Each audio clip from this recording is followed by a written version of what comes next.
I'm watching the show last night, and you guys did a phenomenal job. I'm sitting there crying because I miss my peoples. I had to come back, do a show on a Saturday night. Wife said, "Go ahead, goddamn it, do your goddamn show." So I gathered my crew. Let's get it popping. This Drunken Chat Son on a Saturday. Motherfucker, you know you're gonna have to pay for that. That's gonna be a whole pair of new LeBrons or something. Fuck it, I'm giving the Jean Paul Thanos joints. Yo, we are here. It's Drunken Chat, son. Mighty Mel B's back in the building. People asking me like, "Yo, how the fuck you got? How come you got so many thumbs down, man?" Fuck them. Fuck them in the ass. Fuck them. You know what it is? They watched. That thumb down is a watch. So you motherfuckers keep watching me. Keep doing what you fucking doing. I don't give a fuck no more. Y'all, motherfucking Giants don't give a fuck what ants do, man. Giants do not give a fuck what ants do. So you motherfuckers ants, we good over here. We having motherfucking fun. And who is here with me tonight to have fun? Introduce yourselves. Hey, Lucas, the old dirty bastard of comics, apparently. Damn, Mel just started off all dirty. I guess I got to be the good one. Son, that's crazy. I'm tired, man. I'm tired of the hate. You hate me? I don't give a fuck, man. Hate me. I don't give a fuck, man. We having fun over here, man. Y'all can hate me now. Lucy over here changing diapers. I'm not changing diapers. I'm putting comics away. So Lucy, introduce yourself. How you doing? Hi guys. Hi. Well, Lucy, I'm a comic. Hi guys in the chat. Thank you for having me. First lady of Drunken Chat. Woo woo. Oh, shit. How are you guys tonight? Saturday. We're here on a Saturday. That's crazy. Yeah, that's crazy. Ultra, you good? You want to come on? Oh, he's in. Yeah. What the fuck? What happened? I've been sitting back there waiting for everybody to bring me in. I'm like, what's going on, everybody? He wants to make an entrance. Look out. Hi. How's everybody doing? But before we get to Ultra, upcoming fucking Rookie of the Year. Not the Rookie of the Year. That's Eric Curtis Rookie of the Year, but for the next class, Ninth Wonder. What up, man? Man, you doing your thing, bro. Yeah, it's more to come. It's more to come. It's not. I'm sitting up there looking like Tiger Woods' dad. I love my dad hats, man. But you know what? I'm close to the baldy like Lucas. Once I hit full baldy, I'm gonna leave the hats alone. There's no point. At that point, there's no point in rocking the hat. Man, I'm at that age where I'm holding on for dear life as much as I can keep, until it's too thin, and then it's got to go. But hopefully, it doesn't thin all the way out. I'm gonna send you guys something. That suppose this girl made this serum thingy that for the eyebrows, and some woman were battling with postpartum hair loss that they're adding to their hair, and their hair is growing. So I'm gonna send you guys that. What the fuck kind of sorcery shit? That shit work. There you go. People in the streets, man, freaking catfishing like a motherfucker. Yeah, the fish live. It works for our chola eyebrows because a lot of us we kind of did the whole chola eyebrow back in the day. But see that, grow. But you got to understand where I'm coming from, because yes, I understand that, but y'all cut them off first of all. Yeah, to grow them back. Only to paint them back in. Bald spots now, my eyebrows they don't grow. Yeah. And then they get them tattooed, and then tattooed on. Oh no, I can't do that. No, that's too. And then if that wasn't bad enough, they sit there in the fucking mirror with a fucking pair of tweezers. Oh. I don't do that. If you wonder, gents, if you're wondering why your wife is coming out of the fucking bathroom pissed, it's because she's been sitting in the fucking bathroom with fucking tweezers, torturing herself. Open up the fucking pores. Just pulling this. Yeah, pulling them motherfuckers out. Eric, we gotta give you a nickname. You're not a rookie no more. You like Donovan Mitchell right now, the youngest in charge. I like that. Eric Hurd, the youngest in charge. I like that. Names on the fly. Saturday Drunken Chat. I'm having fun. Gotta give a big shout out. Gotta profess my love to Coco guy for sending me this shirt. Oh, my girl. That's my girl. That's my girl, Mel. So we're always fighting over her. We're fighting over us. She gonna get the love. See, she sent me a shirt too. So see, that's the shit. You're not that's the only one. There you go. That's that bullshit. She better pick one. She better pick somebody. But you know, I don't know if you got. I didn't get that Why the Last Man #1. She's supposed to put that in the package. Did you get your Why the Last Man #1? No. See, she played with our emotions. Enough. Yeah, she played with our emotions. But big shout out to Coco guy. That's my girl. If you're not following Corporate Commander gal on Instagram, her collection is crazy. She'll put a lot of you motherfuckers in shape. She put me in shape. So I ain't her fucking shit that she's got in her fucking garage. It's fucking sick. But give her a follow. She's real cool people. You might not like some of the shit she has to say. I was just gonna say that if you're sensitive, do not follow her. I don't know if they're sensitive. If they're fans of mine, they're definitely not sensitive. Yeah, okay. if you ain't got the vaccine and you want to take the vaccine shit, yeah, she gonna shoot you alive. I got the vaccine. I'm good. She ain't want to get it. Hey, that's on her. I haven't either, so don't worry. Hey, I think we need to roll the muffin wheel tonight. Oh shit! I got a couple of giveaways I need to make right on. So I'm gonna put some names in the private chat, Lucas, and you can throw them on that wheel. Okay, so I'm not pulling names out the freaking chat. I'm pulling Neil because I'm glad you said something before I got too twisted tonight, man. Yeah. No, listen, everybody that's in the chat tonight, we're gonna show them love, put them in there too. But I got a few people who double up on these names I'm about to give you because they not only been watching Drunken Chat, but they've been supporting on my YouTube too and on my Instagram. So we're gonna show them a little bit more love. Okay. We will. Definitely, most definitely. As soon as I So what are you trying to give away, man? We're gonna give away a Dr. Afra number 9, what? 1 in 25. No, you're not. You're giving that shit. That shit come to Mel. Man. Fuck. We're giving away a Black Widow number 6, cover A, first Lucy win, and then Batman 0 point number 1, cover A. He just came in and said, "Fuck your couch." He said, "Fuck your couch." All in one package. You know what? Somebody won a Something That's Killing the Children number 1 4 print, but they never claimed it. That was 2 weeks ago. So y'all know these drunk motherfuckers. They just get the fucking. It was me. Let me tell you. They get them drunk. They get a chat fucking drunk, right? And then they just want to get in there and fucking just talk shit, and they don't give a fuck about the muffin wheel. They like say a muffin wheel. And then I got to say this off bat. We know we usually don't go on Saturday. I know. Shout out to the Spine Techs. You know what I'm saying? I'm not trying to disrespect them by coming on right now. It's just something I want to do. If you guys want to go check out the Spine Tech, I'm more than welcome you to do that. Much love for the Spine Tech show. I was not trying to do some fuckery shit. It's not my style. I was doing shit. Dude, you know what? YouTube is a big place, and right now we got Flipside, got their Modern Comic Mayhem show going on. Shout out to Flipside. Shout out to Modern Comic Mayhem. There they are, and you know, Spine Tech's doing their thing, and I normally jump on with those guys and do some FOC, but you know, Drunken Chat is home. Fucking Sam's wearing a thong, got the purple belt wearing a thong and shit. He's not wearing a thong.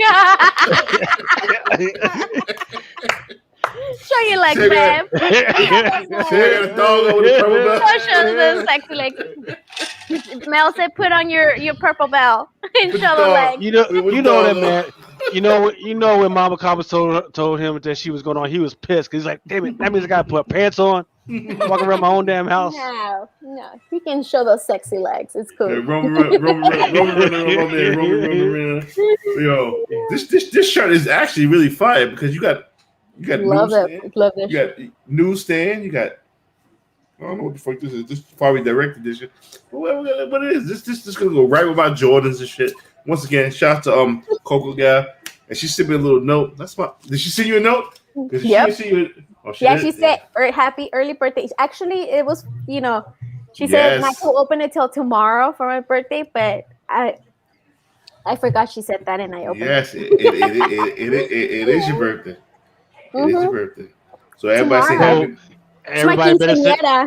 Yeah, everybody better send Lucy some love. Yes. So salute some love. Aaron Yee, the man who Hey, never Aaron. sleeps, the cyborg of speculation, the werewolf. He's a podcast host. He's everywhere. I gotta show up everywhere I can. You right? are a podcast host. He's everywhere. Show your ass for fucking newsstands. People used to call me. People said I was the Little Wayne of podcasting until Yeezy came along. He's That's everywhere. Right? Hey, how's it going, Knockwinder? Everyone? Happy Everybody- birthday, Lucy. What's going on, man? Thank you. You know what? thank you. You know what? If you want, Aaron, if you're not too tired, you can set up a deal of drunk side if you want to right now. While we're here, we just here to talking shit. You know what I'm saying? If you want to do that, you more than welcome. If not, just here to chill. Cool. Cool. Yeah, let's see if I can build up something while we're all chatting and stuff like that. That's cool. And, yeah. So I'll see if I can get some stuff You going. want me to send some ideas over to you, Aaron? Yeah, hit me up on Instagram, and if you have you got some so you do ideas, that? yeah. Lucy got some fire shit to share. Some shit that saves a lot of money because short boxes and long boxes. Short boxes. How much you guys pay for short boxes? For sure. Isn't it like what, $6, $7? 6. No, No? shit. How Some much is it? places I don't remember. 10. Oh, Bro, I pay 14 for a short box. Fucking midnight. Yeah, Oh, the prices rose up. So do you okay. guys use the comic houses like this dumbass here does? Because you see, I got them stacked 4 high or 5 high. I thought you pointed to Lucas. Like, what is Lucas got me done? That's five boxes high. yeah. And it's the comic house and it's got the short box in it. Mm. So my wife bought me I think she bought me 30 of them at one time. So that's where I got a jump start on them. But I still have another 12 long boxes that I have to break down, and then I have to fucking alphabetize everything. So it's managing a collection fucking sucks when it's 7,000 books. Yeah. So Oh see, my God. somebody $6.99. Yeah, I know I had paid about $7 for a short box, and but that's in California, so I don't know. Over here, $4.99 for a short, and then it's an additional $7 for the house. yeah, it's a little bit bigger. Well, I have a friend on Instagram. I don't know if some of you follow her. Her name is Cole. Cole is Bar, and she posted. She goes to Dollar Tree and cool little finds, And she posted this cool box, and it's only $1. It's this little box right here. It'll get organized, and I put some books in here. Right now, it's about 30 some books, and I mean, you can only put them like this, close them, and probably stack them. And I like how you can add little, kind of organized. The game For $1. Only $1. That's the game changer. $1.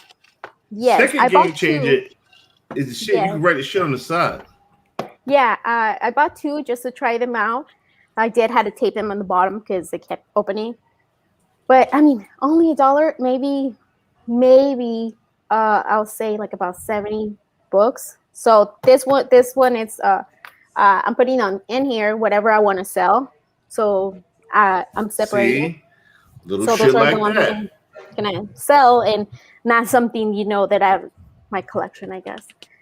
So I mean, $1.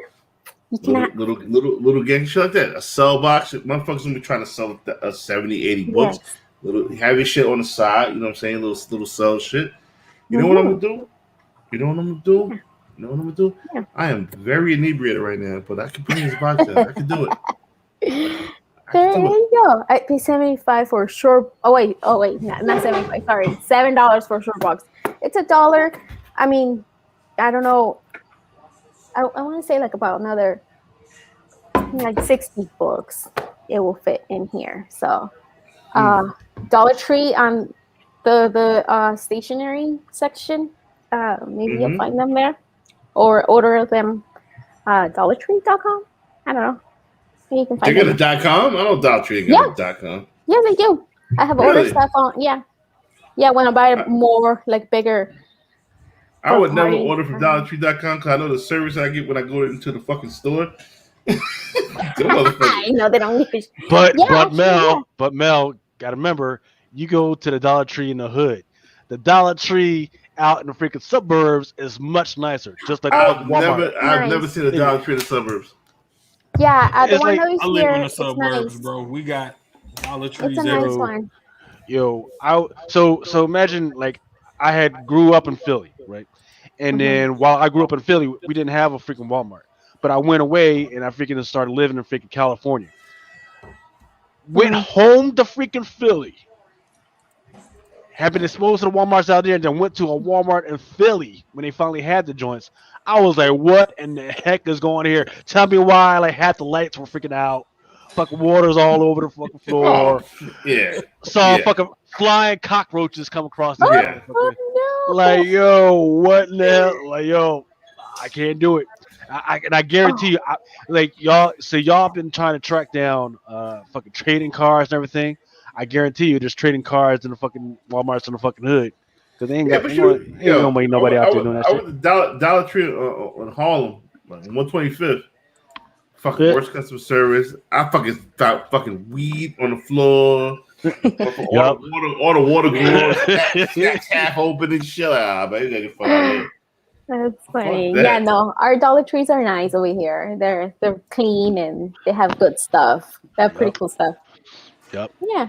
And they actually had for those guys that are tracking the stock stuff. Dollar Tree is actually having a pretty good week when it comes to the stocks. I'm not exactly sure why, but they actually did pretty good. I think they have a dividend. I do. So that's one that can Lucas, track. I didn't finish watching. Well, I ain't gonna lie. I ain't start watching the show yet because I had to work today. But So wait. You haven't seen the Spec Matrix? I ain't see shit yet. Ooh. I know. When you wrote Sharks, I knew it was too late. Yo, those guys last night were fucking maniacs. Hive Comics had some shit in his cart, and he forgot to check out with it, and then he went back to look. It was gone. It was the only copy on all of eBay anyway. So I even said that before I even told him what it was. Like, there's only one. It's listed as a verified minus, and it looks like a fine. So good luck. Motherfuckers is crazy. Love my sharks. Love the drunken sharks out there. You know what I'm saying? I love a Spec Matrix where I have to spend $0 out of pocket myself. Those are the best because if I don't have to spend any money before they buy, it's good.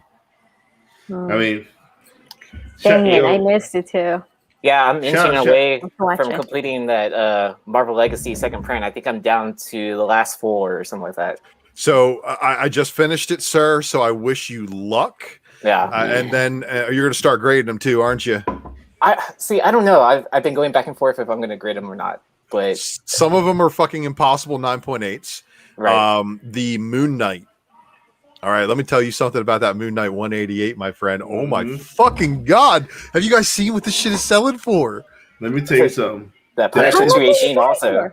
That is ultra all day. Wait, the 188, the one that it came out like a few years ago? Yes. So the 188 second print of that run is a really, really tough 9.8 because it's a black cover.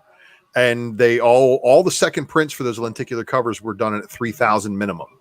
So they sold way less than the minimum print. All the remainders went liquidated through Walmart packs, and they're out there now. So finding them is the fun part, and finding them in high grade is also the fun part. So the Thor 700 and the Moon Knight 188 second print are two of the hardest fucking 9.8s in that set because of the black cover. The Peter Parker 297, the one with him in the behind bars, is one of the other ones up there too. But you know, there's a bunch of books in that run that are like ghosts. And then the Sun King shit has been causing the Moon Knight 188 to pop. Even the lenticular's selling for $15 to $20. I'm like, wait, what?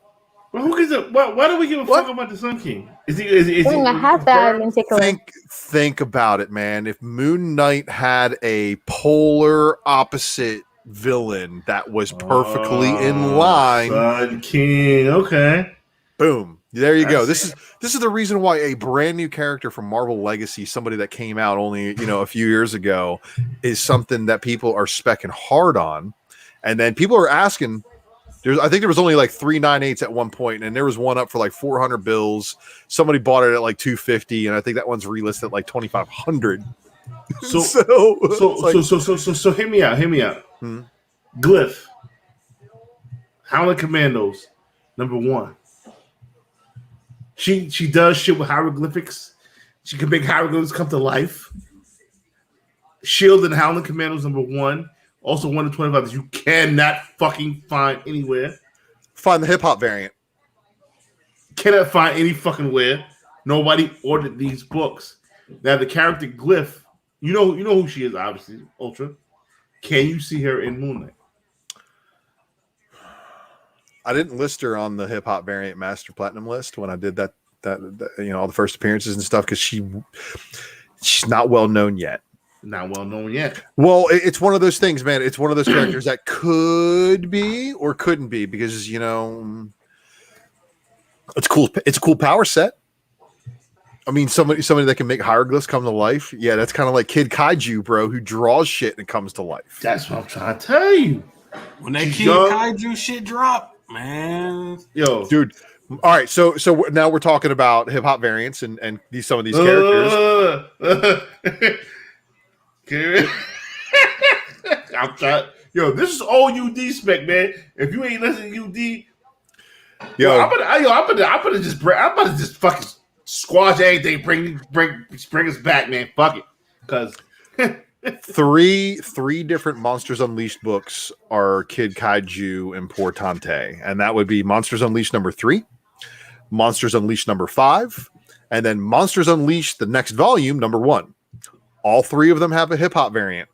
All three of them are qualifier variants that were I think over 200 at the time for previous books. And those when I was trying to close out the set, those were some of the last ones I had to track down. Let me ask you this: Are you specking on those Monster Unleashed variants because of the hip hop, or what's in the guts? Because if it's in the guts, there is a Monster Unleashed handbook, a little smaller handbook, has all the monsters in there first, as well as the sketch of Kid Kaiju. Well, Kid Kaiju first gets pictured in cameo in the back of Totally Awesome Hulk #3. Everybody remembers that one. That book blew up for a while.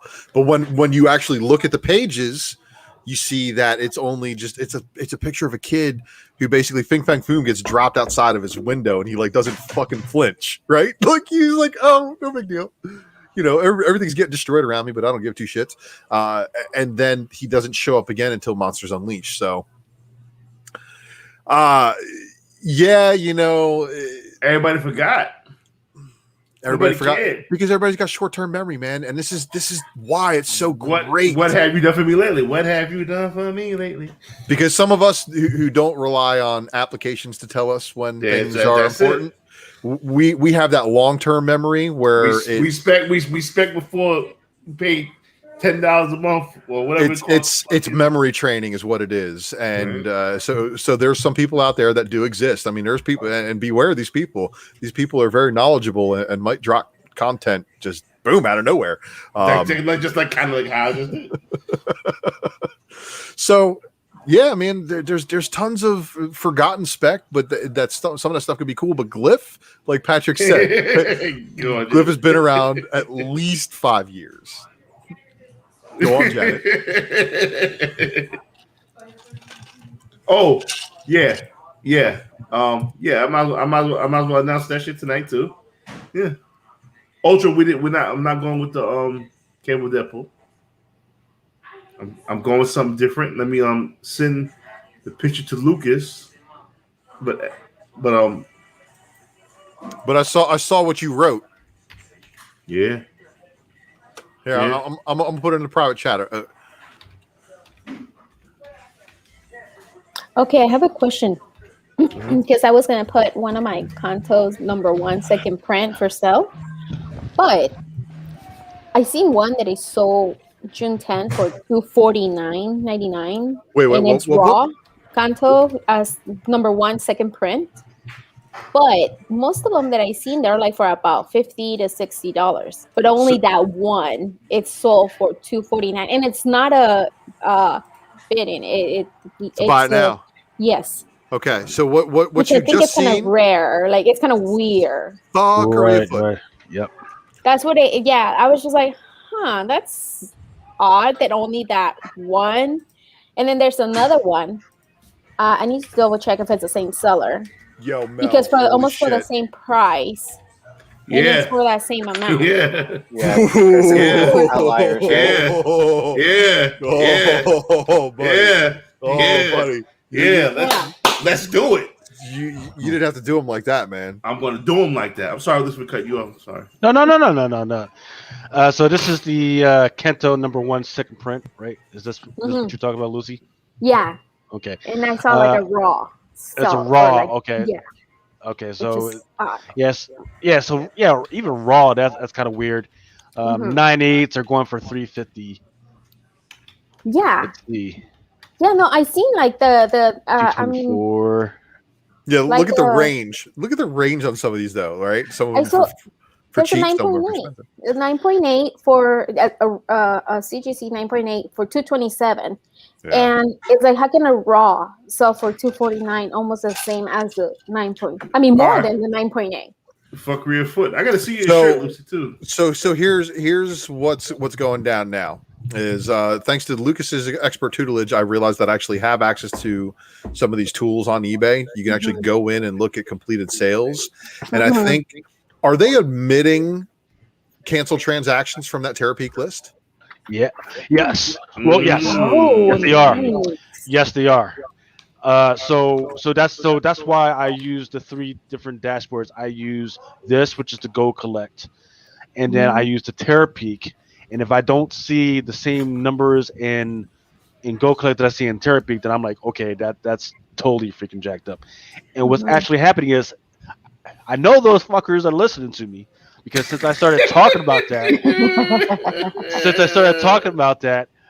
what you're seeing in Go Collect is you'll see the numbers, you'll see the sale, but then all of a sudden you'll see like a cross line across some of those sales now.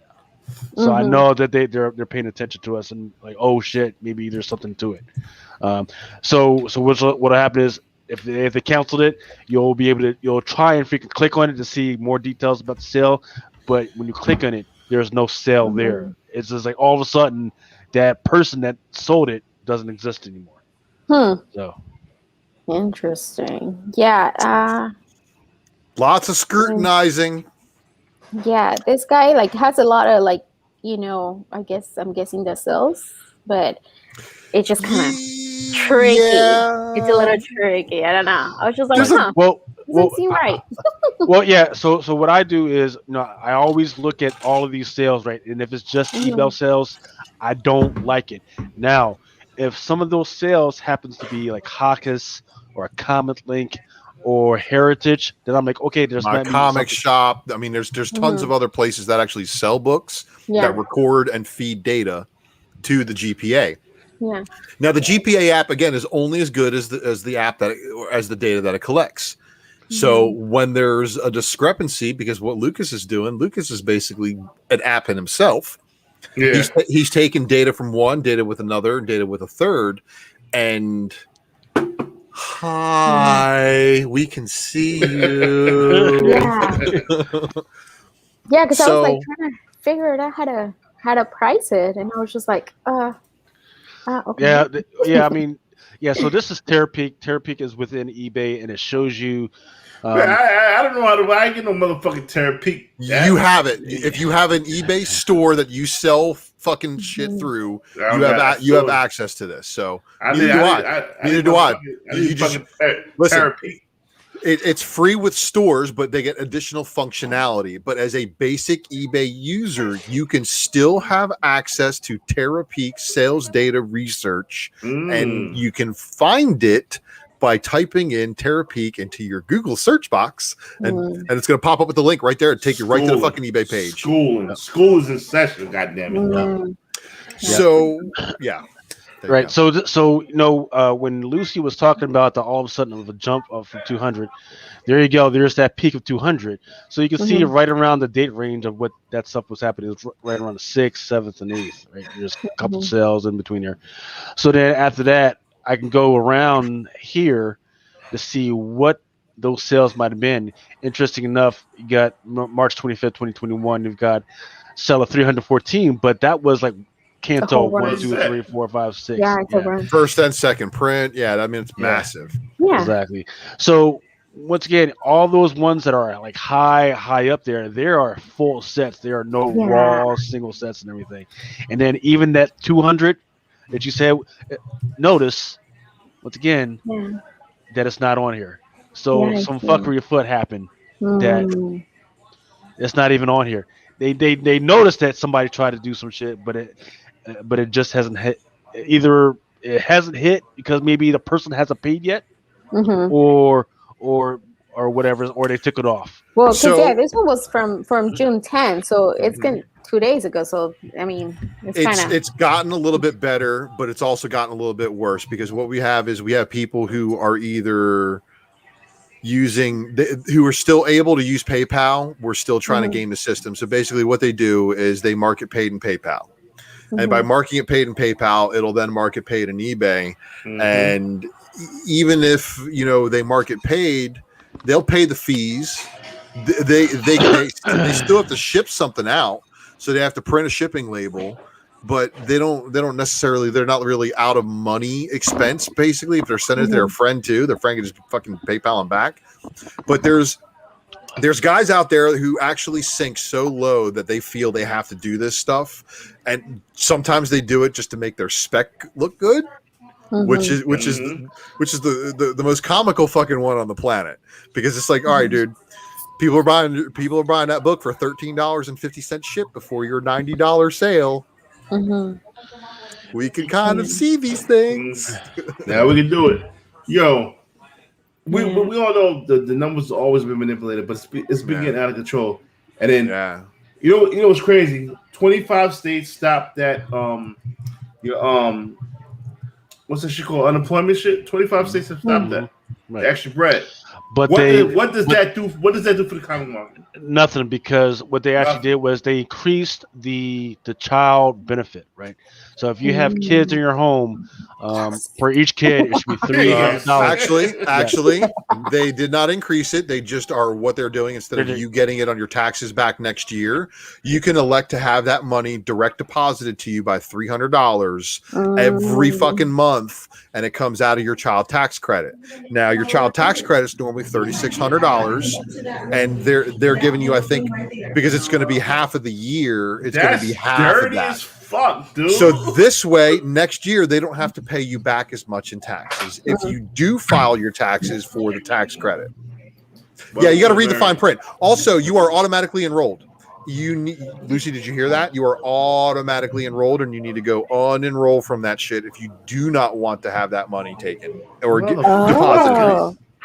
Oh, I need to double check on that. Romy, go to bed. They came back from a baby shower, and Romy ate a lot of sweets today because Mama was not there. Right. Now, what I would do is I wouldn't necessarily unenroll from that shit. However, what you might want to do is keep tabs on your bread. I can't make the decision for you, but if you want that money up front, you can have it right now, or you can wait until you file your taxes next year and get it then. Well, it's basically the choices. You can elect to have more taxes taken out of your paycheck, so that's in there. Or make sure that you put even more money towards your tax IRAs and all that stuff. That's the real key. Or your 401k. Put more money in your 401k to offset the losses that are going to come from getting that child benefit.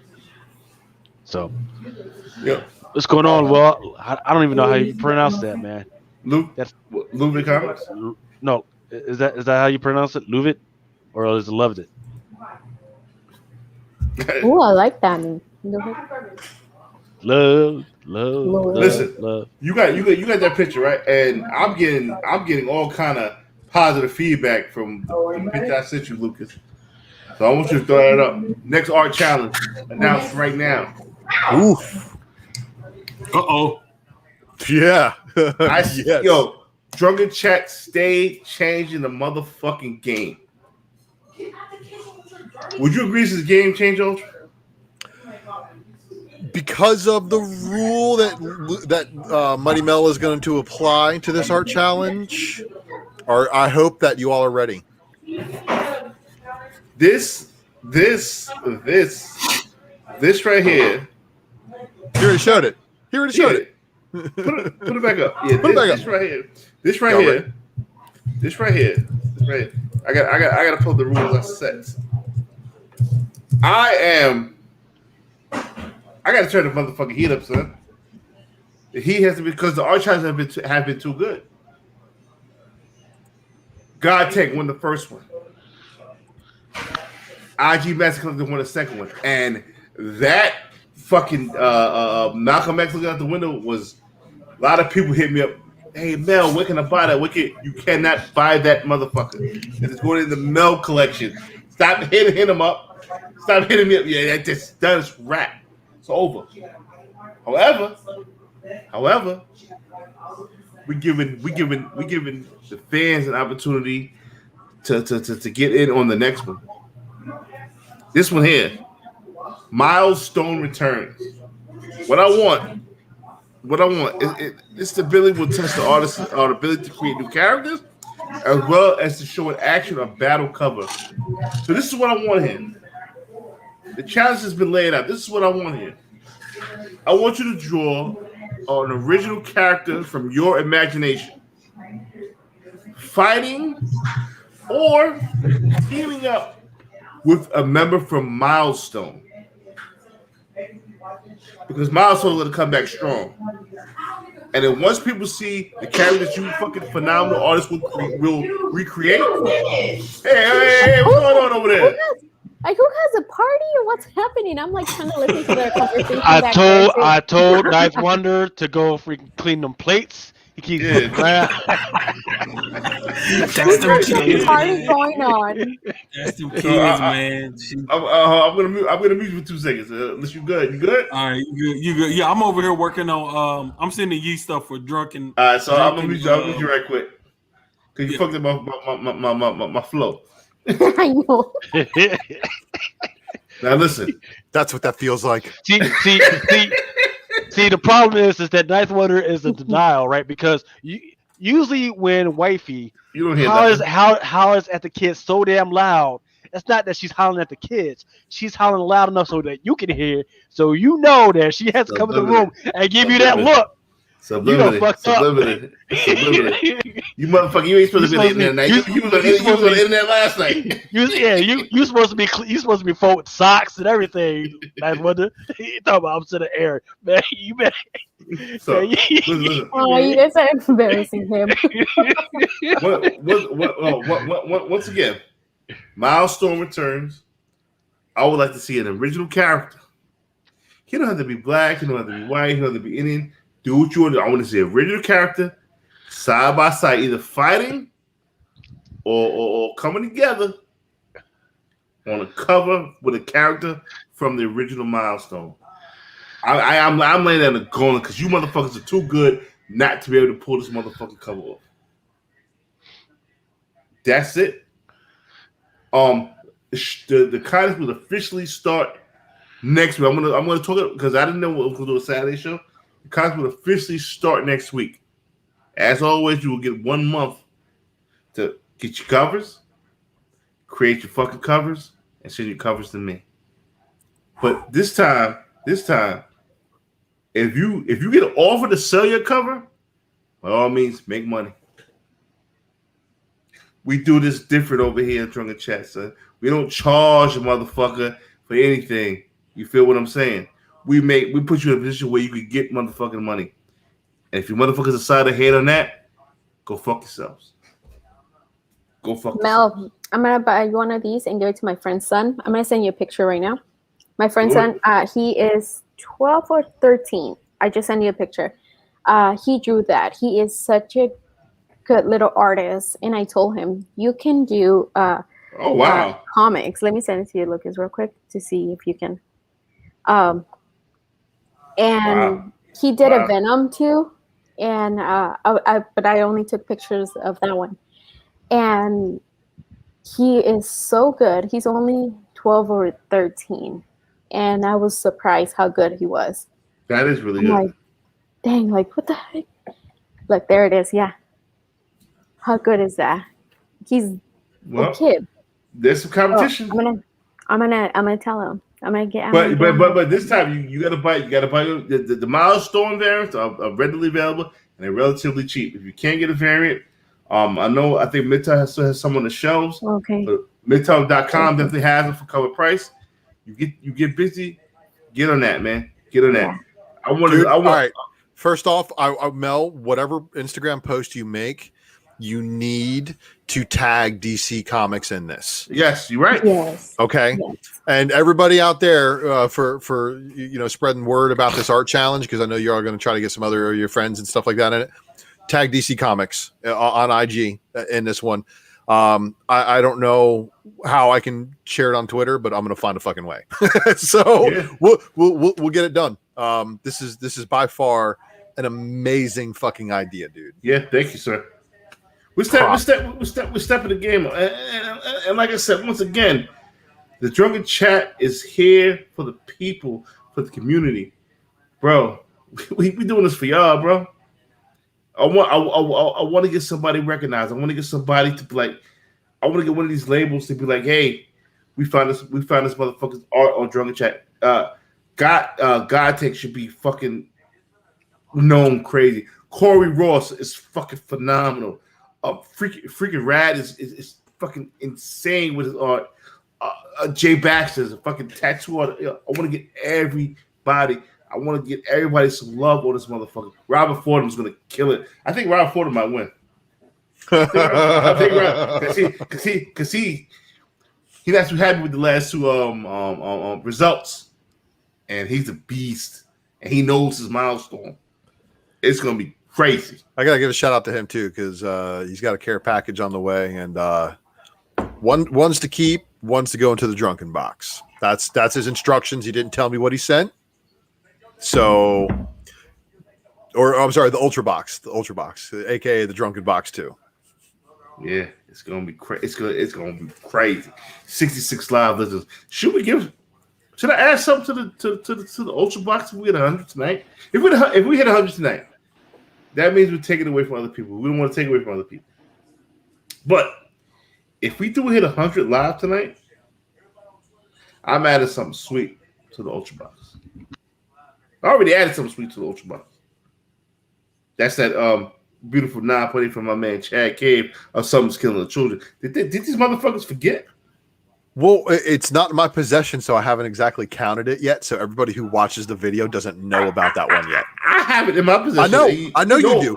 And so here's what's going down. So I get I get a lot of IG messages, and basically I just clear the icon because it's all I can do. Like clear notifications, motherfucker.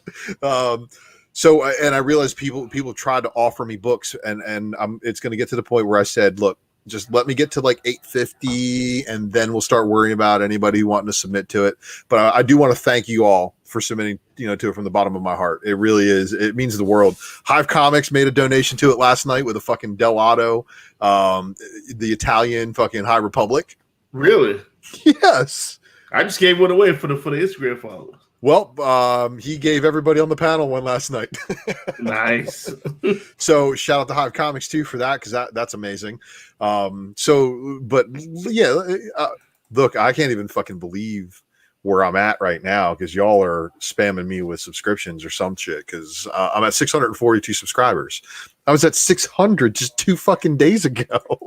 It happens fast. Congrats, man. Congrats. What? I just look at my shit. I'm like at 1,400. I think, I don't know, but it's back with 2,000. 2,000 going to be great. We just hit 200. Our Mel, hey Mel, we just hit 70, which is 70 more motherfuckers than I thought we was going to freaking get tonight. Doc Joe in the house. Doc Joe's in the building. Hey, I'm gonna give this dude 3 minutes. No, 2 minutes. Ooh. Invite Raid 266. Send me a message on freaking Instagram or email right quick.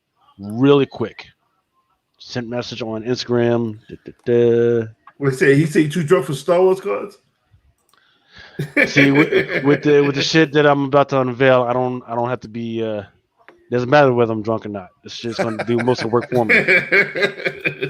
Oh, are you ready to unleash? Are you ready to unleash the site? Let me. Hey, don't talk about that yet. Say less. Because I already saw traffic that motherfuckers were freaking trying to freaking heard about it and they freaking try to get in there. Started How? Who knows about it? Yeah, it's just common sense shit. It's like the fact that you probably figure All it right, off. now, Right come on. You know damn well common sense is so rare nowadays. It's a Yeah, fucking exactly. superpower. Who has time to sit there and just type that shit in every week? Common sense is common. Come on.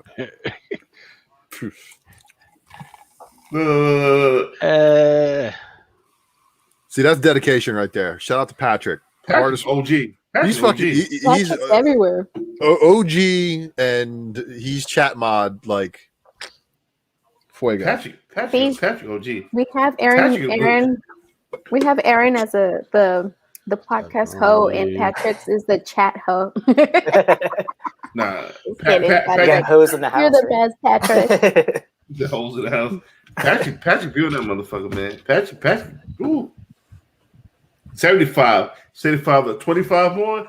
Yeah, I don't really want to get this book away. So I hope 100 motherfuckers will cover this motherfucker. Yeah. I tell you what. Hey, invite rate. I don't see your message on Instagram, but I tell you what, it doesn't matter. Please put him in there. I love invite the raid. Please put him in there. Oh, you don't want to see. That's a great thing. Now you will no longer have to do all the membership shit and all that. Now, for some of the special shit that I've been doing, where I put special packages together, yeah, we'll still have to do the freaking pull box, even though the pull box absolutely fucking sucks. Shout out to my man Rich Taylor. What if playing a home? Yeah, it's weird. But we're not gonna get him on She-Hulk. I'm sorry. That's the Mephisto spec of fucking right. of WandaVision, right? Yep. Amadeus Cho, as a lawyer, we're gonna get him on She-Hulk. So why did that shit fucking happen? Because I even made a comment in our chat about that shit. I was like, this book's fucking. I even made I tweeted about it too. I was like, this book's gonna go fucking nuclear because comic books somebody fucking circumvented. Like they pulled a what's called a wrap up smear, but they did a wrap up news story, which is where they report the news story and say, haha, somebody else fucking reported it, and it must be true. And it's wait, what? That's the fuck is going on? That's the new level. That's the new level of pump and dump. It's a new wave. It's not about your accuracy, it's about who's first. Well, it's wrong. Because that is wrong. I know. Of course, I believe in it. You got to think about this, people. This is what I want y'all to think about. Why the fuck would Scar appear in a fucking She-Hulk movie? I mean, the She-Hulk series, when the focus is probably going to be on Red Hulk. All right. Well, first off, do we know that She-Hulk is not going to be a comedy like many of her volumes are? Could Scar be showing up to get child support from Banner? If they do that, I will cancel my fucking Disney fucking Plus membership immediately. So I mean, what is the show going to be like? Is it going to be a fucking serious tone, or is it going to be a little loose, a little campy, little bit fourth wall breaking? Because think Jessica Jones with a splash of comedy. And with a little bit of action. I think it's going to be combination. And then, off topic, Loki was fucking amazing.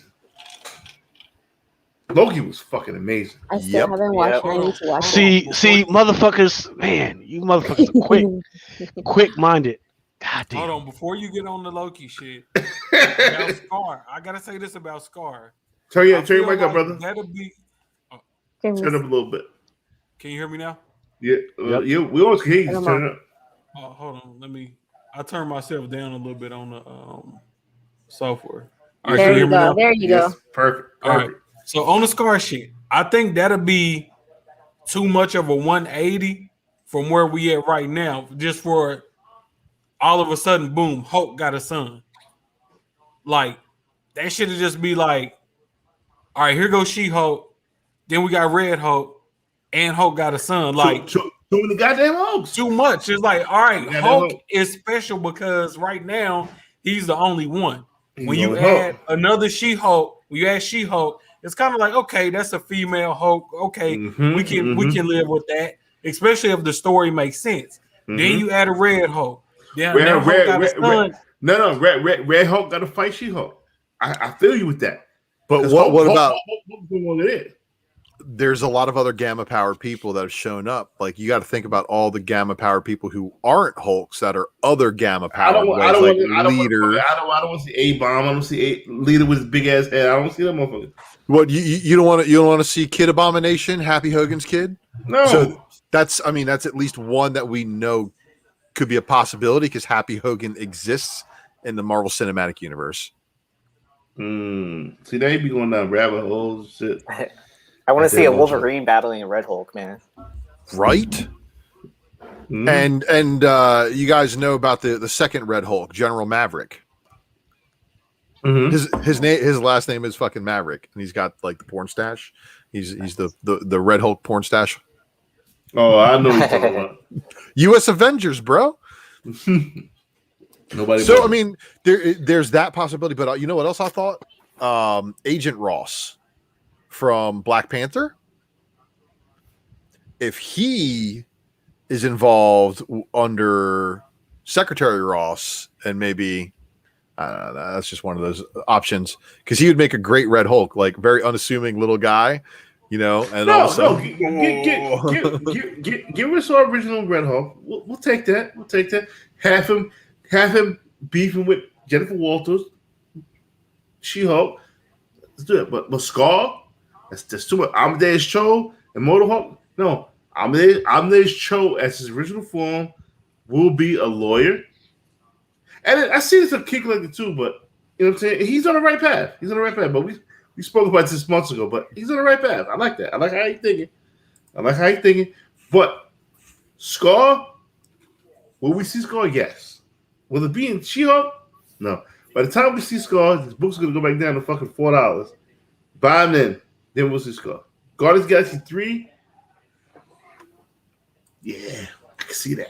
I can see a mention of Hulk fucking some alien broad and laying his feet down. Well, no. You have to remember, Sakaar, the planet. I call him Scar. I'm fucking up. No. Sakaar's the planet that exists outside of time that you have to go through Satan's butthole in order to get to. Remember? So that's about that's the planet that exists again outside time that the Grandmaster runs, and it's the reason why Grandmaster's been in control of that shit for an eternity, because time works differently out there. So Hulk, from the time that we saw him to the time that Thor got to him, was apparently only like a fucking week or two. Did you know that? No. Like, even though Hulk had been there for fucking years. He'd been the Hulk for 2 years or whatever it was. It had only been a week since Endgame or since Age of Ultron.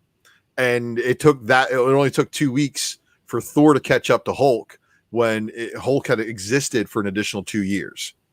So that's crazy to think about. So like, there's a lot of going back and forth. Because when you come through, and that's why Loki had come out 2 weeks before Thor got there, even though Thor had gotten there basically right as everything went down. Okay. Well, I was just thinking about it, and when did that Hulk movie come out with Norton, yeah. That came out right before Iron Man. 2008? Or didn't it come out? It came out right after Iron Man, didn't it? Because RDJ was in the end credit scene of the Incredible Hulk. Right. 2008. Yeah. So I guess 13 years, even if you just comparing the movie time to real life time, 13 years, and then the 5 years we got from the snap. And the time variance on that planet. The kid, it could be fucking 2 weeks since he's been back, and it could be 20 years on that planet, and the kid leaves the planet, comes here 2 weeks later, then he's 20 years old. Man, y'all going down rabbit fucking holes. I'm not ready. Look, I'm just all we're doing is we're saying it's yes, Scar would be possible, but it's not probable. So let discount it and count it as that Mephisto from fucking WandaVision spec that didn't happen, and it's probably going to be in that category of it could happen, but Omega Red,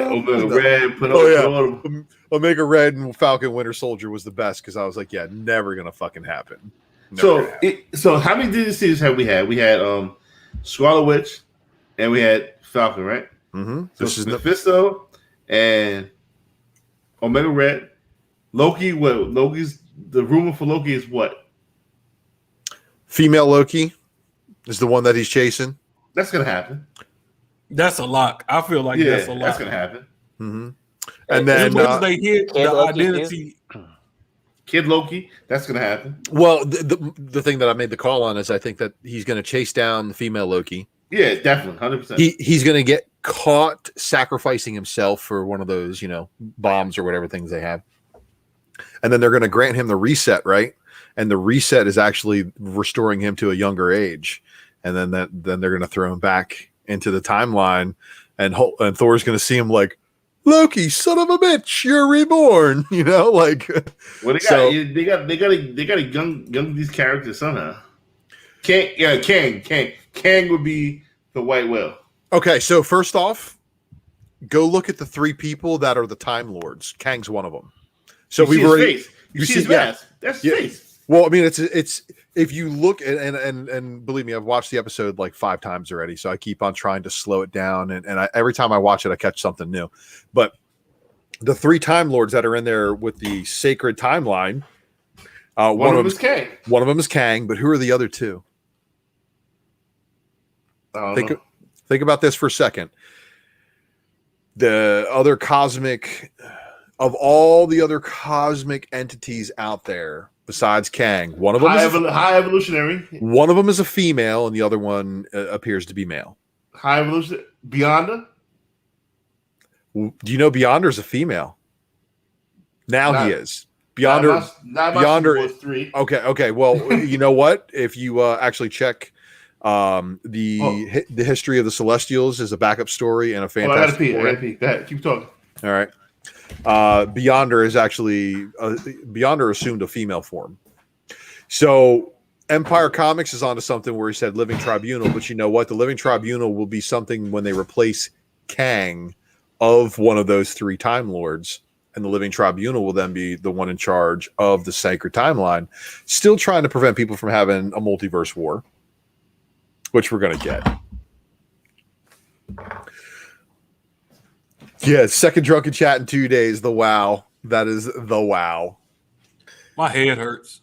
Thinking about all this MCU shit, like I ain't gonna lie, my head. We waited so long for this though, man. It's like they starved us for so fucking long, and now it's like, oh, here you go. Here's a little bit. Here's a little bit. There's so many different ways they can go though, man. It's just like it's a lot to think about. Yeah. So as long as they don't fuck it up like DC, they'll be all right. So that chick at the TVA, the one that Owen Wilson was like, I really look up to you, and he was actually looking up to her. Do you know that's Kang's love interest? Oh. So very interesting that she's in that position at the TVA. Why you got to be all judgy and shit, Joe Seymour? Fuck, judgy motherfucker. Salute to you, anyways. McClay's not here to say, man, I'm covered in weed. I'll do it. I'm covered in weed. So Jay Little's just talking about Namor and Wakanda forever.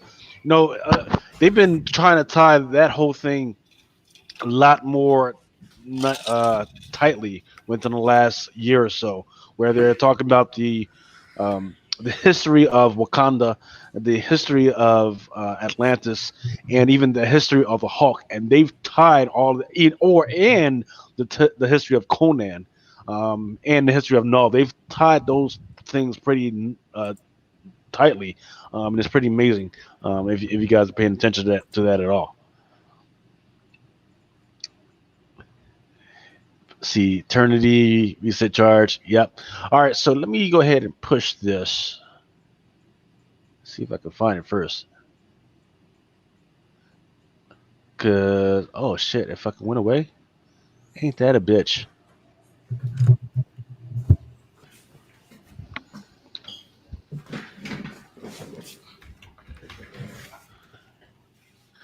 Go across the banner. Boom. What happened? What happened? Name more and what kind of favor? Nope. No. Oh, in the TV There we show, go. the movie. Nah, in the movie, yeah, but the TV show stuff, no. They're gonna have to bring back the whole freaking Conan. Gonna have to bring back Conan or bring Conan into the MCU to make it all work, and it'll be fabulous. So the link that I'm pushing right now down at the bottom is drunkenchatson.com. It points you to the store, the way I'm pushing the whole pull box now. I'm still trying to work out how that whole thing works when it comes to the quantities and everything. I think I've just about got it. But once again, go ahead, go through there, see if there's anything you guys freaking like. If there's any bugs or anything like that, let me freaking know. Or if there's anything that you think should be in there regarding FOC weekly stuff, let me know, and I'll take a look at it and see what I can do as far as getting it. It was a freaking pain in the ass because once again, and I was chat with Ultra and freaking Mel this week about fucking the way Marvel fucks shit up. There's still a bunch of freaking photos that should be there that aren't there, and some of the ones that should be there for image and everything are just all jacked up. So it's a freaking mess, Diamond. Now you know why I wait. It's exactly why I wait to do FOC until Sunday, because sometimes I'm trying to do FOC early and the site will go down. I'm like, oh well, there goes that idea. Yeah. So I guess I'm just gonna wait. How do I get my discount? And then reveal art on Monday, right? Right. Or not Yeah. even until the book is released. Dude, sometimes that does happen. Especially it's been happening a lot with these fucking Eastman covers from TMNT. And anybody pick up that last issue? Which one? TMNT. That was a really cool cover. I did not order it beforehand. But Yeah. I usually do. No, just because he's yeah, I heard that she's in the book, and it's her first appearance in the book, which is wild. But no, the Eastman cover is broken up with all 5 turtles, their colors of their headband or their mask, I should say. Is it like a Pride? I forget. It's It's not a headband for them. For them, yeah. And it is a Pride Month cover, Yeah. and Eastman blended it so well to make it look like a rainbow, and it looks good even if you're not into Pride Month stuff. It's still a fucking great Turtles cover. It doesn't have to be a Pride Month cover. It's a great fucking Turtles cover. Hey Nero, holla See? Look at that shit. That looks so nice. Yeah. I like it. Wow. Nero, holla Cobra Commander Gal at on Instagram. My digital. I saw digital, that. I meant to pick that up, man. I didn't find any of these on the shows. Any of these on the shows in Midtown. Because nobody fucking saw the artwork until release day. Oh. No, but Midtown knew to pull them. That's just what my whole thing. I don't think Midtown fucking ordered them, man. Yes, it Because look, no, they released the 1 in 10 artwork early. And if the 1 in 10 is not all that hot, Midtown's going to order a lot of A covers. They'll probably do 25% B cover and make sure that their incentives are stocked for their incentive subscribers. And that's it, man. They'll have a couple for the shelf, but they barely B covers on IDW aren't really that ordered because they're not 50-50 mandated. We did. Yes, Yeah. Mel, you need to add that. We need those shirts. I'm waiting for my shirt, Mel. fucking hold up. I don't. Yeah. You're right. I've been fucking up. Yeah, I'm ready to wear there's fuckery afoot at a con, I need to wear that shirt. Hold up. Before we get to the apparel section, you're absolutely right about. I took this cover for granted. Shout out to Stiff Comics. Stiff Comics was like, "Hey Mel, Gotta get on this. Gotta go to it's a colorful turtle cover. Yeah, it's good. I ordered one. But he was on point with this. Yeah. He told me about this. I haven't seen anybody post. I haven't seen anybody post about this one. You know how dope this is? Because it's a subtle product cover. Because like you said, every color of the fucking bandana. $14. What the fuck? I'll take it for 14. Oh sure. Plus shipping. God damn. Y'all keep talking about it. It's going to go up even more. Yes, sir. Now back to the apparel. Eric Heard, that is a fucking. What's Eric Heard comment at? That is a fantastic fucking idea. Lucas? When you give me some fucking apparel to sell? Absolutely right. You know what? Mel, talk to Anthony. You should talk to Anthony from Bird City Comics where he gets his shirts. And you don't really have to deal with it. They can get it like they print to order. Yeah, they print to order. So you send them the design, and then like as soon as someone orders it, they drop ship it to them. So you don't even have to like touch the shirt yourself. I've already got prototype limited coffee mug run, limited t-shirt run, limited hoodie runs set up, ready to launch on my own stream. So be on the lookout for that shit. What's the shirt say? It's my Ultra logo. From Eric Heard. Eric Heard making all the money. we gotta pay him for real some bullshit, dude. And this is why do you think I pump my man's IG on every fucking show I do? Because that man gave me a logo. Look, it's so awesome when people in other streams highlight my comment on their stream. They go, "Yo, that logo he got is awesome." I'm like, "Damn right, my buddy Eric did that shit." Yeah. Well, did you guys see the one he made for us for the Near Nirvana? Did you guys see that one? You know, and there's other talented people like Emiliano Beggs too, man. He's amazing.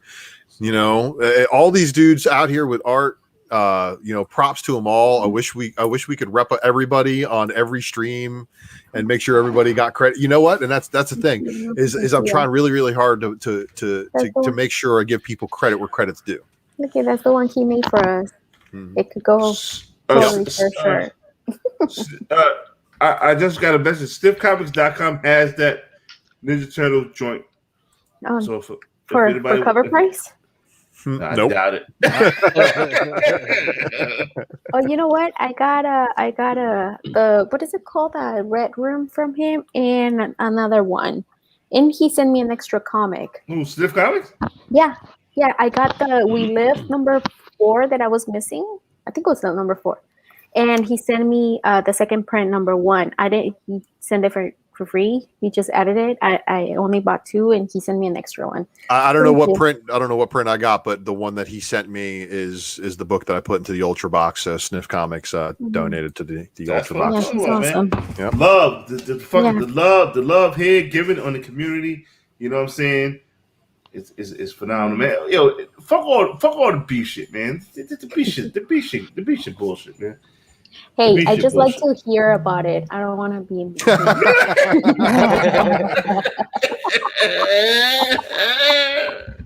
I like to hear about it. How you got a bochi cheddar? You know what? When I was little, and my mom's a single mom, and we always lived like apartments or whatever like that. And when the neighbors will be like fighting, me and my mom and my brother will be like listening, and they're like on the wall. Yeah. Yo, wow. Yeah. What else we got going on? We spoke about the fucking again. The art challenge is gonna be fucking some kind of special shit, bro. The art challenge is gonna be fucking something crazy. Oh, Lucas, you want to put your Lucas? So now there's website. I'm on your pull box. I will go just to this Drunken Chat instead of ordering from the pull box. Like you transferring people there. Yes, ma'am. Mm-hmm. Wait. Right. Rion Gonzalez, X-Men number 1 is 165. Okay. So gotta remember. So remember, it's a 1 to 50, and there's a 25, and there's several 110. So you get all that. Mm-hmm. Really? Mm-hmm. So you get all that. You give me the 1 in 50. No. What do you mean? No takers? You get the 1 to 50. You get the 1 to 25. Give Mel the 50 copies of A cover, the 1 in 10s, the 1 in 25s. Just give me the 1 in 50. Yo, I want the 1 in 50. What the fuck is motherfucker? That one right there, the X-Men one, the Gonzalez. Yes. One, oh man. It's freaking So, beautiful. Lucy, back during Women's History Month, I of course did a expose on Rion Gonzalez. Her work is amazing. She's a very cute girl who would do very well interviewed on Comic Book Women. Well, we're not really doing interviews there anymore. She's from that's true. That's true. Yeah. Okay. Well, wherever. But she's in the Philippines, so the time variance is probably a little bit of a trouble for her. But for all my sharks, know that I love this girl's colors. She has this cover, but there's also a store variant of All New Wolverine from Things from Another World. Same book. Oh, I saw that cover where it's X-23 and the claws are like pointing out. Yeah. So same book, Rion Gonzalez doing a store exclusive from Things from Another World for the same book that she does a 1 in 50 incentive through Marvel. So and it has a classic trade dress too. Rion Gonzalez. Let me see. Can you send me her Instagram so I can Rion RIANBOW art. So it's Rion instead of Rainbow. It's Rion. Okay. Just switch the two around. Oh. So look, found her. Yes, can you send me what the Mel discount is for the 150? Oh, she is cute. Is that her? Yeah. Yes. She's like I said, she's very easy on the eyes. I gotta look now. Did Lucy just love women overnight? What the hell? Well, she's been separated from her boyfriend who's from France, and she lives in Philippines. So it's a love story going on over there too on her IG. Poor girl, but her work is fantastic. Wow! And she even replied to me after I sent her a message about I was like, hey, I'm going to be featuring you on Drunken Chat. Here's the YouTube link. And really? She's like, I never reply to these things, and she's like, I just wanted to say thank you. I was like, oh, you're quite welcome. Your art's great. We should get on Drunken Chat. Then fuck that. I'm gonna send it to Jan. Good luck, Mel. Yeah. Why? Because Drunken Chat. Yeah, because we're a little gruff and rough over here. You know what I mean? Let's just be honest. Yeah. I might change the name soon, so Lucas don't get attached to fucking DrunkenChat.com.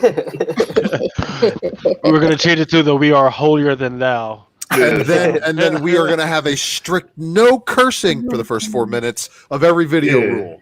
I won't make 4 minutes. I already got my shirt on for the Christian show. Oh Jesus Christ! Oh Jesus Christ! Look at me. I'm already saying Jesus Christ. I mean, it says Chris died for your sins, but I mean, whatever. Hey, now are we gonna pray at the beginning of the show? You know what's crazy? I didn't give a fuck about this 150 Rion Gonzalez until it's on a website. All this website shit makes motherfuckers just want to buy shit. This Peach Momoko Blade. What the fuck you think is gonna happen when Blade comes out? This is probably the best Blade cover ever. I like that David Mack. How do you say that book? That book, Basilic. How do you pronounce it? Yeah, Basilic. Yep. Basilic. The David Mack. It's a cover B, and then the 1 out of 25 was it 1 out of 50. Yeah. So basically, number 2, cover D has a cover D. There's a 1 in 25. That one right there. Yeah, but there's also the cover B, right? I think, but it has. Y'all sharks bought out everything under fucking $50 on that variant, didn't you? Goddamn, $79. I pre-ordered it. From eBay, man, they're gone. eBay, yeah. They cleared out eBay. They're gone. They cleared eBay what? Of the Rion Gonzalez variants that were all like $40 and under for the 1 in 50s, because I think there's like I said, there's a couple of store exclusives and shit, but y'all just fucking cleared out the thing. Look, y'all some fucking I can't with y'all. I can't. Cause this poor man got to ship all this shit out now. He probably will hit me up to him. Oh, I'll go ahead and close that card out now. Shit. Hey Lucas, weren't you looking for invite to raid? Was that him? Or is that Yeah, someone he's else? got it. Yeah, he's got the link. Oh, okay. He's got the link now. Well, because I wanted to give him the link a little bit earlier than let off everybody else, because between a lot of our drunken sharks and whales out there, wanted to make sure that if they actually cared about it, that they got access to some of that shit. Because there's a lot of unlockables that came out this week. I wanted to make sure that they got access to it. Dan Breslin, he freaking locked up a whole bunch of them already. Yo, Dan Brun's a problem. He's a problem. That man is a problem. That boy know what he buying, boy. That boy, He knows what he's doing. He knows what he's doing, doing. boy. I love. Oh shit! So there's a 1 in 100 Gleason variant for that fucking X-Men also. It's got all 1, 2, 3, 4, 5, 6, 7 X-Men heads on it. Shit. Where? Why Lucas had it up? Because I'm looking at previews. I'm just looking at the possibilities. So, Lucas, you got to update this shit every day, every week. So, but also there's Yep. there's multiple Stormbreakers variants. It appears to be 4 of those. Fuck. And they're connecting covers. Yes, they goddamn are. And then there's a Peach Momoko anime variant. That's Right. open order. That one was this one. And then A covers wraparound. A cover was, let's see. Yes, it is. I don't have the full art for that one on here, but it was something like to. Yeah, this. I see the full art, but it's just you can't really tell it's a wraparound, but you can kind of tell by the profile that might be. Word. Yeah, I think Momoko's doing 12 covers for the anime style. Yeah, so what would I be looking at if I wanted to get the up to the 1 in 100? How much would it be for the set with all those books? Fuck, that's a lot of fucking copies of. But I could break it up and get Stormbreakers and shit. So the FOC's tomorrow or Monday, right? Mm-hmm. Yeah. Oh, Pat, not yet. I already added to my. Have you guys stressed it? The new anime on Netflix is based on a Filipino comic book, and we're getting the English version for free comic book day. Oh, but nice. but yeah, I just added. I was telling my sister-in-law about it because my husband's Filipino, and I need to watch it. It's a horror thing, so if you guys like that stuff, make sure to Watch pick up party. the free book day. See, I'm tired of Lucy freaking suggesting that we watch shit without leading a watch party. I You know. know Hey, that's all thing now. Ultra, what was the first Rion Gonzalez, Betty and Veronica? Betty and Veronica #1. Number 1. Yes, sir. Still got 3 copies chilling. And I bought 4 of her Venom, 1 in 25 with Lady Hellbender.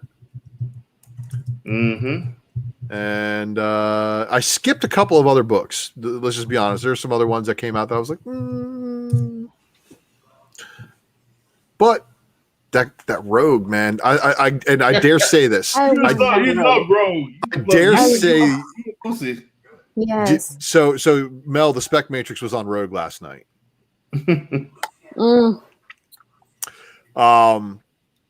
I dare say that this Rogue cover is better than the JSC limited one from Reed Pop. I need to watch the. Did you order that? No, I did not. I was just curious. Because I wanted to, but it was going to be $50 in Jeff Scott Campbell books, and then I was going to have to order a bunch of other shit to pad the order with, and I didn't want to do. I couldn't find anything else I really wanted to, and that really discouraged me from ordering. Yeah, and then it doesn't qualify for the free shipping or whatever. Right? Again, Reed Pop and their previous shipping, kind of sketch. So they take the T folder, and they will tape down the backside of one of them. Place the books there, and then they'll fold the flap over top and tape that down so the book is half in the flap and half out. Did you read the fine print on it too on that website? They're short. Yeah. I made a comment online. I said, if you ordered from Reed Pop, clap, clap. If you ordered from eBay, with an LOL because they're shrink wrapped. Yeah. Yeah, I mean, I talk to those guys at least like once a month, man. You gotta understand that those guys are not speculators No. or retailers at all. They're just guys that like to support creators and all. They don't understand that type of the world. They don't understand 9/8 and 9/6. They don't give a fuck. If JSC gets some for his shop and they show up for sale on his website, that's where I'll probably buy them. And if I have to pay the premium, I'll pay the premium there. But I'd rather do that than wait for all these pre-orders to get canceled. And there's going to be a lot of that going on. Unfortunately, I must refund your money, good sir, because my copies arrived in a less than stellar condition. So It wouldn't surprise me to see on the JSC website artist proofs, like a limited number of those, like of like 20. I just wish it was a different artist. I love Campbell's stuff, but it's an acquired taste. Just like I love Liefeld stuff. That's definitely an acquired taste. But there's that store variant, the Nakayama, that's like a negative variant. Yeah, I saw that one, but Nakayama's been basically doing the El Cheapo. I'm not going to do a background. I'm just going to do a color. Right. He's been phoning those in. He's like, yeah, well, I got one in the fax machine. Just print it out, and it's going to be like 3 colors on her face. Just put whatever color you want everywhere else. Yeah. So it's I ain't gonna do it, man. I have fun, man. I ain't gonna do it. So. What? I don't know, man. People are watching us, man, is getting mad about what we doing, man. We having fun over here, man. Really? Right now? Yeah, exactly. We good. I ain't gonna do it. Are we making people mad? Ooh, I like that. Oh, man, you gonna get a lot of you're gonna get a lot of haters, sis. Don't even worry about that. I like to make people mad. So don't let me Lucy, you can just block them on eBay, or I didn't ready to unleash the Ninth Wonder. I'm not ready to take the leash off my man Ninth Wonder because he ready to go. He ready to kill him. I ain't worried about that yet. I ain't worried about that. Man, just stop, man. Just let us have our fun, man. We ain't bothering y'all motherfuckers, man. We having fun over here, man. We ain't bothering y'all, man. Stop it. Because it can get crazy. So just please. Yep. What they say at Snowfall night? I promise you. I fucking promise you. Don't do it, man. So let us continue on, man. Yeah. Hey, I will say this. I'm getting messages from people asking me about how much is this particular thing and that particular thing. Keep an eye out for some of these variants where it's a little bit higher than normal. So normal cost right now for a comic book is about $3.99. X-Men #1 is $4.99, right? So that's since the freaking cost kind of up there, right? Which can make it jump $20 to $30, in some cases freaking $100, depending on the ratio variant. So keeping that in mind, even though yes, absolutely, if you can freaking use the pull box freaking thing. However, keep in mind out for some of these dummies out there, because I clicked around. Some of these dummies out there, they got some of these 1 to 50s and 1 to 60s out there for $30, $40. Mm-hmm. So let me do the quick math on how much it should be. But a 1 to 50 costs them about, for $50, it's going to cost them about $125, and they're selling it for $40. So take that for what you want. Wondering why freaking comic book stores can go out of fucking run out, freaking go out of freaking business. Sharks. Get them. That's why. 224, and we're still going strong. Yo, we didn't even fucking touch the gravy of the show. We Lucy the saves y'all about $40 a fucking month on short boxes. We did that already. You know what I'm saying? We didn't gave motherfuckers an opportunity that's an artist. We didn't give opportunities to shine. We did that already. You know what I'm saying? What else do we have to do? We got to chase them. Yeah, we got some books to give away. What is it? Is it Deal or Junk Side? Yeah, I think Knife Wonder. I think you up. We give away 7 shirts. I mean 7 shirts. I'm looking at the chat. You give away 7 books. And then we got. And then hold on. I've never been. I ain't gonna say never. I had a history of being very disrespectful before. I had to curb my disrespect because a lot of people got hurt. I don't want to go. I don't want to go back there. So I try not to keep my shit disrespectful. Please don't bring me back to that world. Just leave me alone. Leave me alone. Don't push us. Please don't leave. Please leave me alone. I don't want to. Knife Wonder, how you feeling, baby? Man, look, I try to be mild mannered when I come on these shows and when I'm in public. But behind the scenes, Mel know how I really. That's what I'm trying to tell you. Like I can get. I'm too old to get fucking stupid. Y'all motherfuckers don't understand, man. Fucking one time, me and Knife Wonder, when we first met, it was just me and Knife Wonder just sitting there staring at each other. I was like, "Hello, how's it going?" Knife Wonder was like, "You want that cornbread?" I was like, "Nigga, what the fuck is going on?" What is this? You ain't never seen the movie Life? No. I'm just fucking around, man. I'm about to say. But yeah, we got the giveaway. We got the Dr. Afro number 9, 1/25. We got the Black Widow number 6, cover A. That's the first Lucy win, and we got Batman 0 Point number 1, cover A, the Fortnite shit. Lucas, did you put those names that I sent you on the wheel? Yes, sir. They are on there, and I'm just messing around with some other new names that have people that are just popping up all of a sudden. Hey, let me drop out and get on that wheel. No, I'm joking. You can get on there. No, that's cool. No, let the Sharks get it. Let the Sharks win it. I would, if I want it, I would pay it for it anyways.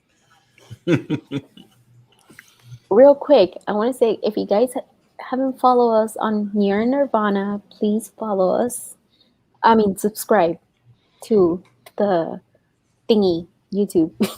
And click the notification bell for notifications for when they go live. Don't forget to watch their previous episodes. Smash the thumbs up.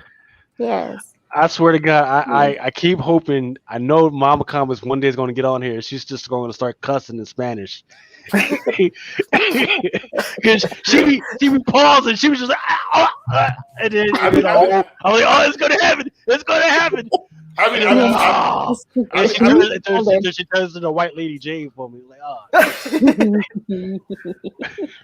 No. I've been trying to get a curse, but she'll be wanting to curse. I do a little. When I'm mad. Raimi in the house catching hell.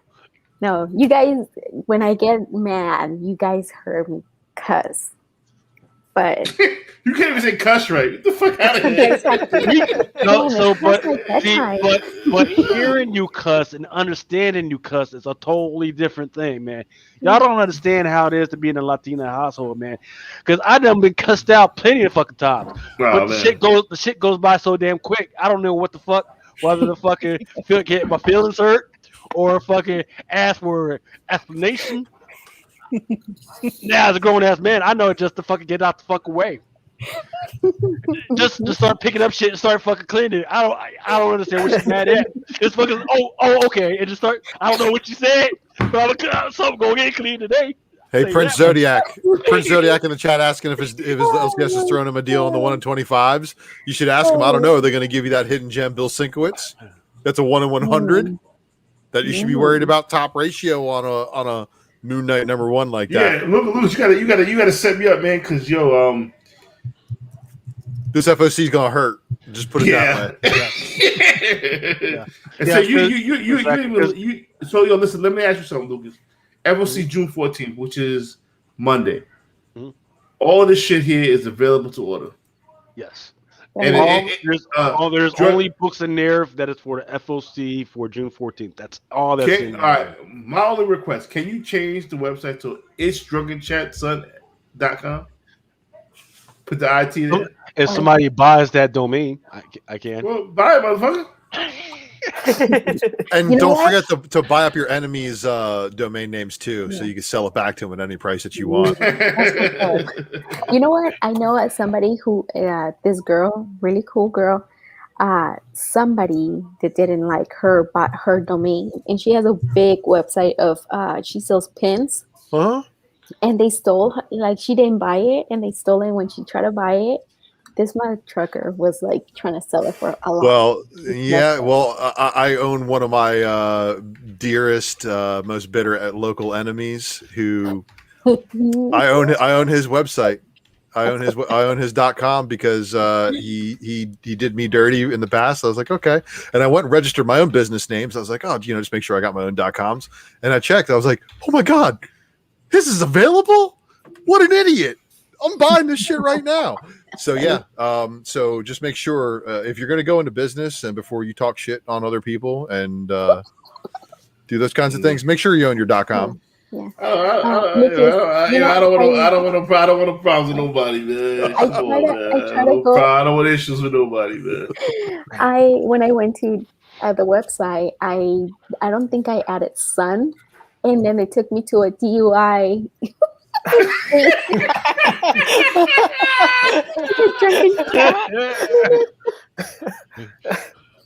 I was like, already have a problem.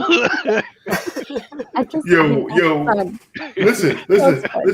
I want you motherfuckers to go to sleep because I don't want this motherfucker to hit 100. I don't want you to hit 100. So I'm talking shit about everybody because I don't want to get this book away. So, what book is it?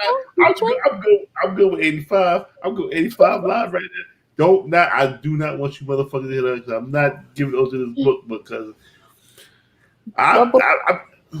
what book? Yeah, which book you want me to tell you what book it was? Yeah. For the Ultra Box. Oh, okay. No, I'll tell you what it is. Huh? If we get to 90, I'll tell you what it is. Okay. I'll tell you what the book is. We get 90 live right now. Wait, it's a book that's going in my box? Yeah, did you not hear what I said before? Man, look. It is 2:33 in the fucking morning. It is. I barely look. This is hungover drunken chat. Okay, like I barely was able to sleep a fucking total of 8 hours, listen, not all at once. I'm gonna tell every last one of you motherfuckers on shit. I ain't drink last night. I had to get up at 8 o'clock. You suffer with me tonight.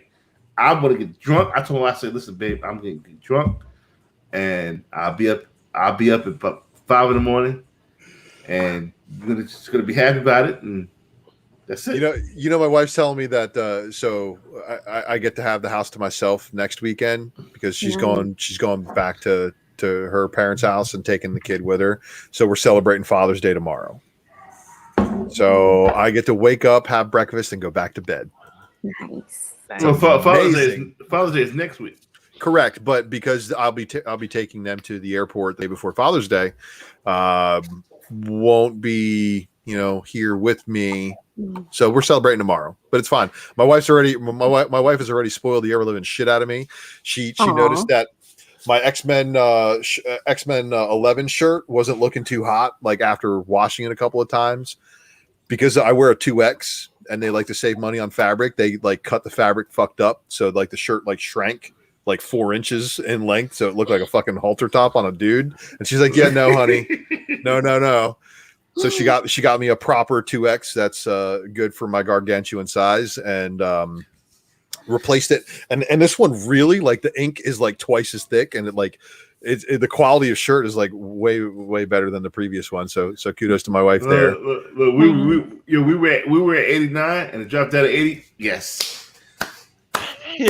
See, talking about what my wife buys me for Father's Day seems to kill the buzz, huh? Yo, I'm telling you, it's a great book too, and I don't want to let it go, but I gotta help my man Ultra out. You know what I'm saying?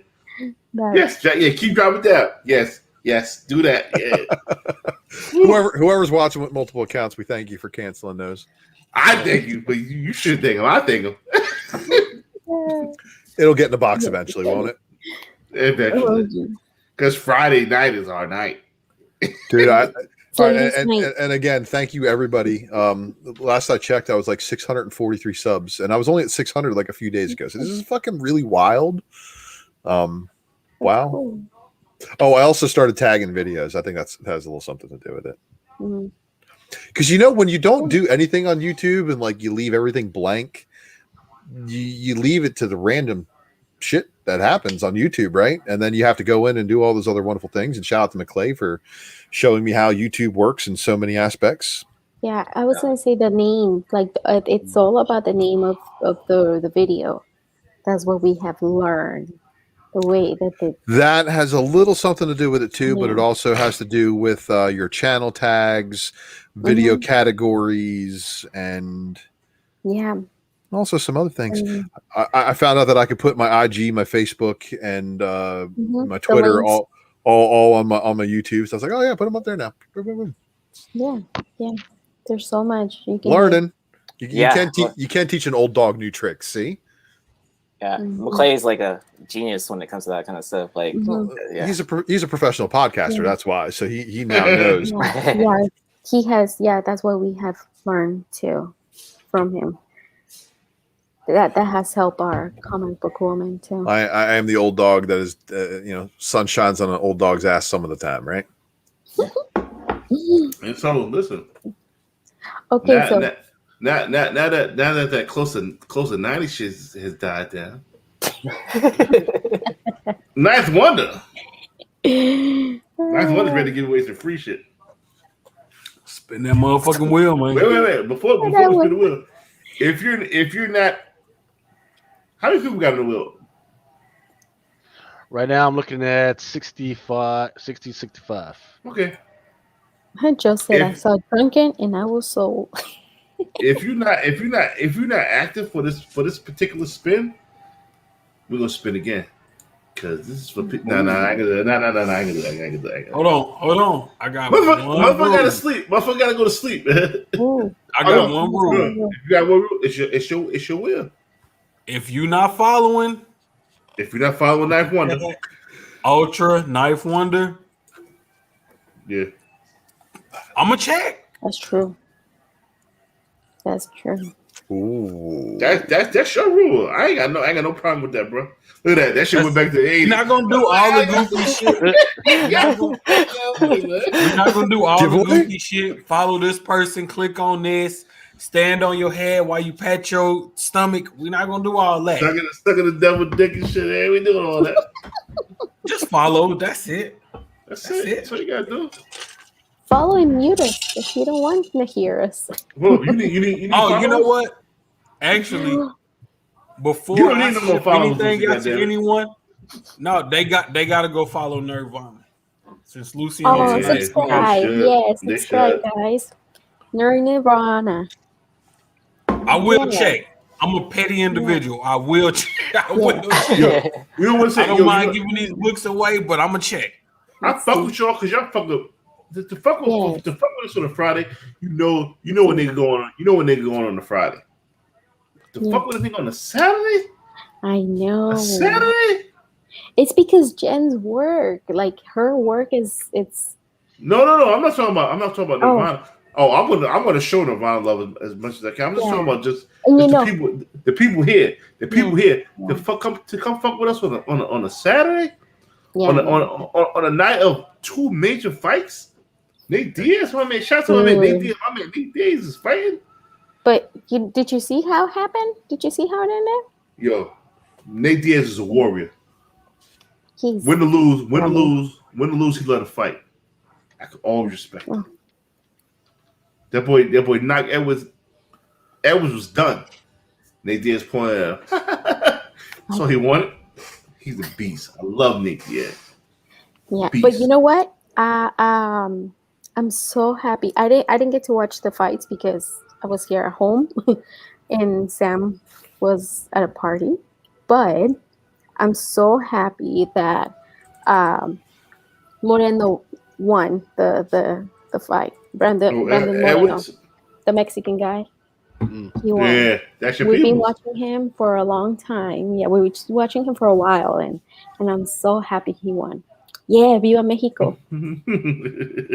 Yo, fights when you have a freaking bunch of Mexicans in that joint, man. This shit's always freaking live, man. Always a pro. Yeah.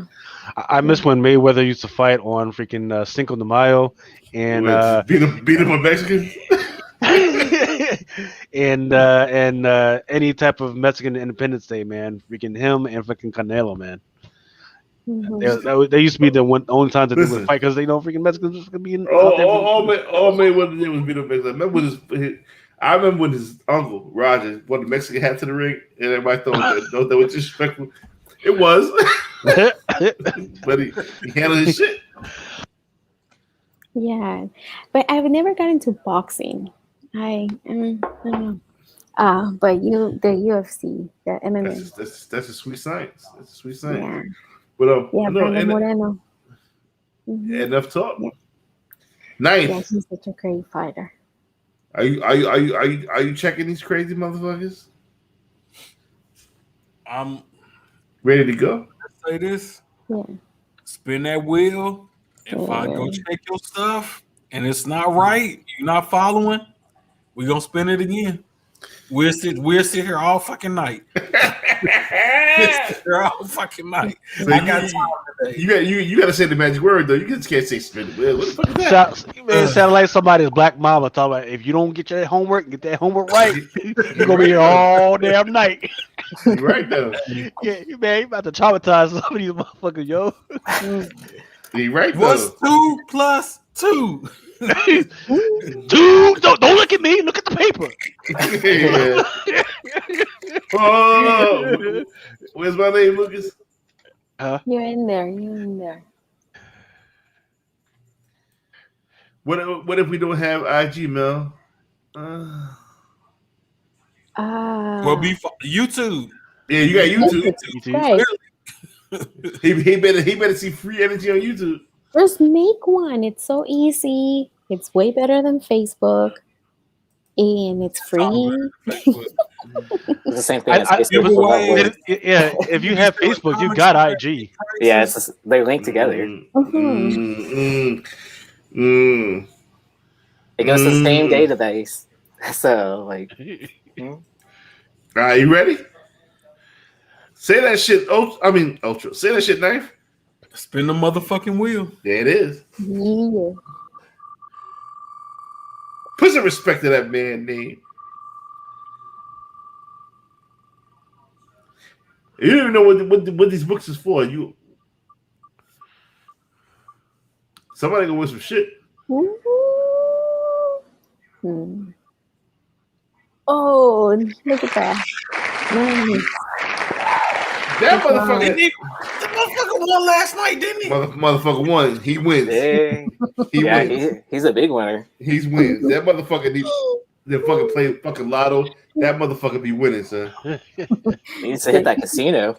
But he had like some candles on, like so he can win every time or what? Hold on. Santa Maria Reina. Eddie Bear said he see his name.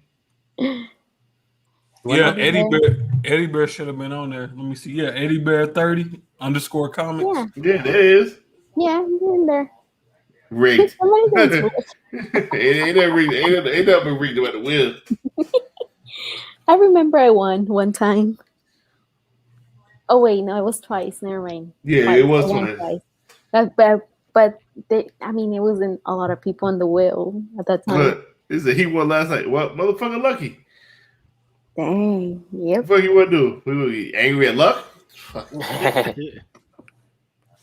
Angry at luck. Let me see. Then we're not gonna do it right now. We probably do it after what is it, drunken deal or drunk side or whatever we call it. That's what we gotta get to next. After that, we give away the foil, Something's Killing the Children #1. Yeah, so he's Taylor Geek on IG, in case you're checking. Taylor Geek, okay. Yeah. This motherfucker, he stayed, BF, you stay winning, my dude. He's not lying. I think the shit rigged too. Cause Them motherfuckers stay winning. All right. Yep. So we have a special edition. Now we got Okay, haters. In a row. before you go, I'm gonna go, guys. I'm getting so tired. Lucy. Yeah, you definitely gotta go. Thank you, it's your guys. birthday. Bye. Happy birthday, girl. Happy Yeah. birthday to you. Thank you. Yes, Happy I got birthday, a long Lucy. day tomorrow. Thank you, guys. Thank you. And I'll be watching. I'll be in the What chat. you gonna do for your birthday? What? Sleep. Sleep. But we're just gonna go have dinner tomorrow. Nice. I'm not. I didn't ask for anything. I'm easygoing, so I didn't. You spend all the Sam's money in comics, so you can ask for that. That's right. No, I don't. Lucas sends me books. I love you, girl. I love you, sis. Love you guys too. Take right. care. Have a great Bye-bye. night. Bye. All right, so Taylor Geek was good. He following everybody. Yeah, so, he on point. Yeah, just send me a DM with your info, and I'm gonna get all the. No, books fuck out, that dude. He ain't following my MySpace, man. He's got Wait, my have you- Netscape. Have you seen that new website where they recreated MySpace?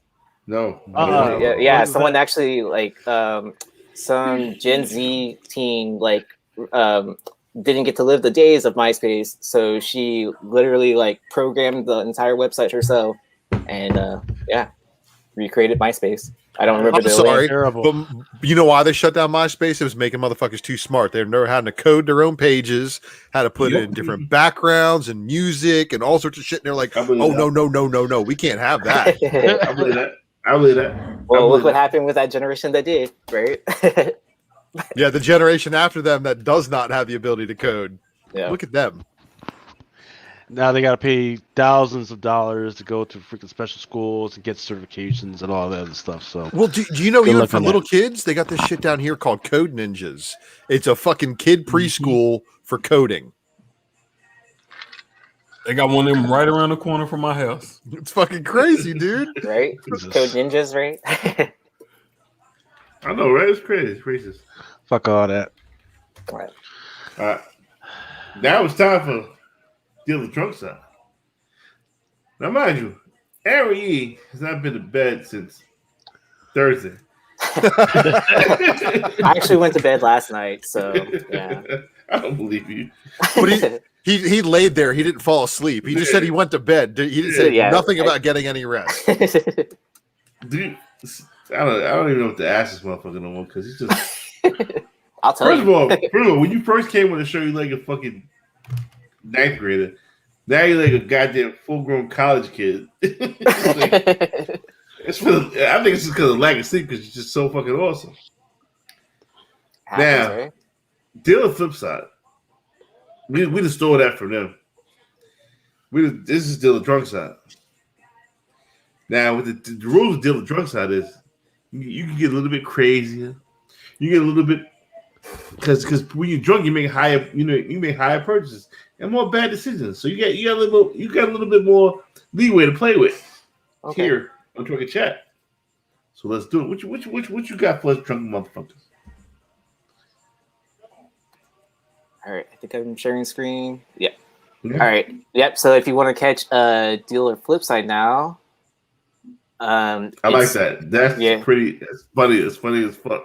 Yeah. So shout out to Frank Gogol for creating this graphic because we had it on Comic Book Food Chain. We had Nico on for an episode, and then they're like, "What games do y'all play?" We're like, "Well, we play Deal or Flip Side on the Flip Side channel." So we'll be doing that show, I think, on Wednesdays now. So, yep, it's going to be live this week, and I believe Ninth Wonder is going to be joining us. So, Oh, really? Yep. You get the call up already? See, I told you, you're going to get the call up, brother. Yep. So, and then, and then we'll see who shows up from the Modern Playbook team to join us. And then, we're always looking for guests now. All right. So, anyways, our first set of books I have Ren and Stimpy show number 1 sealed for $9.99 plus $5 shipping versus Beavis and Butthead number 1, $9.99 plus $5 shipping. I fucking always hated Beavis and Butthead. Fuck them. I'm going Ren and Stimpy. I was Ren and Stimpy fan. I'm going Ren and Stimpy. So for those who are not tracking what's going on in TikTok, Ren and Stimpy are actually making a pretty big comeback because people are starting to realize that a lot of the stuff that was happening in that cartoon wasn't for kids. It was not at all childlike, and they were kind of progressive, sexually progressive for that time and day and age. So I would go with they were like the SpongeBob of our generation. oh no.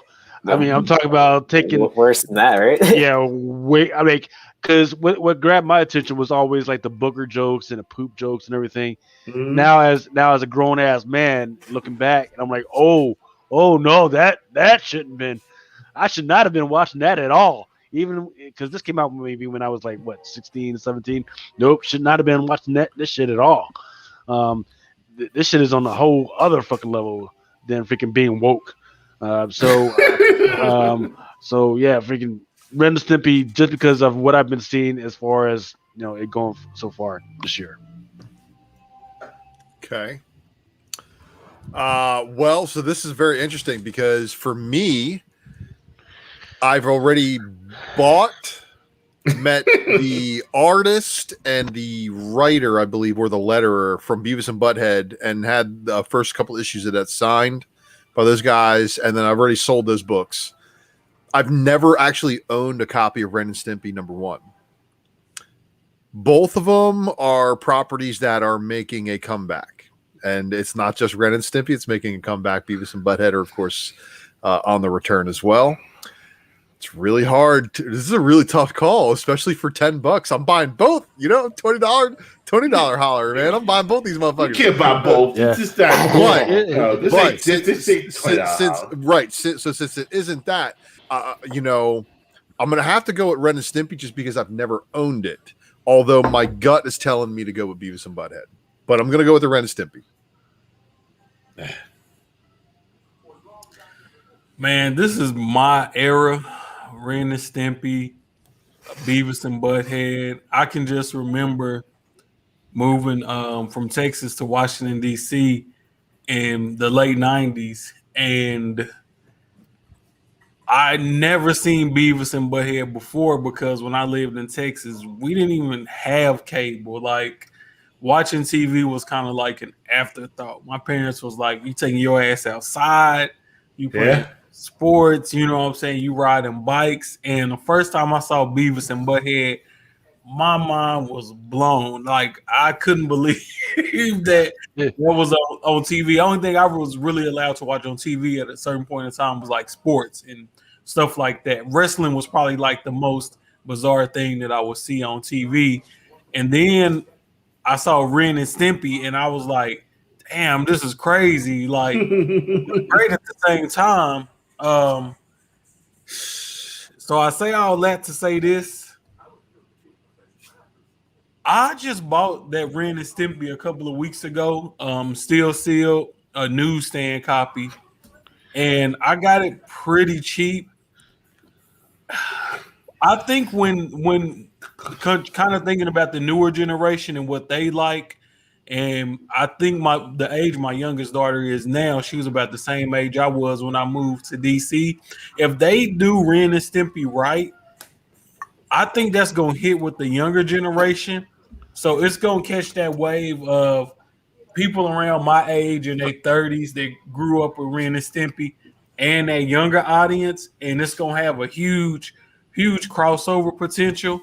Beavis and Butthead, for them to do that to the level that it was in the late 90s, they just couldn't do it nowadays. It's just, you just can't get away with shit no more, man. It's a sad truth of the reality. It's gonna be a watered down version of that. But Ren and Stimpy, since a lot of that stuff was so tongue in cheek, I think they can still get away with doing some stuff, or just having them be so obnoxious and goofy to where they'll still be palatable. So I would probably go with the Ren and Stimpy. Beavis Butthead is always they play it out like you can't have Wayne's World right now. Y'all motherfuckers play it out. So I'm not sure if y'all remember, but Beavis and Butthead's already had a relaunch before on MTV. Are they still on?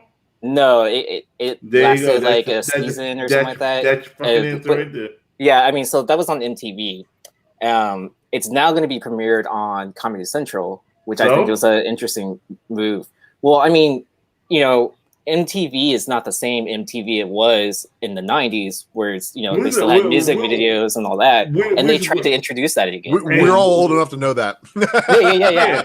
But I mean, like... Yeah, when Dave Chappelle left for Comedy Central, let's say you put Comedy Central on. Tosh Point played stuff a long time ago. Right. But I mean, like, you know, I feel like they would still hit I guess the stoner comedy level of people. Yeah. Oh, because they have all those like late night shows. I don't know. Especially with legalized weed in a lot of places. I bet you Beavis might have started smoking. Yeah. But so, what would you? Which is your book though? Which is my book? Yeah. I mean, I definitely remember watching Ren and Stimpy, but I'm still gonna have to lean towards Beavis and Butthead a little bit more, just personal taste. And I thought it was very interesting for both these books that the secret message that's under the Ren and Stimpy, I think there's like 2 different variants of what it says. I don't remember exactly what. And then with the Beavis and Butthead, there's the red glove variant, which is a second print. So I just wanted to mention that to all you diggers out there. You know, I was actually I was waiting for an to drop that one right there, because that's the one that I would spend more than $10 on if I did see it. And you saying that's a second print? I didn't know. Yeah. I didn't know that was the second print. I thought it was just an ink variance. Just an ink variance when they filled the new ink in order to make the covers. But is it listed as a second print on the barcode or anything like that on the book? So it's not actually on the barcode. It's inside the the indica. In the indica and on the inside. So even though it says like it still has the 00111, it's actually it should be a 2 at the end, but it's in the indica on the first page. I think I saw that in like one of the Facebook groups. I don't remember which one. Because I've always noticed that red glove one. I've always noticed that one. Yeah, for sure. So, tight. Alrighty. So our next set of books, we have Uncanny X-Men 164 that sold for $25.52 versus a Miss Marvel #1 mid-grade for $29.99. That should drop down to $29.99. I know. I was surprised to see that too. Binary or Miss Marvel? Wow. Where you at, Mel? You started off. Mel. Damn. Save your fucking money. Don't buy any of that shit. Yeah. And I only because you got to remember the theme of why freaking they brought Captain Marvel anyway, because there wasn't enough female representation in the freaking comic book world. Well, here it is, and it did okay. Marvel needs more than okay. They need cash machines right now, right? So they're looking towards freaking Asia, and they're gonna look towards those freaking characters to make them fucking money. So this shit, their time was over. They had it. They had a freaking female character. It's over. Done with. Kaput. See you later, Miss Marvel. Bring on Kamala Khan. That's the one you want to pick up. With everything that Lewis said, yes, 100% right. And if I had to pick, I would hope for a reboot because they want to get rid of whatever shorty name was. They want to get rid of her ass. So I'm going to go with Binary so they can recast that situation. So, but Uncanny X-Men, what's mine? Mark this day, 6/13/2021 at fucking 3:00 in the fucking morning. This is the time that Lucas said, I would rather have a 7th print of the first appearance of Kamala fucking Khan than this bullshit right here. Yeah. Both of the shits is dead in the water. But I'm going first print of Binary because you could change the fucking actress. You could change everything. Got Multiverse coming up. Hey, no more Miss Marvel, it's Binary. Because we lost have been wilding out. Well, I gotta say, I'm going with Ms. Marvel #1 because ain't nobody in the X-Men universe give a shit about Binary. Yeah. Nobody gave a fuck about Guardians of the Galaxy. What you got, Knife Wonder? Man, I just don't see Miss Marvel. Brie Larson people just do not like her, man. So I feel like that character is kind of cursed. So I would rather just roll the dice and go with the binary and just hoping that they can figure out a way to work that character in as a different actor, and maybe that spec can take off from there. Brie Larson is the fucking poster child how to fuck Marvel money up. Her and Terrence Howard. Pretty much. Yeah, I mean, honestly, to me, for a first appearance X-Men to be at this price at like in this market, it's kind of surprising, but at the same time it's kind of not, just because like no one cares about binary, right? I mean, and then that Miss Marvel cover is always a classic. So it was. I mean, it's still always. I mean, it's one of those things like once a cover is iconic, doesn't it always stay iconic? Like even if it goes in a dip, someone will start looking for it again. Exactly. If it is iconic, it will always stay iconic. And at $30 fucking dollars, that is not iconic at all. Yeah. So yeah, but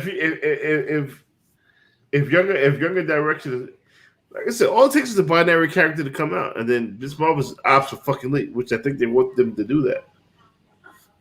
So yeah, I mean, you gotta. What is the Kamala Khan show called? Is it called Miss Marvel? I think it's just called Miss Marvel. So what the fuck you think they want to do with this Brie Larson chick? Then fuck that Miss Marvel. Yeah. Well, she's her inspiration. She's the reason why Kamala does a lot of what she does. Why Kamala wants to be a hero, right? And that's how they based it in the comics. Okay. So look, I get it. Did Brie do something recently that I didn't hear about? No, she did something in the past, and she's just been wilding out. Oh no, well, everybody's moved on from that because there's other people who are supposedly the shade of a fruit that got other people riled up. So they forgot about Brie and her wokeness, and that's the reason why the next movie is going to be the Marvels, because it's going to be multiple Marvels. What about? Do you guys remember Miss Thing? From Fantastic Four. She was Ms. Marvel before she was Miss Thing. Right on the cover when she's fucking a wrestler or some shit. Yep. And that was one of Thing's girlfriends, but she started working for Dr. Doom, and Thing kind of didn't like that. So I mean, Monica Rambeau, all the different Ms. Marvels together would be pretty fucking awesome. Let's just say that. Let's just be honest. Oh my, No matter how much hate you have for Brie Larson, her playing Carol Danvers, getting with Kamala Khan as well as with Monica Rambeau in the same movie, plus having a Ms. Marvel TV series to kind of maybe build up some plot, maybe some introductions. I would rather see Miss Marvel hanging out with Jessica Jones and Jessica Drew, Spider-Woman, and She-Hulk. I want to just see them hanging out, fucking getting drunk. That's the way that they've been developing it in the comics. You mean comics accurate? Yeah, you mean comics accurate. So you want them to respect source material. Right. I don't know why you would ask so much from the MCU at this point, but that's a joke, because the Marvel, even though the MCU isn't exactly like the comics in a lot of aspects, they at least tried in other areas to make sure, like, oh no, this is part of that character's history. We really need to have that in here for moving the story forward. So hopefully they continue to do that. And really, have they really gotten a casting bad besides Terrence Howard? Yeah, Miss Marvel. Okay. Yeah. Yeah. So with all that being said, I think I would side with Ultra and take a gamble on this Marvel one, because when else are we going to see this book at this low of a price again? I mean, no, the gamble would be binary. Yeah, I mean the gamble would be binary. That's the not safe gamble. The safer gamble is Ms. Marvel #1. The not safe gamble is that they recast or they do something with the binary name and give it to an actual mutant in an X-Men book. This is the problem. You wonder why this book doesn't sell for shit. Carol Danvers is not a fucking mutant. Nobody gives a shit about her powers because she's not a mutant, and she's in a mutant book being not a mutant. Put her back in Avengers where she belongs, and there's nothing wrong with saying that. It's just facts. Is she a Starjammer? No. Is she? The only thing you can save a fucking MCU, Miss Marvel, is the A-Force movie. Period. There you go. All right, let's move on to our next set of books. So I have Justice League Dark #1 that's estimated at a 9.4 for $20, and then Batman Who Laughs Year of the Villain variant cover sold for $20, and both have free shipping. I believe that Year of the Villain, isn't that a 1 in 500? Is that cover? Yes. Okay. But there was like a shitload, a crazy shitload. First of all, Aaron, listen, you're doing a great job, right? Right, you're doing a great job. These two picks right here makes me like, why the fuck would I give a fuck about DC? But then again, I see this Justice League Dark, what you got posted for Justice League Dark, $19.95 for Justice League Dark versus it's probably a gazillion. People are probably rolling weed in their Batman Who Last Year the Villain. Justice League Dark has so much potential. Yes, it does. To save DC, I'm going with Justice League Dark. Start with the Super Pets movie. You get Detective Chimp in there. You get a little freaking Swamp Thing freaking action in there. You get your Wonder Woman more established, and there you go. You're off to. Oh yeah, and you also got what's the name of the magician again? Santana, yeah. So the elements, titties, the one with titties. Yeah, all the elements are slowly getting in there that would set this up.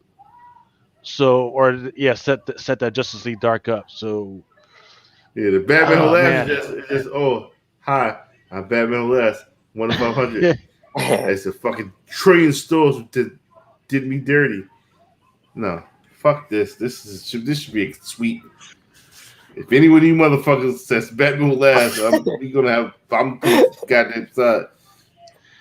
Yeah, was the Batman Who Laughs like the first appearance of anything or anything crazy like that? I don't think it was. I think it was just literally like a high incentive ratio that like that book was probably overprinted anyways, right? But isn't it is it a Jim Lee? Is it a Jim Lee? I don't remember. Let me look it up while someone else is deciding. All right, so this is tough because I need to know who the cover artist is on the Batman Who Laughs, but I think it is a Jim Lee variant, 1 in 500 Jim Lee. It could be Jim Lee. It could be Jim Lee's grandfather. Look, it matters, man. It matters. Okay. It could be the first motherfucker who put a pistol in Jim Lee's hand. No, this is a clean sweep, man. Well, it's kind of like, all right. So you guys remember Batman 50, the wedding that never happened issue? It's kind of like that, right? There's a high ratio Jim Lee variant for that book. There's a color Jim Lee variant for that book too that I have, and that's the preferred artwork cover that I like. What do you got, Lucas? Oh, a knife. No, I mean, yeah. If you know, without I can't answer until I find out who the cover artist is, so I got to figure that out too. So why don't you go ahead and tell Ninth what you got? I go with the dark just because I feel like it has a chance to see TV or film sooner than any spec from Year of the Villain. And then two, like Mel said, and it's just DC in general, they have a lot of great characters and a lot of great concepts. And while they haven't been able to roll those over into successful movies and TV shows is beyond me, but I like the concept of Justice League Dark a lot. So I would go with the JLD just because of that. Yeah. All right. It's a Jim Shung. Yeah. Okay, so that's gonna change it for me. So for the whole thing is that if Justice League is a 9.4 Raw, if it's within a stone shot of a fucking 9.8 candidate Raw at a 9.4, I'm buying that book, and I'll tell you why. Impossible fucking 9.8. Let's just be honest. The Justice League Dark in both first print and second print, and second print's in a red ink cover. They were when DC had really good card stock, but was still shipped like shit. So they all get really bad spine breaks that cannot be pressed out. And it is a very tough. It's let's just be honest. It's a tough book in high grade. And also, knowing the Batman Who Laughs quantity out there, I'm not really. That's not really a book that I would be chasing unless it's by an artist that I have to have in my collection. So I'm going with the Justice League Dark. Yeah, sweet. Well, yeah, wasn't it already confirmed that Keanu Reeves is coming back to play Constantine? No. That's No? kind of like one of those rumors? Circle rumor things, like where you report yourself and then claim yourself as an anonymous source or something like that. So okay, gotcha. Yeah, we don't know. Sure. I think he wanted to, and I heard that too, but I haven't heard it from a confirmed source that says, "Yep, this is actually happening." Because DC, I think, is playing with us. Or just trying to throw shit on the wall to see what sticks. I think DC quit. Yeah, I mean, it's gonna be sweet for me too. Justice League Dark. I mean, honestly, I didn't know it was still $20. I'll probably I'll be buying more copies. Yeah. So that's an easy buy. Yeah. Here's some food for thought of what you could do with the money instead of buying either one of these two. At $20.50 for $20.50 after tax and freaking shipping and everything, you could actually buy some AT&T stock. Ooh. Or some discovery stock for less than that. You better buy some Clover. Stop fucking around. Ride that squeeze. Anybody buying coin on the dip? Who? Buying any coin on the dip? Yeah. Yeah, it's dipping hard right now. That's why. Yeah. Your boy Trump, motherfucker said, "Fuck this shit. This shit's a scam. That shit tanked." All right, congrats to Tanyan. That means he bought more. Yeah, so congrats to Tanyan for getting nominated for the Eisner Award. I think 4 different awards at this point, right? And I think one is Best Writer. So why not have a win number 1, cover A and B versus Something That's Killing the Children, 7th print, the local comic shop day foil variant. This is going. Nobody gives a fuck about a foil. I'm just going to go ahead and get it out the way. I want the Something Is Killing the Children number 7 or 7th print because I neglected to buy it at cover price. That's just the only reason I want it. But I think Wind is going to be the better spec play because that was supposed to be a very thick graphic novel, and they were like, whoa, break it up into individual issues. It'll be way, way better, and they were right. Yeah, give me the A and B on the Future Project. Oh, a first print of a Future Project, then a 7th print on some fucking foil that motherfuckers not be giving a fuck about. You know why? Because there's an 8th print that made the 7th print totally negated. Yeah, but you got a first print of an A and B. Oh, is that what happens? Is that what happens? Yeah, Luke has definitely called that before. Nobody give a fucking. You know what? And then let me tell you something. Let me tell you something. How I know Lucas is not bullshitting. Because the motherfucker sent me about 4 or 5 fucking just free copies of the 8th print in the fucking box. He don't give a fuck about this shit. Get the fuck out of it. Fuck this book. I have 2 copies myself. I can't. Right. Front, Lucas be doing all kind of gala shit. I say, if this motherfucker send me a goddamn another gala book, I'm gonna fuck him up.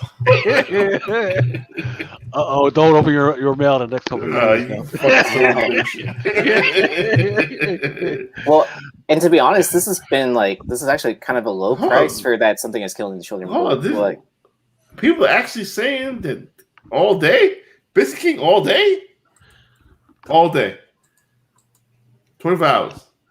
Be careful on this shit. Right. Yeah. No, I opened up the. I think was it last week that I opened up the curtains to Ultra, and was that Jim that was with us? to some of the distributors that I have and what they are holding in the back that they are only allowing other retailers to see. So I know for a fact there's a lot of shit that you guys think is rare that's not rare and it's just being held on to. Jenny Friesen, boom. Trust me, I know. So Um, who next? Yeah, what you guys got?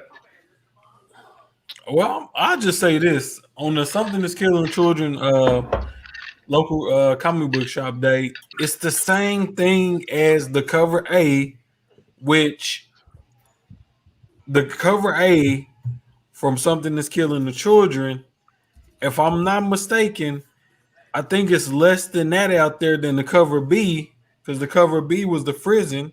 No, the cover C was the Friesen, right? Yeah, From cover B number was one. the J Lee. And then cover B was the J Lee. So I think that's why this 7 print is so popular, is because it's basically just a replica of the number one. And that foil does make it pop more. Now with Wind,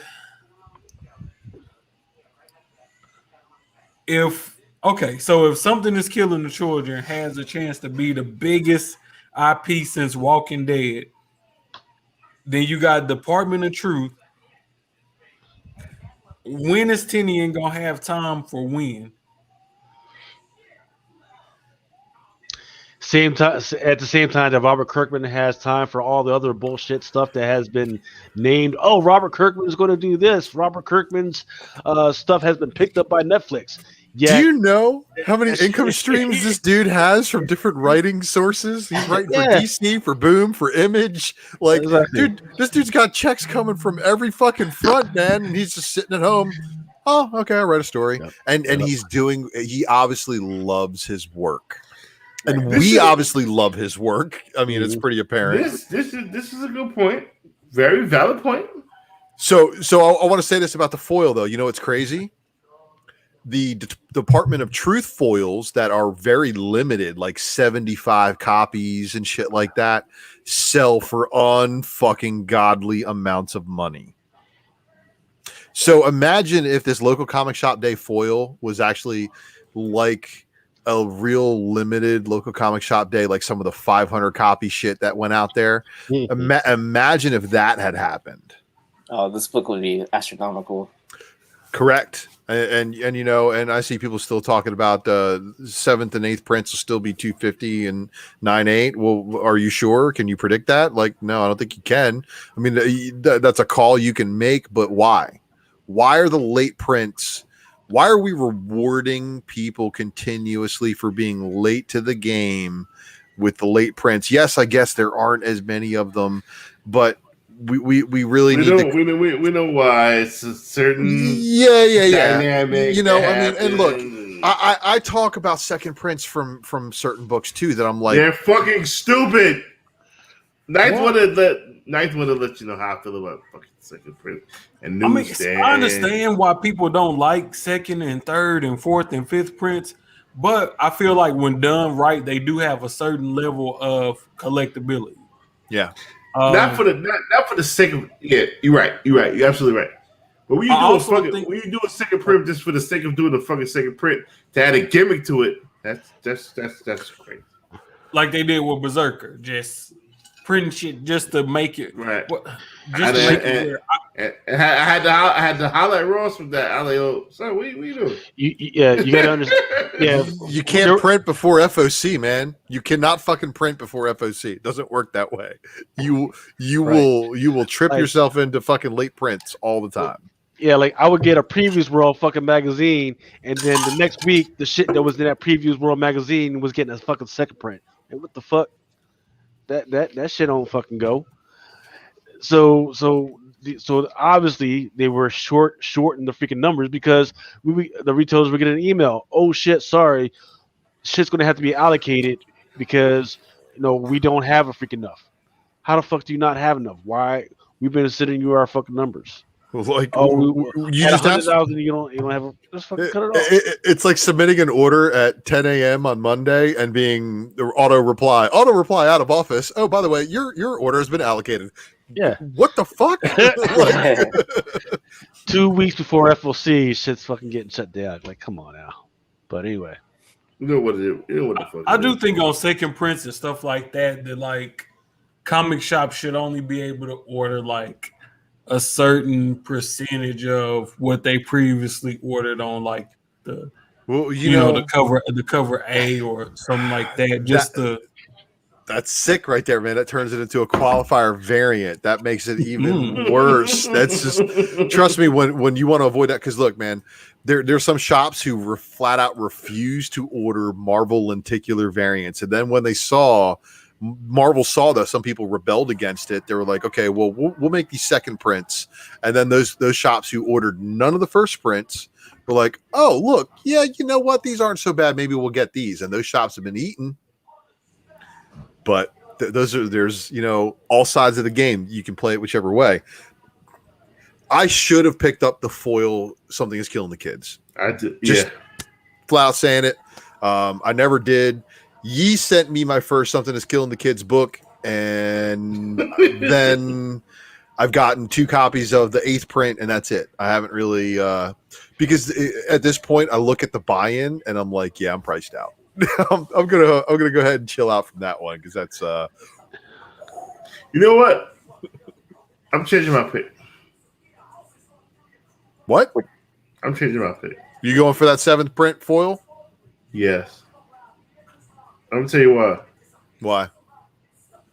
I don't think anybody will give a fuck about when. You love the property, that's why. If you can't afford first print, where you gonna go? And you want a first print that looks like the fucking you want a different print that you can afford that looks like the first print. I'm going for it. You can't read the slab from far away where it says LCSD variant. Oh yeah. Well, I'm going for it. It says that on the back of the book, doesn't it? Like yeah, I think so. I'm saying on the actual book itself. I mean, I just feel like it's a market for the foil. I feel like it's a market out there for the foil. Look at the Lamole UF4. I can't hear you. Knife, you muted. Knife, you can't hear you. Really? Oh, there might be something wrong with his mic. But anyways, don't forget that there's also a 1 in 25 Momoko for win number 1 too.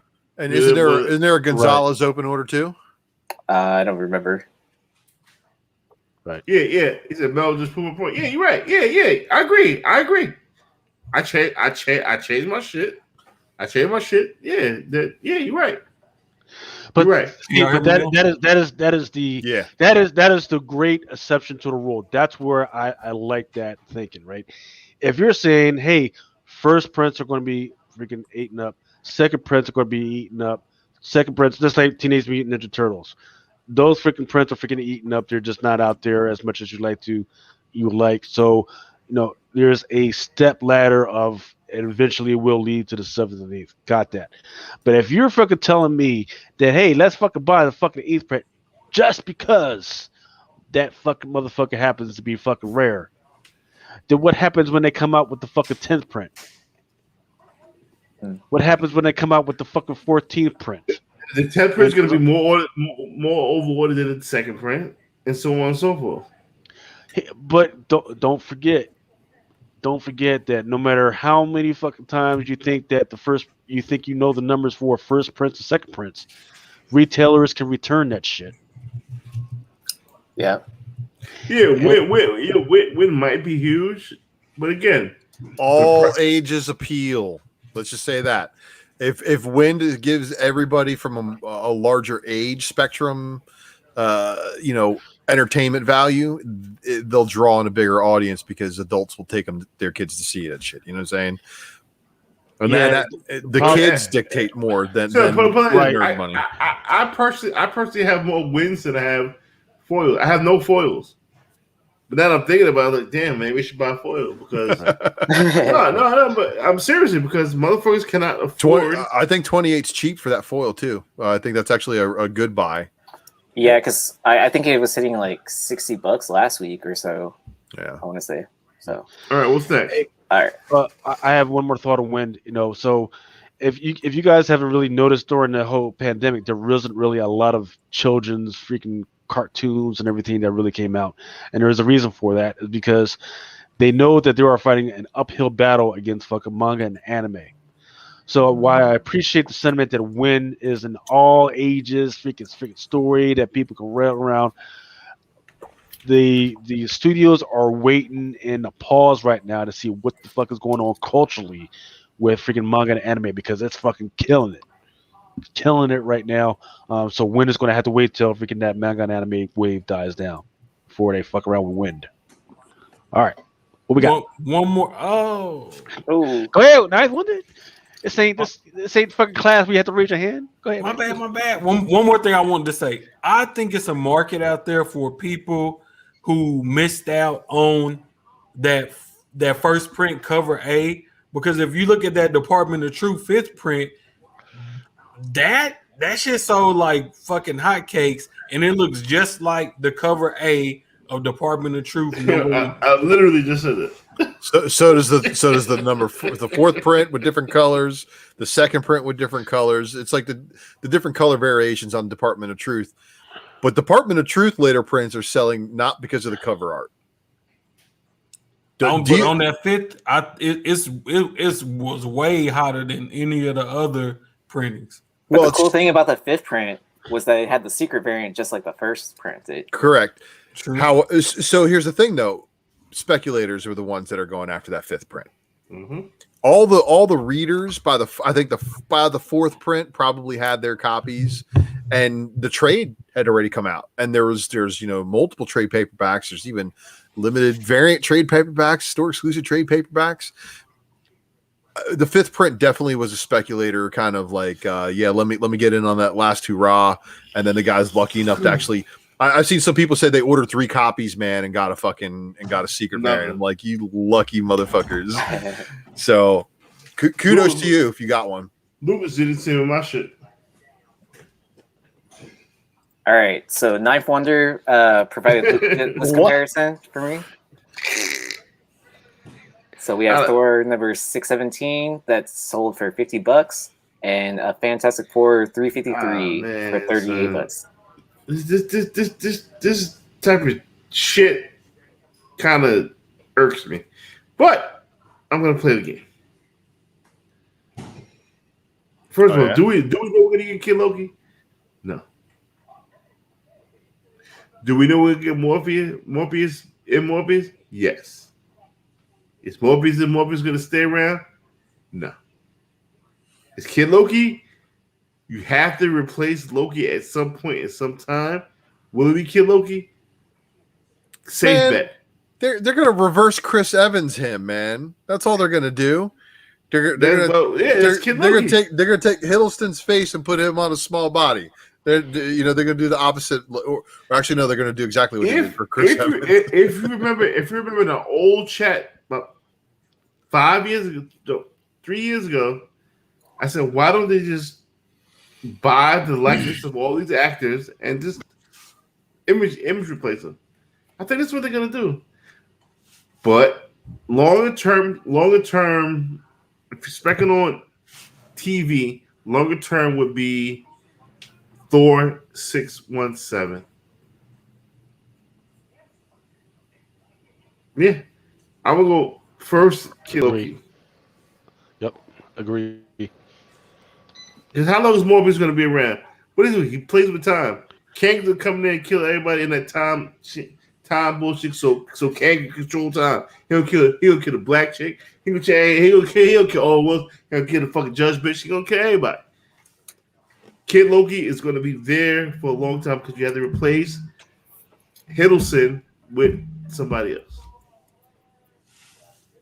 Lucas, 617. Well, I mean, are you guys seeing where this could go culturally, right? So you got Kid Loki in place right now. You've got the Eternals. There's a Kid Eternal that's out there in the comic books right now. You've got the Kamala Khan, the Kate Bishops out there. You've got the Miles Morales on his freaking way. Inside the comics, there's also a Kid Thor that's out there rocking it right now. So there's definitely a way for a kid movement to go if this works. If this works, and if people, just like the whole Baby Yoda thing, if people catch on to it like this, Yeah. right? And they're like, oh man, I fucking love Kid fucking Loki. That would be fucking great. But this one is a $10 investment to wait and see. I'm not spending $50. Yeah, you're wild. Yeah. For 367, I'm not sure about that price. I don't understand why. Well, maybe lately, but just wait for the freaking season to end, right? People are going to forget about this fucking book. Yeah. And if you really like the character, go ahead and fucking grab it. That'd be good. But I just realized I grabbed the wrong price for the Thor 617. If you notice that the dates don't match, that's one's on 6/12 and the listing was actually on 6/9. So my bad.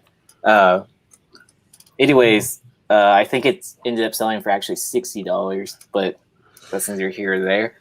I think it was the $60 one was a higher grade. They listed that as a high grade book. So that was, I think that's why I kind of did a comparison on it, because they both was high grade books to kind of. So I mean, it's about even, you know.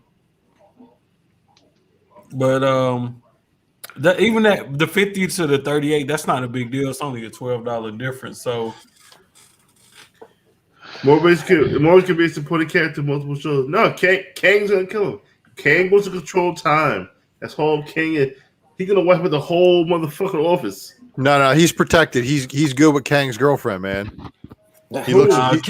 I agree with Mel. Kang wiping all of that TVA shit. Yeah, fuck all of them motherfuckers. He's gonna exterminate. It ain't gonna be no time. Motherfucker. I am time. No, Kang uses the TVA to help him keep time in line, so he doesn't actually have to raise a finger.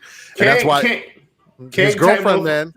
Kang, time motherfucker. Like, yo, listen, I run this shit. Fuck the time cop. Nah, fuck all y'all. I'm killing y'all. You got to think that TVA shit is too demonstrative to the overall MCU, because every time something happens, people gonna be like, "Well, why don't the TVA just step in and fix it?" You gotta get after this Loki shit. You gotta get rid of the TVA. Well, we already know the multiverse of madness is gonna happen. So what we're gonna watch in Loki is gonna be Loki doing everything he possibly can to save his mother. Well, himself. I don't know about his mother. Like, that is that something he's going to try? Is he going to try to alter a bunch of shit in the MCU? And is Loki altering these things in the MCU going to get his way? See, this is where she can become. Remember that shit, Heroes. Yeah. And what fucked up Heroes? The time traveler. Yep. There you go. Well, hold on. In real world, the writer's strike. Yes. The show, the time traveling. Oh man, that was Heroes was my shit, man. I love Heroes. That was my shit. I love but Heroes. That time traveling did fuck it up. That shit just fucked everything up. Like, what the fuck? This the Chinese motherfucker going around just fucking shit up and keep fucking shit up. Nah, that shit crazy, bro. When does time travel not mess up everything? Right? Exactly. Say it again, Aaron. When does time travel not mess up everything? There you go. Mess up everything. I think the exception of the rule would be like what, Doctor Who? But even that kind of like muddles up things, right? And I never watched Doctor Who. Well, if it wasn't for Hitchhiker's Guide to the Galaxy doing time travel, the universe wouldn't exist, because it's a never-ending loop. Nice. This is what I said. It says multiverse shit. It's gonna be a problem. I'm sorry, Ultra God. It's cool. Well, I was gonna say, with that being said, my pick is definitely Thor 617 for Kid Loki over Mobius, but I like the Fantastic Four 353 as a still potential find it in the bins for fucking $4 or less, because unless you have a hip comic shop who knows what's going on, that book is findable. The Thor, they didn't really make as many of the Thor as they did of that Fantastic Four. Just put it that way. Knife, we already said your piece, right? Aaron, where you at with it? Oh man, I guess I guess after listening to everyone, I'm gonna have to go with 617 also. Like at first, I was gonna pick the Fantastic Four, but that print, if it's a higher print count, is easier to find, and back then that don't know what they're doing. Like I'm gonna go. Dude, it's 90s. It's 1990s Fantastic Four. Yeah. All right, that makes a lot of sense now. I mean, I have tons of shops that do not correct their prices on books, and then they'll still have it in their back issue bin for $4. You better blow the dust off. If you pay $75 for this fucking Mr. Morbius, you smoking all kind of crazy crap. No, I'm just saying, when you approach the Fantastic Four section of your long boxes in your back issue bins of your LCS, take a deep breath and blow the dust off of them first before you start sorting through them and get all the dust blown up in your face and you start sneezing. It's embarrassing. And then people know that you're looking at Fantastic Four books when you're sneezing your head off. So, I mean, you think Kid Loki could join the Young Avengers?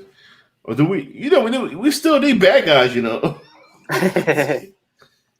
Yes. Everybody's turning good. We still need bad guys, Dude, they've been training us to fucking root for the bad guys for the last 10 years now. Come on.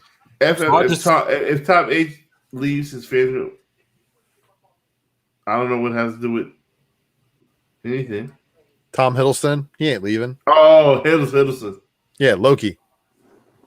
He's old. All right, let's go on to the next set. So we have a Web of Spider-Man #1, the 1 in 25, versus the Black Widow #6, second print, 1 in 25. God damn it! Man, I was so prepared for this. All right, so shout out again for Ninth Wonder for setting this up for us. Ninth Wonder did this shit on purpose. Lucas, man, you can tag this. This is just shit. So what's the deal with Black Widow #6? Because is it that female character? Because that's not her first appearance. Lucy Wynn, that's Lucy Wynn, supposedly first appearance. That's the second printing. This is her second cover appearance because she was on the front of the Raza variant. Was she? Look at Mel. See, what's funny in the spec community is when people don't have the books and get mad at it. Well, that's the Web of Spider-Man. People get mad at not having that one. No, I'm talking about how the second print variant thing gets pushed by people who say that's the first appearance of somebody. That's Dev. But what is the first appearance of her, Mel or Lucas? Because I think you guys are some of the people that know. With the Black Widow? Is her first appearance in that book? Wait, are you talking about that teenager? Yes. So I think I'm mistaken. So I think we talked about her. I talked about her first appearance. Maybe it was this book or wasn't this book? It was the first print. That's. Listen. I ask you. I never asked you nothing. Don't say nothing for 2 minutes. I had to pee. I want to hear this. Please don't talk about nothing else. I'll be right back. Well. So I guess we can kind of continue that conversation about later printings and stuff like that. I just want to make this if they had a weird qualifier thing for that, then Marvel and whoever wouldn't be able to do these 1 in 25 incentives for second prints or later prints. That's true. Yeah, so which I think is kind of interesting that more and more publishers are starting to do that. Why didn't they just do a fucking second print with her on the cover of it? I can't answer that. I don't work for Marvel. Because people obviously buying this shit, or at least worst case scenario, shops are ordering it. I mean, did anybody do store exclusives for Black Widow 6? Ooh, that's a good question. That's the question, because if they did a store exclusive on the second print, they did the exclusive in order to get the ratio variant. And if anybody put better artwork on it, that's the one caveat for a store exclusive. If it does trump one of the other ones. Sorry about that. All right. So we're talking about later prints. Did anybody do a store exclusive on this Black Widow #6? No, I don't think so because I was listening to something earlier today, and I think they came to the determination that no one did it. No. Okay. Well, Well, are you talking about for the second print or for the first print? for the either. I mean, for either. I Well, don't think. if you remember the big book of that week when the first print came out was a Was the Raza Raza. variant, Mm-hmm. right? yeah. So I don't know. It's the first appearance. What? So you said that the Black Widow was not a first appearance? Black Widow 6? No, it is. It's just the Raza variant for the first print is probably the one that you would prefer. Yes. And, so where are you at on this one, Mel? Which one you calling? All right, so listen. I had a lot of people in the chat, especially my man Prince Zodiac says, yo, fuck that web of Spider-Man. First question I want to ask you is why fuck that web of Spider-Man? And I'm not gonna answer, I'm not gonna go any further until I hear you say why. Prince Zodiac. Lucas, what's your pick? I need more clarity on. I'm trying to look through the Black Widow #6 book right now to see if this is the same book, because I remember the week that she came out, I actually talked about that book. And in fact, I think it was the week before because I had the previews for it. I talked about, say, hey, this is what's happening with Black Widow, White Widow, and I was like, I think they're going to take her on as a mentor. So I remember talking about this character. Now, this is where it comes into that third print Miss Marvel joint, right? Where we didn't know what she was going to get into until we saw her in a costume on the cover. So that's where this whole Black Widow #6 could freaking push it down the line. The tough part is that once again, I forget the name of the dude that was at the Iron Man funeral, Herbie Hancock, whatever the fuck is Harley Quinn. You know, that's already 2 movies that he's already been in. They're trying to push him as being something with the whole connection between Moon Girl and I forget the name of. Yeah, and everything. And once again, they're just throwing it out there to see what's going to freaking stick, right? Hey, are people more interested in it? If not, then fuck him, and you'll never see that character again. Who? The Harvey Keenan? Yeah. Harvey. All right. You have a blueprint. This is giving. Tell me the last time. I think it was Colt. Maybe shout out to Manning. We were talking about this. It could have been. Manning declared said Coulson was probably the first character to appear in a TV show, then appear in a comic, right? Right. But this is totally different. Nobody knew this little motherfucker. Everybody was asking who this little motherfucker was at Tony Stark's funeral. They did that shit for a fucking reason, to bring the motherfucker into a comic. You don't think they're gonna use this dude as a major player in the MCU? This is the first time where they can use. They're playing the speculators by doing this. You understand what I'm saying? Absolutely. They brought him into the comic, being a mysterious character nobody knows about, nobody can spec on. If written right, Web of Spider-Man 1 could be a very key book. If the character's written right in the MCU, they have the whole template. They can do whatever they want. They can play with whatever they want for this character. He could be the next Iron Man. If Riri doesn't work, who do you have? Harvey Keenan as the next Iron Man. And Mel, I got the top book after my discount card for Right About Ratio. So I had a good purchase on that one. That's actually my pick here because I think even as popular as this Black Widow series is, I think the Adam Hughes covers are selling the A cover, which is getting people the incentive. And it's kind of like this year's Captain Marvel. You guys remember last year and in 2019 how Captain Marvel basically had a new fucking first appearance basically like every week, every couple of issues, and my LCS almost got to a point where they refused to order Captain Marvel because of it, because they were sick and tired of ordering shelf copies and then them sitting And then the only ones that they would sell out of are the ones that had a speculative, first appearance or something like that in them. And it really got bad for them. And they were like, "Yep, we're only ordering Captain Marvel for our subscribers. We're not ordering any for the shelf anymore, just because it's got to this point." So Black Widow, I think, is kind of fallen in there, and I don't think the Black Widow kid has as much legs as Harley does. He's already got exposure. He's already gotten the mainstream exposure through two movies. If see what they're doing is they don't pay. What if a black Iron Man, a black female Iron Man is accepted by the public? You slide Harvey right in there. If she is, there's no reason why he couldn't play fucking what if War Machine? It's no reason he can become evil. It's no reason he can become this. It's no reason he can become that. They have a place for a new character that Blank people slate. know.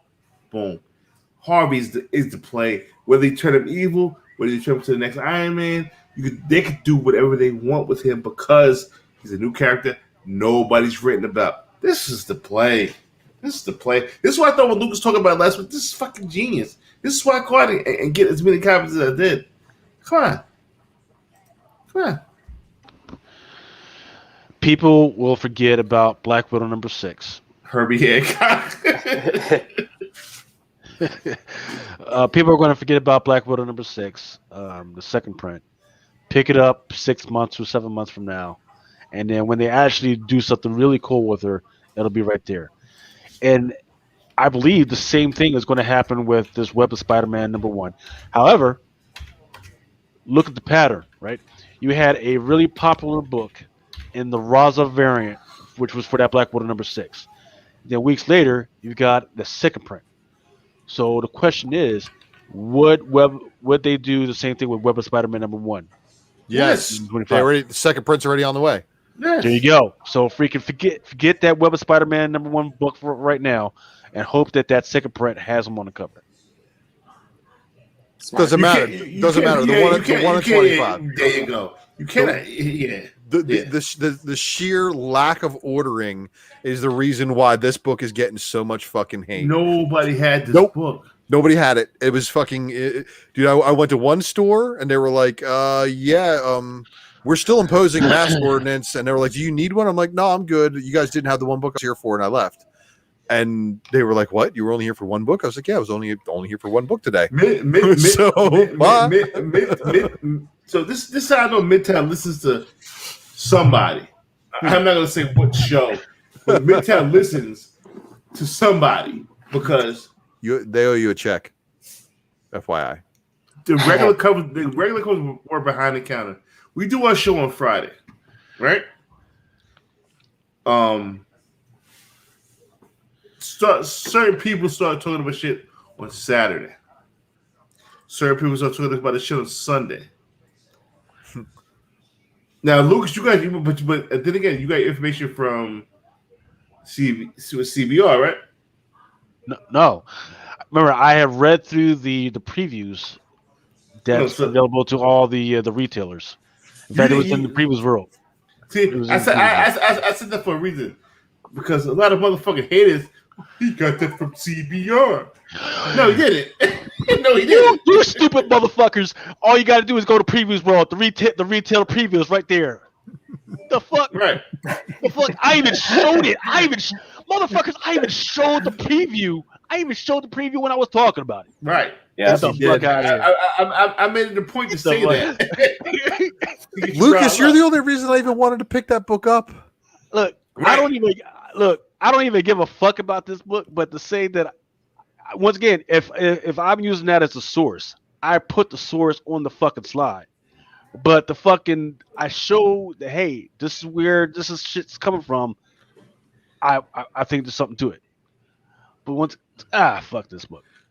Joe, it's some dude playing some other dude disguised as another dude.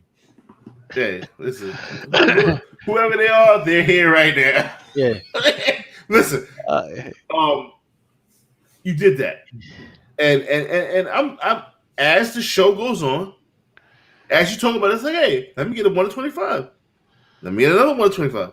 Let me get another 1 to 25. This is gonna be fucking huge. And then I thought about it. You put two and two together and you see what you come up with. You feel what I'm saying? Mm-hmm. Harvey Keener could be done. I was like, this makes fucking sense. They did this shit for a reason. They put that little motherfucker in this shit for a fucking reason. They put the little motherfucker in the fucking funeral for a fucking reason. They know they're playing us speculators. They're playing us. Mm-hmm. They knew what the fuck they're gonna do. If Riri doesn't work, Harvey Keener's gonna slide right in. If Riri does work, which I think she will, Harvey Keener can be an evil motherfucker to go against. Hey, look, I don't like her using Tony Stark's shit. Come on, you can create a whole new villain, or you could create a whole new hero. This is why this trumps this Black Widow shit. Man, listen, man. They're hedging their bets because their bets. Thank you. They don't want another Brie Larson fucking event to happen where just one mistake by one person all of a sudden fucks up the character in perpetuity. Thank you. And if you don't think this book is $100 book, well, but when that motherfucker becomes that motherfucker, that new villain, $100 would be nothing. $100 would be nothing. The Black Widow chick, later on down the line, it'll blow up definitely. Right. But the second print, no, ain't nobody gonna fuck up the second print shit. Yeah. I mean, I'll definitely say that I do agree that $100 is too much for this fucking book. No, it's not. No, not if you're buying. No, it's not. Wait. Full disclosure.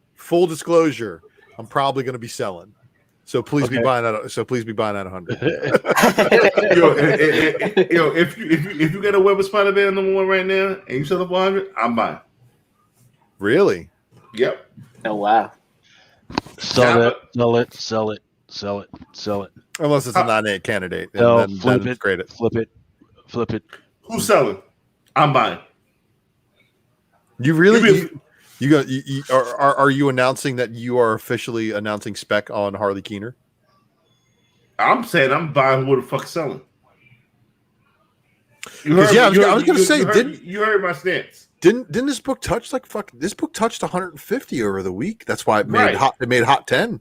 Yeah. I wasn't even on hot 10. If you sell this shit for $100, holla at me. Ultra. All right. We'll see.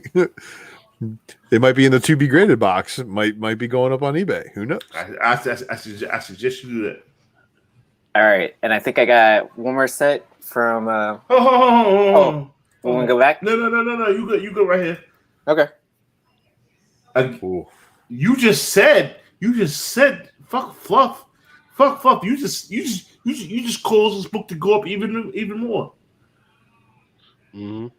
Because these kids don't know about what we know. They know about the Avenger Campus. And who do you think they're going to see at the Avenger Campus? Moon Girl, Harvey Keenan, and the Wakandan girl. Ooh. Why not? You guys don't know how this shit works, dude. I mean, goddamn, man. I mean, at this point, it's like fighting gravity when you speculating on people making a debut in the MCU. So any book where they saying, oh, such and such might pop up in the MCU, people buying. But here goes a motherfucker who already been in 2 movies, two of the biggest movies at that. First comic appearance, like it's a layup, bro. Why would you sit here and try to fight against that? Why would you fight? You know why? Because it was so short ordered, and people got bombarded with fucking orders. They got order. I saw so many people getting orders fucking canceled, being like, "Oh well, they're out of stock." It's because people were double fucking listed places on eBay plus their web store, and people were getting cleared out left and right. It was wild to watch. And there's people who are mad about that, and it's unfortunate. But you know, if you would actually spec on the character and read the previews like Lucas, you would have had your copies. Just saying. If Riri doesn't work, they're not putting a white kid in armor. Why the fuck not? They already took Danny Rand back. So yeah, like, why the fuck not? What do you mean? I want Riri to succeed. Trust me, I want Riri to succeed. But there's motherfuckers out there that don't want to see a little black girl in armor. Trust me, they don't. No, she's Ironheart. That's the distinction. She will be Iron Heart. There may be a new Iron Man. And if it's an Iron Lad, what if Harley becomes Iron Lad for the Young Avengers? That's another lane. That's another lane you just opened up. Come on, man. Why the fuck would they go out the way? And then this other thing, the other variant was the whole. You think this made this Avengers or University just because Ironheart and Iron Lad? Can you imagine that team up book? Well, hold on. You must not have been around Impressed with Defects. I called this shit 3 fucking years ago. Yes. Right. Well, so right now she's actually got her own AI right now. I forget what her fucking name is. It's got like some ghetto fucking name or something like shit. But what you could possibly have is that Harvey kid. Like he's already got the backing, the money backing from Tony and his legacy and everything. You can do what the fuck you want with him, bro. Right. You have him. He's already polished. He's already got the fucking education. But then you have Riri, who built her shit from freaking scratch.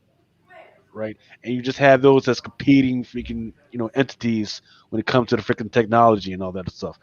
So, because you got to remember, Spider-Man, Peter Parker, he was supposed to be the next legacy guy for freaking for Tony, but he's about to get locked up on him for real, because of some bullshit. So they're gonna fucking set him to the side, and they're gonna develop this whole technology thing a little bit further. That's just what I think would be interesting if they did that. So, Nice House on the Lake, #1, Deladera 125 versus God Country, second print, Donny Cates. Interesting shit right here. I didn't even know there was a 125, man. But it's a good story. Oh yeah, this one. Yeah, I gotta hit. Yeah, I haven't read it yet, but I've been hearing really good things. Yeah. All right, this is tough. All right, so here's the deal. I know how tough the second print for God Country #1 was to locate. When back in the UD days, even Trey Kenyon was like, God damn it, that red cover was fucking hard as fuck to find without spine breaks, and I can only find a couple of copies at this one store. So I ended up trading Tim Walker, one of my cover price paid second prints, for some good stuff way back in the day. So shout out to Mr. Walker. But this is one of those situations where I would rather have a God Country first print than a second print. So with that being said, I'm going with the Nice House on the Lake #1, 125. I didn't even know there was a fucking 125. Actually, I did, and I gotta hit Drew up. I told him I wanted one. But either way. Oh man.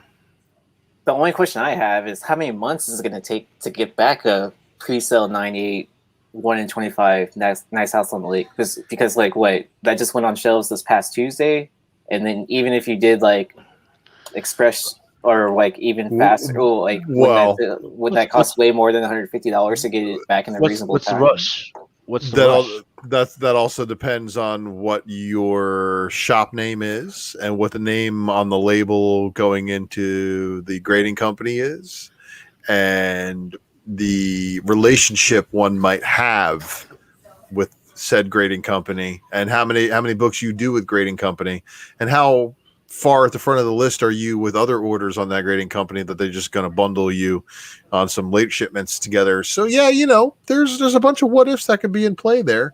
Right. But yeah, if you're a true fan of the book and you pre-order a 9.8, then obviously you're stuck with it until you get it, right? Yeah. I mean, like, because could you even dispute it, like, through eBay if they don't pony up and send you the book? By the time, like, it would actually come into hand? Yeah, and you will win. You got 3 months, I think, on eBay, and then 6 months on PayPal. So it depends on how you paid. If you paid directly with your credit card to eBay, you also have your credit card protections in place. Yeah. So there's, this is why pre-selling is not really allowed. That's why they frown upon that shit. This is the reason why the only times I've ever done it, I felt dirty about it, and I won't do it anymore.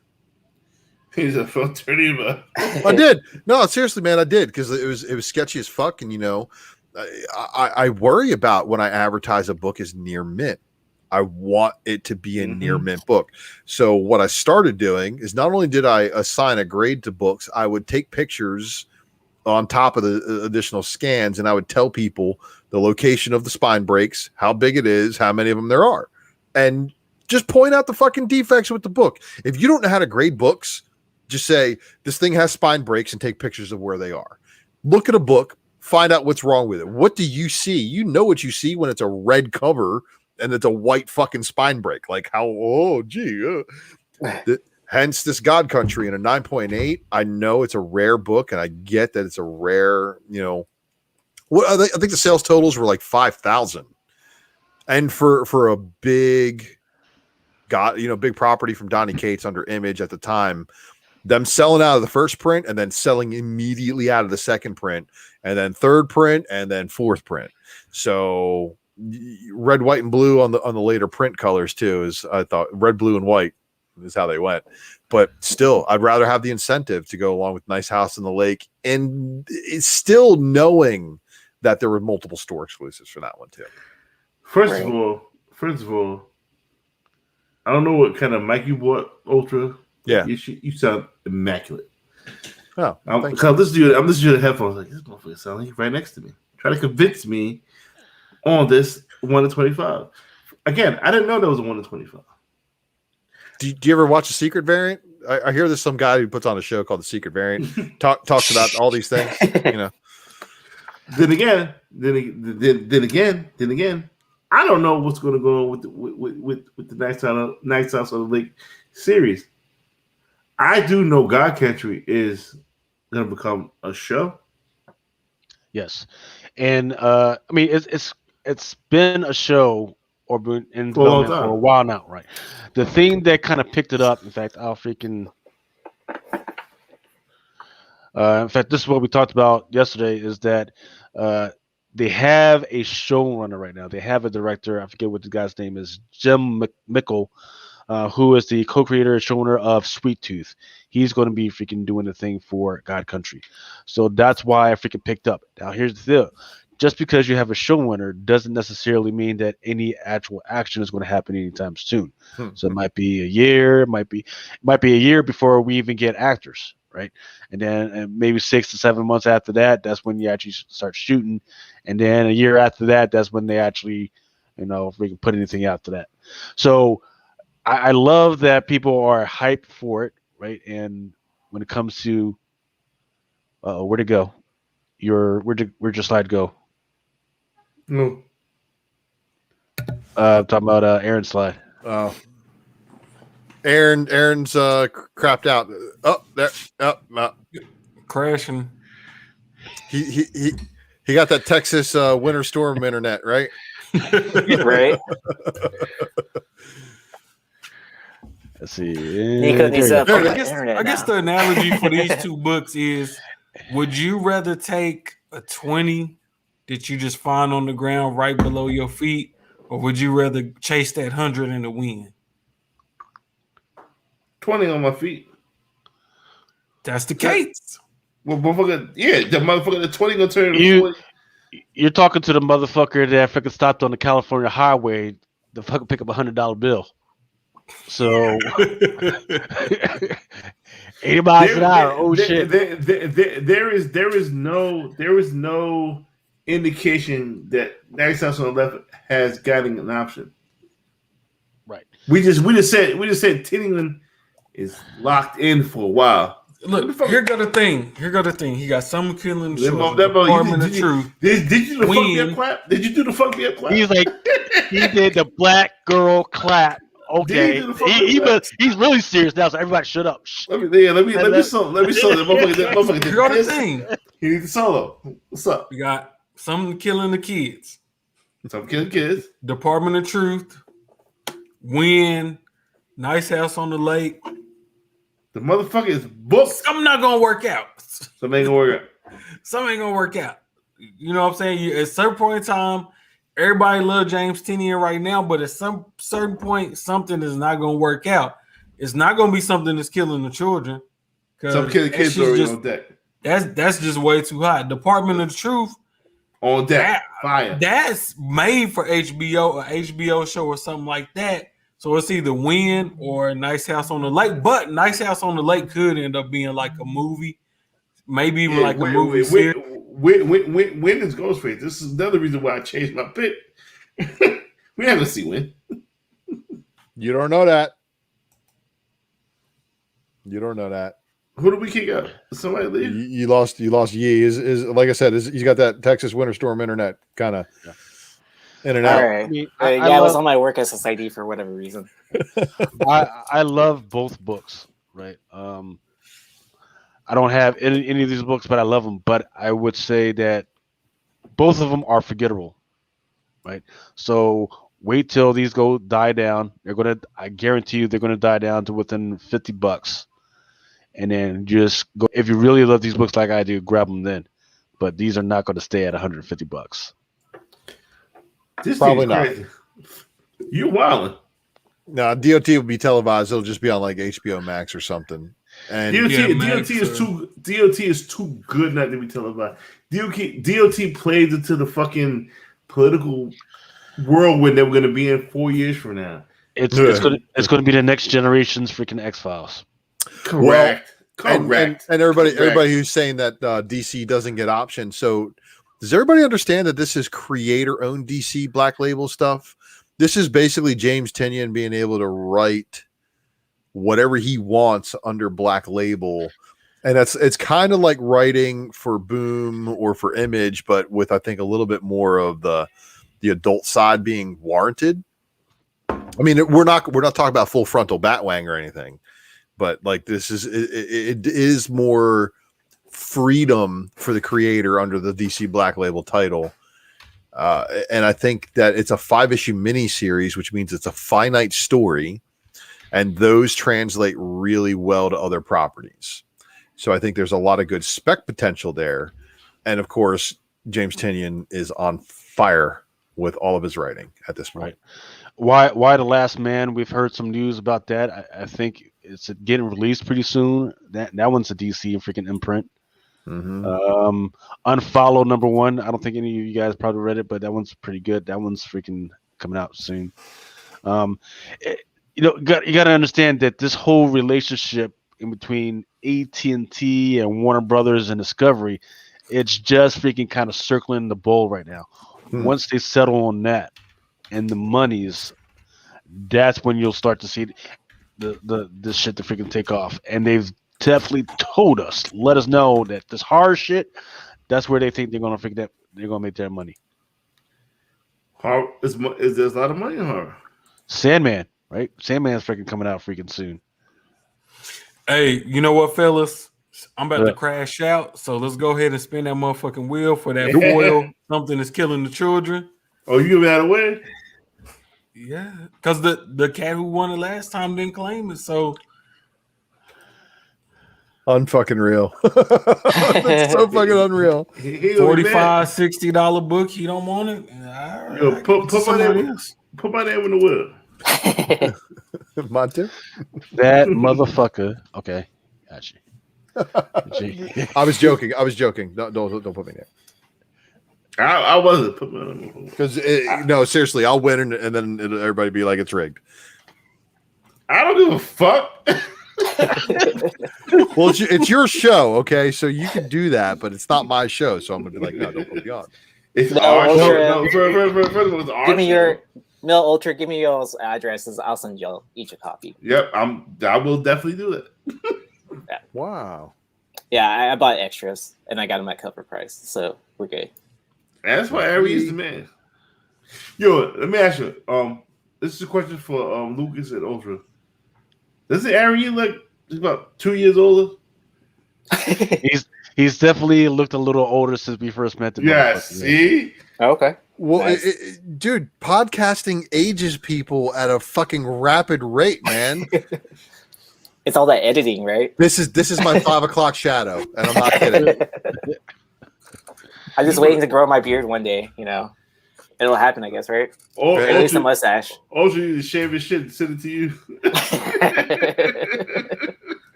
That's all right.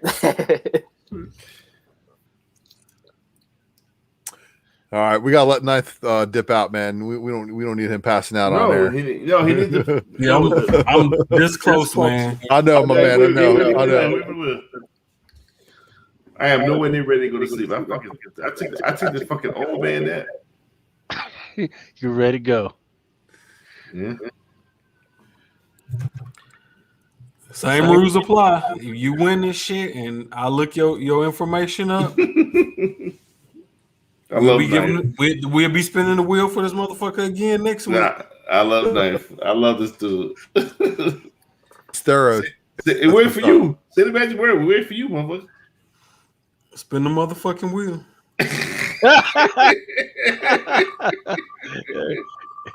That is the voice of a motherfucker that's tired of y'all. Yeah. Spin the motherfucking wheel. I can't lie. I'm right behind him, man. I really can't lie. Who we got here? Oh, no shit. Invite the Ray. Congratulations. Again. This motherfucker wins more than the motherfucker. Yep. I mean, he's got several instances in between, pull box shit and Twitch shit and freaking being on here. So that's where that comes from. OG. Make Ninth. Make sure you're following him because I'm not hitting a goddamn person up. Is he in here? Invite to Ray. He probably went to sleep, but he good people. He legit. He legit. All right. He legit. He definitely legit. I missed you guys last night. You guys did a fucking. I didn't hear the show, but I know you guys did a phenomenal job. Thanks, man. We did all that we could, man. Yeah, sorry I couldn't make it. Yeah, well, I mean, I want to give a shout out to the Drunken Sharks. I had a y'all. What you doing, helped man? out. Getting some pussy? No, it wasn't that. Y'all remember back when we did we helped fundraise the GoFundMe for Joshua Tiny Williams? Yeah. Yeah, Mm-hmm. he actually passed away this past No Friday. way. Oh, Yes. shit. Yeah, so that's why I've been eating Cheetos in memory of him because he made this joke on Bird City that he would eat Cheetos naked on a beanbag chair, but I can't be naked right now. So that's why I'm eating Cheetos all week. Well, you podcast. could just gotta have it freaking up, Yeah. But yeah, he passed away early Friday morning. So fuck, man, rest in peace, man. Yeah, definitely awesome part of the community, and had a big heart. Yeah, There's a lot of good people in the community, man, for real. Yeah, right. That's why I hope that y'all get your little pennies together to meet up in Baltimore. I'm not going. You're not fucking going? You bitched out now? He's going to New York. You don't give a shit. Yeah, fucking. You do all of them. You fucking do all of them. You're supposed to run. You're supposed to run the East Coast. East Coast Mighty Mel. That's what we fucking call you. I did all of them when the fucking shit was in the fucking first week of September. Had a whole month to fucking relax. Then deal with NYC shit. Come on, son. And that's also 7 hours of car life travel that you'll not have to experience. 3.5 there, though. You know what I mean? Like it's. I don't mind going to Baltimore. I got family in Baltimore. You know what I'm saying? I got family in Baltimore that I'm supposed to be seeing. But goddamn, not 2 weeks after fucking NYCC. No, I can't. No. just go on tour with Phil, man. What if you get that big flip at the con? If you get that big flip at the con, you're good, right? I get 2 weeks vacation at my new job. It ain't like my old job. I get 4 weeks vacation. I get 2 weeks vacation. Okay. You know what I'm saying? Yeah. 2 weeks per year? But now, yeah. Shit. After 5 years, I get my 4 weeks. I only been there for 2 years. But that overtime, oh man. Give me all that all day. Shit, that's mid-level freaking slavery, man. I was out there 2 weeks. Trying to keep you fucking in chains, man. Listen, Shit. I am not complaining about my company, bro. They have more than looked out for me. Damn, man. That's good to hear, man. I like black women. All right, that's what's up. Okay. Do you want a cookie? I know this bitch named Cookie. I send it over to y'all. So she'll be at Baltimore, huh? She might be at Baltimore. Oh, there are plenty of them. No, I saw pictures from I don't even remember who sent them, but yeah, those are funny. So Aaron, this should be your first big con. Ninth, are you going to Baltimore? I've been in New York City Comic Con before, but I mean, this will be my first big con since started podcasting, I guess you could say. Are they gonna know you? Oh, really? Night, As soon as I walk in the door. I'll tell you something about that. I'm not going up to Baltimore, but we got like 3 decent size. We got one big Comic Con in Dallas, and then we got 2 other decent sized Comic Cons. So I'll probably just stick to that for this year. I'll see you at Fan Expo. Yeah, Fan Expo is gonna be dope. Ultra, you going to fucking Baltimore? No. That's why you giving me shit for not going to Baltimore. Well, it's because It's in your backyard, motherfucker. It was in my backyard if I didn't have to. If I had a place to sleep for free, like I used to before my parents rented out their house and moved to the other side of the country. I would basically go stay at my parents' house and like live the lavish lifestyle of reading my parents' fridge. But it ain't going down like that. Stay with Hype Comics, man. He's written out an Airbnb. Nah, man. Hype is going to Baltimore? Mm-hmm. No, but I did want to just confirm that I did talk to the wife today about MegaCon, and she's going to try to work from home that week, which is going to open up the ability for me to go Thursday, Friday, Saturday, and Sunday. You go to North Carolina, but you ain't coming to fucking Baltimore. Why would I fucking come to Baltimore when MegaCon is in my fucking backyard? Like literally, like because the yard is bigger. Fuck that. The yard is better. Yo, man, all I know is that the dude who goes to the warehouses up there is coming down here for MegaCon. So he's the unsung hero that I find at the back of the con on Sunday and be like, holy shit, dude, you've been here the whole fucking week? Got the best books. And Gorilla Ass to be in the building in the East Coast. Yeah, see, that's another reason why I'm not going to Baltimore. Is because somebody threatened me with Antifa. What's the fuck? Yeah. What else? I heard Nick Hart's going to Baltimore. Nick Hart's definitely going to Baltimore.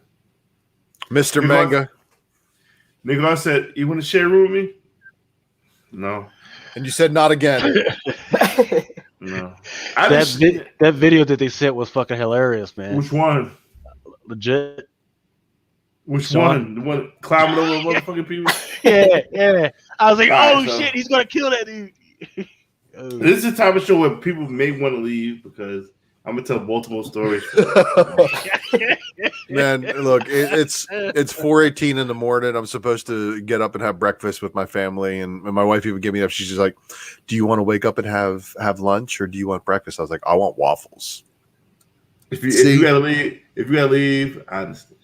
Man, look, if we're celebrating Father's Day, she's going out of town the following weekend, so I'm going to be without my kid on Father's Day. So, we're going to do that thing, man. And then I get to clean out the garage, and one of my cats knocked over some fucking oil containers in the garage, so I got a big old fucking oil spill leaking out the front garage door right now. So, yeah, fun times. Get rid of all your cats by a dog. Man, I have a dog, and the dog chases the cats, but the cats respect the dog, so he doesn't kill them. But what he does do is he sticks their heads inside of his mouth, and he's like, haha, I could fucking crush you at any time, but I will spare your life. And he lets them live. And right now they're occupying. Oh, see, here comes the dog. See, talk about the dog, and here he comes. Just took him to the vet today. He's right around that 100-pound mark. Big old oaf. Big ass dog. Yeah, he is. He's wonderful, but he's proportionate to me. Good. All right, y'all. Well, it's been a pleasure. Ultra. Thank you for coming. Good Thank you seeing for you, coming. man. Thank you. Good seeing everybody. When's Secret Variant again? Sometime tomorrow. Sometime tomorrow. Sometime tomorrow When the fuck it feels like it. Yeah. between 10 and midnight ish. That's my time frame. So That's another thing. I'm becoming like, y'all motherfuckers act like y'all got a goddamn job coming at 9 p.m. Eastern. Motherfuckers, I got a job. I'm in bed at 7:30, you motherfuckers. get that OT, Mel. Get that OT. Yeah, Peace out. love Peace it. out. Happy 420, everybody. Much love, Ultra. Ultra's going. I'm gonna tell you some Baltimore shows. If you ever want to come to Baltimore and have fun with us, Baltimore. This is for Aaron. I want you to listen. Mm-hmm. I'm listening. If you don't drink, don't go to Baltimore. Oh, okay. Do you I already drink? bought my ticket. I drink a little bit, so Yeah, I'll be a all right. little bit. That's I mean, when it comes, when push comes to shove, I can drink. I can hold it down and I can drink. if you're gonna be with me, listen. I got about 4 cousins out there, and they know Baltimore. And the people will tell you this: we go to the casino, I love casinos. we go to the hood, we go Oh, to yeah. strip, we go to strip clubs. We do a lot of shit in Baltimore that is very unsavory. So if you're a savory motherfucker, don't come to Baltimore. Don't hang out with me. Dude, I used to be a musician, so I know how to party. Okay, all right. A musician in your local choir doesn't count, Aaron. Nope. It wasn't anything like that, so we're good. How many likes we got?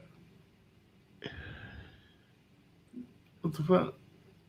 I don't know, but I'm surprised we still got about 60, 65 people in there. That's cool. They want to hang out, man. People want to hang out with us, man. Where's everybody at? If you post that in the chat, where are you guys from? Yeah, where are at? Well, like let's get some people. Who want to come on the show right now? If you want to come on the show right now, let me know, man. Holla at me. And hey, if you guys could do me a favor, if you guys have Twitch, make it over to the Twitch Comic Crusaders freaking page and just put a little freaking comment over there if you could. Ooh, Dallas, what's up? Texas, yep, I'm in Texas. D-Course from California. Rudy, they got to be from Cali to be up with us right now. Michigan, Yeah, I see like 3 Cali drops in there. Brewster, New York, damn. Yo, P-Fan, you in the East Coast, you got much love for me being up at 4 in the morning. I know, right? Not a magician, a musician. So I used to play live music at bars, guitar and bass, depending on the band. So yeah, that's a rough life, man. It doesn't pay the bills. Yeah. How did you find Bird City? And we know how you found us, but how did you find Bird City? Bird City. I think I was just looking through a random Facebook group, and they were posting their their live shows, and I was like, oh man, look at that production on their live shows. And it was, it wasn't just some guy like holding his phone in front of a long box and being like, oh, I have this book for sale. I have this book for sale. And I was like, oh man, they kind of know what they're talking about. So let me go check them out. And then they started showing up on Hot 10. And then I was like, all right, checked out Flipside. And then you're like, oh, check out Drunken Chat right after this. And so come on the show with us. And here I am. we stole you from Flipside. You ain't Flipside. You drunken chat, man. Fuck that. I tell everyone, I came from It's Drunken Chat. It was the first podcast that ever put me on. You motherfucking right. Yep. So you motherfucker. It can happen for anybody, bro. Yeah. And then, I think I stayed up with Lucas until 7:30 in the morning for Virtual Con 2. Yeah. Yeah, you're right. Yeah. That was a lot of fun. That's why this motherfucker will never sleep. This motherfucker will never sleep. Yeah, man. Hey, you gotta keep making content. I gotta keep freaking reading articles. Keep reading these fucking books. Keep building fucking slides. Fucking the Comic Crusader shit. That's just a whole other realm of just different shit. I love the intro for It's Drunken Chat. That music, man. Like, which one? That one came from Eric's Herd, right? Oh, did it? No. Yeah. Where did music come from? The intro and the outro with the girls singing or whatever. Yeah, I don't know what you're talking about. He's he don't even remember the freaking Well, my intro with the low with the this shit.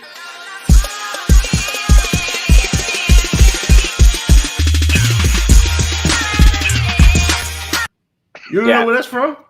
No, where's that from? That's Elton John, dude. Oh, is it? Is it like a remix of it or something? That beat right there was my old intro from my old radio show, Treasy Radio Show. Okay. I said this is too. And then matter of fact, somebody sent me some new music. We gotta put the new music on. Okay. Malone. So shout out to Malone. Gotta put the new music on that. Yeah, that. All right. So my intro music was so good from the other show. That was like back burner music they use. So shout out to my man. Shot the thing with that beat, son. That shit's crazy. Yeah. You know what I'm saying? Yeah. Yo, another intro going. Definitely. Yeah, let's get the fans. What are hot takes? What do you want to hear from us? Or should we answer questions from the audience? That's what I want. Yeah. Any questions? Live. What up? I'm drunk and I'm not going to sleep no time soon. I ever get off. I think I just about ran out of fucking alcohol. So I can answer this. So Marco, if you're ever interested in playing Dealer Flipside on Flipside, like hit me up on Instagram. Like we'll get you on there. That'll be live on Wednesday nights. I don't know exactly what time yet, but I'm sure it'll probably be like 9 Eastern or something like that. I love to go live with you guys, but I'm at work and it's a slow night. You don't need comics. If you want to come through, just come through. Yeah, just come on and talk, right? That's it. What do you guys use? Webcam? Yo, regular fucking camera and a microphone. Yeah. That phone should really be working. Yeah, phones delay on StreamYard, so it's kind of weird. I just use a laptop, and then I was using a built-in camera, but I recently upgraded to one where it's like an external up here, and then I can zoom in and out. And then the mic, I need to upgrade that. How many books do you have? Right. I don't know, man. I just be buying shit, man. This camera right here, that's a speedo. That's like a $20 fucking camera right there. That one's just as good as anything. There's no fucking difference. In fact, it's great because you can just use your focus on and off. And then if you really want to go to high speed, get some really. How many books do you have? Yo, Lucas, what you think? No. As this for I don't know how many fucking books. How many books? I got 36 short boxes and like 16 long boxes. Are we talking? Let's see. Long boxes. I think I'm up to 8 now or something like that, and I have like 15 short boxes, and then I want to say I have at least 8 slab boxes. Yeah, I am trying to consolidate my freaking inventory. Like I'm trying to freaking make it down to just so that I can put all of my freaking books in the freaking safe. That's my dream right now. Yo, I got enough shit. I just want to freaking get down. Yo, free energy. You didn't get that box? I sent that box weeks ago.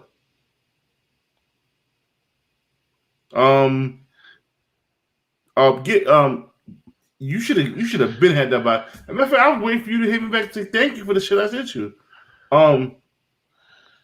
Yeah, we got to talk about that. I definitely sent you the box, bro. I don't know why you didn't get it yet. I gotta holler at you, bro.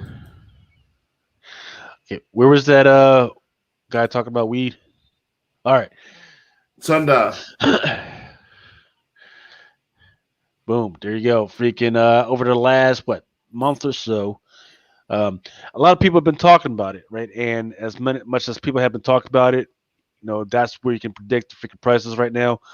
11th, today is the 13th, so right before the weekend dipped off, people stopped kind of peeled off of freaking talking about it.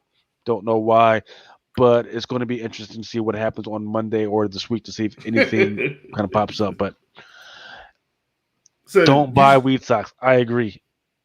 Hold up, you still have no faith in AMC? You said AMC? Yeah. Do I still have?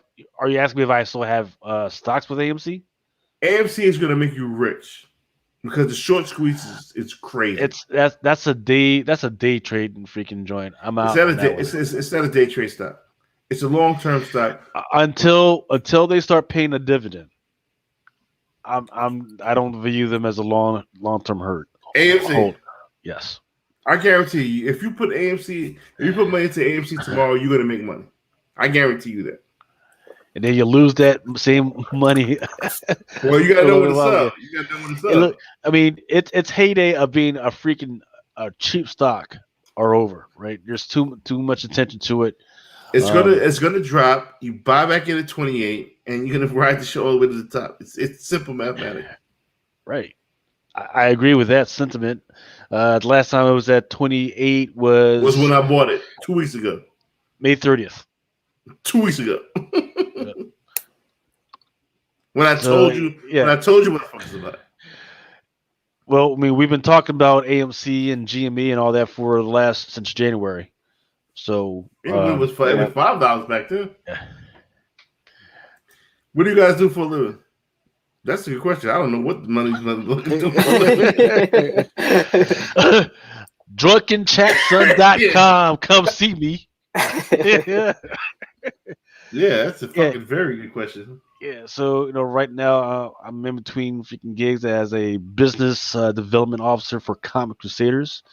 Also, I am a consultant for a lot of think tanks. I'm trying to bring all those fucking big heads into the fucking same room and get them to actually put all that shit they be spitting on the freaking paper.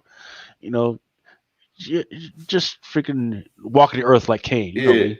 I do HVAC, apprentice electrician, apprentice plumber, all around fucking handyman. Not, mind you, I did not know what I was doing with a fucking screwdriver fucking a year and a half ago, but I am gainfully employed with this shit, and I love it.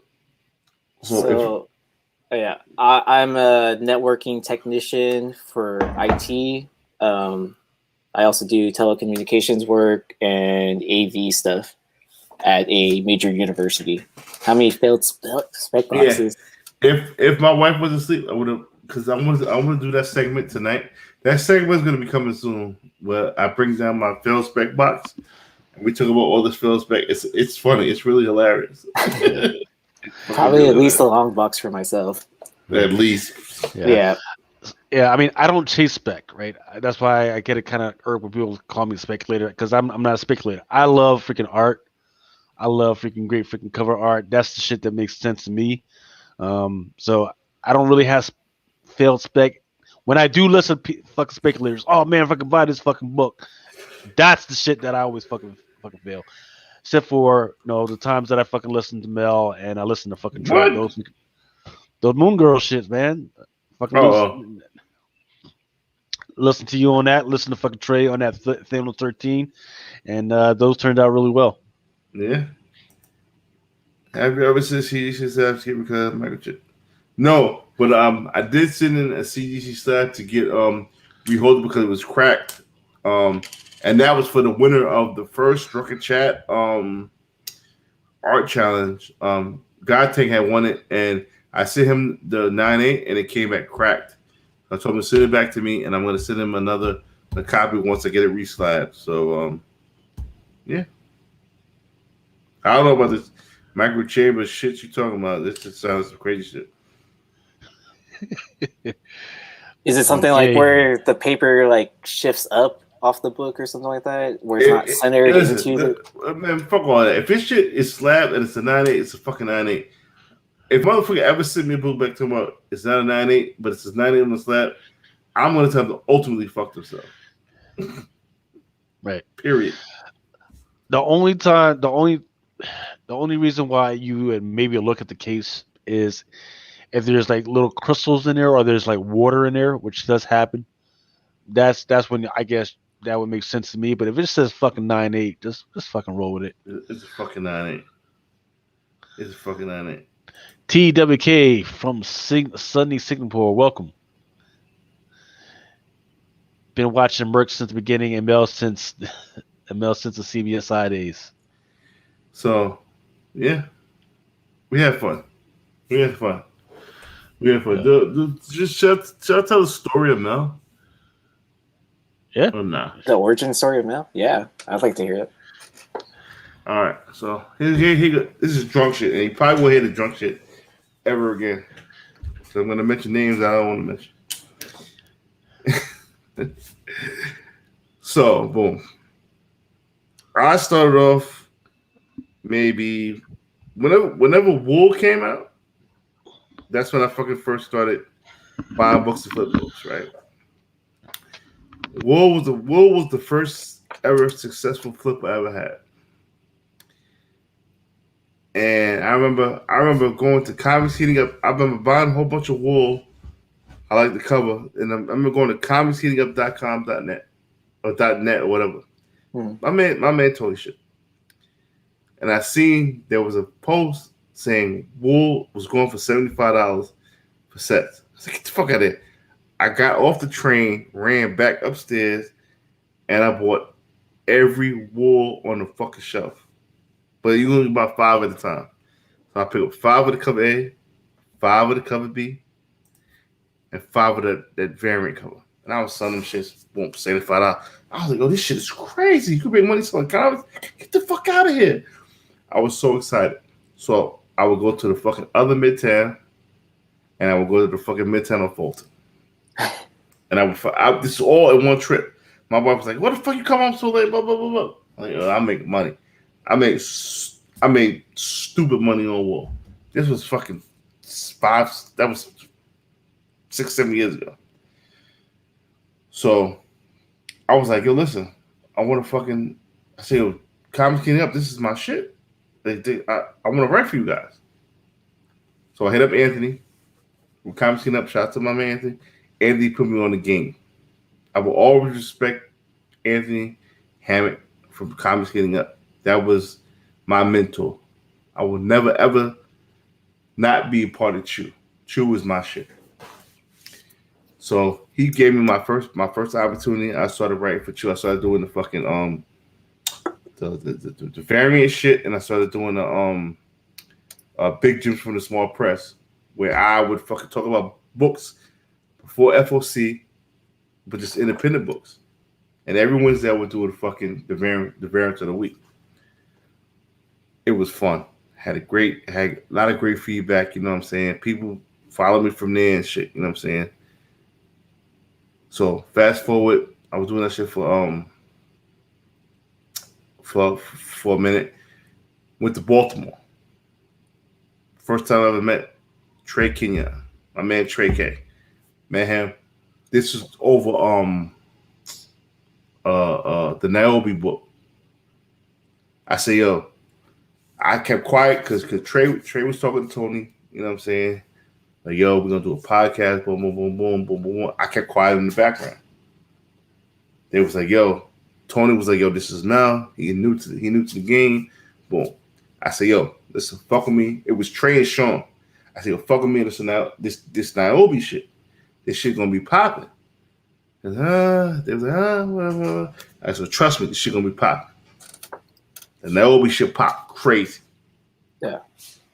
I wrote about that shit. If you go to Comics Heating Up, my first article that I ever wrote was about the fucking the Niobe shit, the strange comic shit.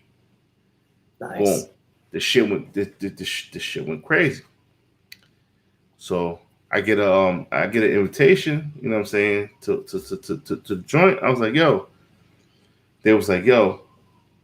Trey was like, yo, I want you to be a part of a podcast called Unpressable Defects. I was like, hell yeah. I asked Tony for True. I was like, yo, it's cool. Trey hit me up. I was like, yo, it's all right for fuck with them. He was like, yeah, whatever. You know what I'm saying? Boom. Unpressable Defects was the best time of my fucking life in terms of this shit. Big shout out to Jimmy.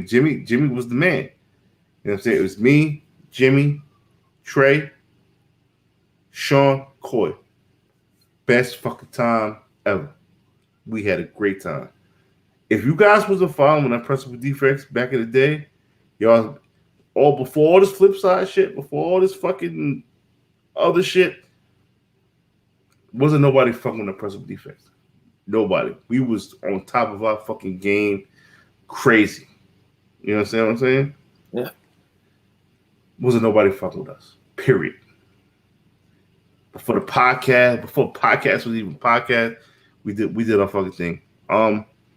We did that shit for about 3-4 years. Well, unfortunately, it was a bad breakup. You know what I'm saying? Yeah. It's crazy because it sounds like it's some of the same bullshit that they're trying to push now, man. In different circles, though.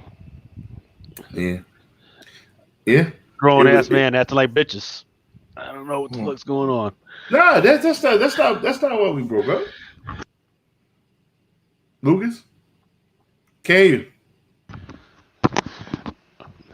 Yeah, I mean, well, it's some of the same immaturity that I think, shit that's bothering them that shouldn't be bothering them, unless there's some other shit that's going on that I'm not tracking. Listen, we had a fucking we had a great, and still to this day, I got love for all the motherfuckers. You know what I'm saying? It was some differences around. You know what I'm saying? But I'm older.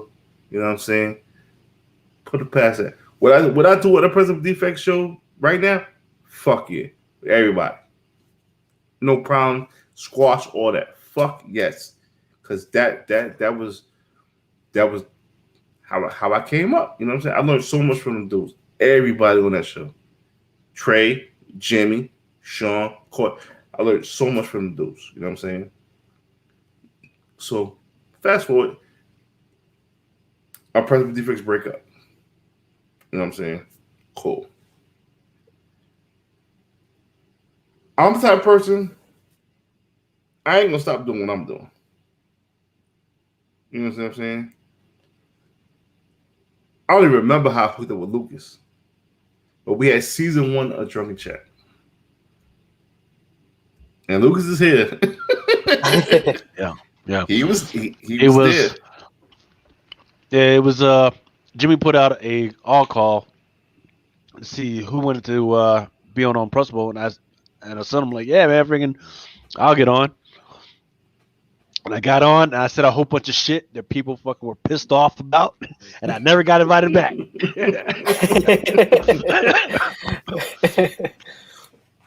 That's okay. I had my own shit. Anyway. And then I forget how we freaking linked back up. But when we did link back up, we had like 20 motherfuckers on the show at one fucking time, man. Going for like 8 hours. It was a good time. You know, people cried. Nick got fucking naked. You know, there's all types of crazy shit was happening. We skipping a lot of shit. We skipping a lot of shit. So in the transition from Principal Defects, that we unfortunately, you know what I'm saying, we had a falling out. It was a falling out that I wish never happened. You know what I'm saying?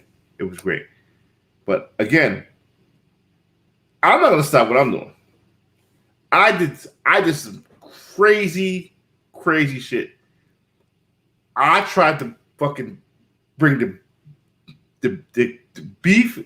It's a lot. Shit in the back. I tried to bring beef to a halt, and I brought on other people to the show to what I was doing. Called, remember, mind you, Drunken Chat had no name for the first fucking 3 weeks, and it was Nico was on the show, fucking Jimmy was on the show, Sleepy John was on the show, a whole bunch of motherfuckers was on the show. Yep. And Lucas was on the show. You know what I'm saying? Right. Well, so to keep it straight, so I had already been doing a Drunken FOC show with Comic Crusaders. First person to do FOC. Right. So the problem is that motherfuckers of Comic Crusaders couldn't fucking hang. So so once I got on impressible with you guys. I was like, hey man, I'm doing this fucking drunk FOC shit. Y'all need to fucking come on. And Shaw was like, all you needed to say was let's get fucking drunk and fucking we're there. It was like bang, all right. But yeah, we didn't have that. You were the one that put the whole drunken chat, son, because you can fucking look at a whole bunch of podcasts and talk about drunken comic books, and the shit just fucking sucks. We did drunken chat, and for a time it was really good. It was really good. I was starting a new job, and the job required me to work from midnight to 8. So I stopped drunken chat. But one of our old co-hosts, he kind of went crazy. I don't blame him for going crazy. You know what I'm saying? We ain't going to talk about that. But I had stopped doing comics shit at 100%. Oh wow! Yeah, for about 3 months. And Drunken Chat season 1 ended. You know what I'm saying? I encourage certain people to start doing their own shit. They took it as something else. Cool. So after all of that, I got COVID happen. So I was out of comics for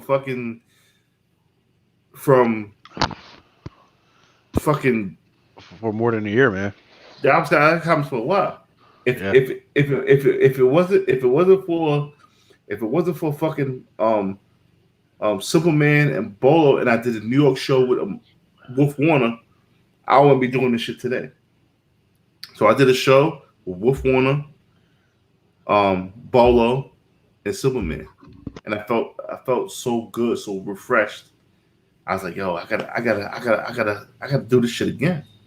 I gotta do this shit again. I did a couple shows. I didn't want to call it Drunken Chat. I was calling it some old other shit. I said 1 week I was like, you know what? Fuck it. I'm getting the band back together. Fuck it. Lucas, what up? What you doing? He was like, I'm good. Let's do it. I'm calling this shit Drunken Chat again. We're gonna run with it. See, So the thing that pissed me off during the hiatus was as soon as we fucking actually even before we even freaking ended, people were taking a whole bunch of our freaking ideas into their fucking shows, and they were doing horribly with that shit. Oh, let's fucking get fucking drunk and fucking chat during the fucking show. Oh, let's fucking have an FOC show and this and let's talk about this particular thing. And they were really grabbing our fucking segments that I didn't even think were that good, but they were taking that stuff and running with it. Like it was the shit. And I was like, you know what, man? They don't even have any fucking personality with that shit, man. Like, damn. But I bought the best. I bought the best of the best. Well, I didn't know I was bringing the best of the best together. You know what I'm saying? But I bought the best of the best. Put the best that I could together. You know what I'm saying? Then again, season one was crazy because when I first reached a 1,000 views for the week, I was like, "Oh shit, yo! Thank you to everybody." You know what I'm saying? It was tremendous, and I will always be thankful for that. You know what I'm saying? But season 2, when I came back, I knew I was like, I'm coming back with a vengeance. Like fuck everybody who hate me, and it was a lot of hate. It was a lot of hate that I came back, Aaron. It was a lot of hate. Yeah, I think I caught some of that like when I first started watching, like because I guess you were doing the Hot 10 by then, right? By that point, that's another thing. That's another thing. I didn't even think about the Hot 10. Boom. So I started redoing the shows thanks to Bolo and Superman. And I was feeling good. I was like, yo, they called me and they was like, yo, I'm McClay. McClay was like, yo, you want to do the Hot 10? Hell yeah, I want to do the Hot 10. You know what I'm saying? Boom. Came on the Hot 10. Fit right in. That's what was doing shit with Anthony and Laura and shit. Yeah, so that's about the time I started watching. Yeah, and then I came over to start watching Drunken Chat, and then you were still getting like thumbs down all the time, and I was like, why is this guy getting thumbs down? Like he's giving away like hot books, like he's the whole shit about me giving, I personally gave away over $5,000 worth of books, including the box. I didn't give a fuck, son. I did not give a fuck. Lucas always had my back. Then I was like, yo, Ultra was my replacement on Unpresentable Defects. Yeah, that shit was crazy. I definitely felt some type of way about it. And I approached him. I said, yo, son, we had a long talk. I'm like, yo, son, that's crazy right now. You know what I'm saying? We had words, you know what I'm saying? I said, you know what? Fuck all that. Come through. Come through. No, Unpresentable Defect just totally stopped. Was dead. You know what I'm saying? Ultra was in limbo. I see you. I'm gonna pull you in. Come fuck with us. Come fuck with us on Drunken Chat. Son came through. Best decision ever. I never had a problem with Ultra. Ultra's a fucking immaculate dude. You feel what I'm saying? Ultra is a monster. Ultra's a beast. He fit right in what me and Lucas was doing. You feel what I'm saying? And then it just took off. If you look, I don't even look at views and shit. If you look at views, you feel what I'm saying? You can see our history. Because 1,000, 2,000, we hit the box. We hit the national. The national was 5,000 views. I'm looking at this shit like, damn, I'm doing this shit. I ain't got no promotion. Right. We doing this shit raw. We doing this shit live. Yeah. The haters came through. Haters. They can hate, but they showed us love. I remember, we had 64 thumbs down one joint. At the time, that was the most viewed show. I'm like, if we got so many haters, why we get so many views? Yep. That was because that was amongst all that drama. There was a lot of fucking drama. Motherfuckers were even coming over onto my articles on Comic Crusaders talking about how trash my fucking writing was. Like, what the fuck you talking about? I'm just writing about My Little Pony, man. It's not that fucking serious, dude. Yeah. But yeah, I mean, the views have been going up, man. Freaking, which is impressive for 3 or 4 hour shows, right? 5-6 hours. Yeah. The one from last week, 6.8 thousand. Why? I have no idea why. 6,000, almost 7,000. I have no idea why. And then the one for this week, 3.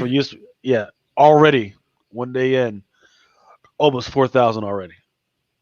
I don't know why. But that's cool. The whole shit is like, I want to give away books, free books, give away free shit. Boom. I've always had ideas. Back in the present defects, it was something I had called the ESO elevation. Everybody was like, yo, all they do is pump it up. I was like, motherfucker, I don't pump it up. I elevated release. You know what I'm saying? Matter of fact, I'm calling shit the ESO elevation. I literally bought an ESO and put all the books that I liked up the elevation. That shit broke, right? Or was it just the pointer? I broke it. I fucking tripped over the shit. You know what I'm saying? The ESO elevation was crazy. Like all these books y'all motherfuckers talk about now, I talking about this shit fucking 3-4 years ago. The fucking the Thor 2 on it, Bitterroot on it. Yeah. I'm talking about Black Hammer when it was a fucking $20 book on it. It's so many other books I could talk about that I preached about before. It's crazy. We need to be able to pull the video on some of that shit, man. I got them. They're there. Colonel Josh Ham Sandwich says, shout out to McClay for sharing nothing but love for you guys. I believe he called it the original Drunken Chat. Yeah. Yeah. Yeah. And then we just took off it, and then we here where we are today. You know what I'm saying? Like, come on, man. We having fun over here, man. I don't want no beef. I don't want no drama with nobody. Man. I don't do beef. I don't do drama, man. Cause for what? I'm beef with you over the internet. I don't do that, man. You win. Any beef you got me, y'all won. Cool. You win that. This goes out to everybody. Yeah, I mean that's why I like, that my original start came from here, it was a fun place to hang out and all that, and so we just gotta keep it going, man. Freaking but some people they just always want drama. Yeah. Some people just thrive on drama. Why is he talking about Black Hammer? Is that nah, the remember that was on the easel. That was on the easel. Mark O says easel of photocopies. Yeah, I used to copy the book because I couldn't because he was putting the fucking book up there and then slamming. Hey, I ain't fucking my books. he was like issue number 35. Pow! Fucking hit that shit hard as hell too. Pow!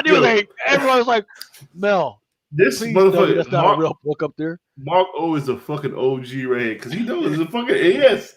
It was fucking photo. Actually, I usually print shit out of work and fucking put this shit on the fucking easel. He's an OG. Whoever this is an OG.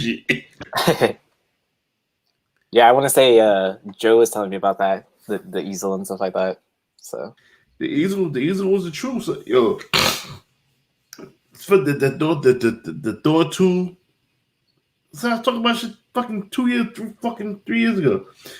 Fucking the main one of the main ones was fucking Madam Slay. Jungle Action book. Wasn't nobody talking about that goddamn book.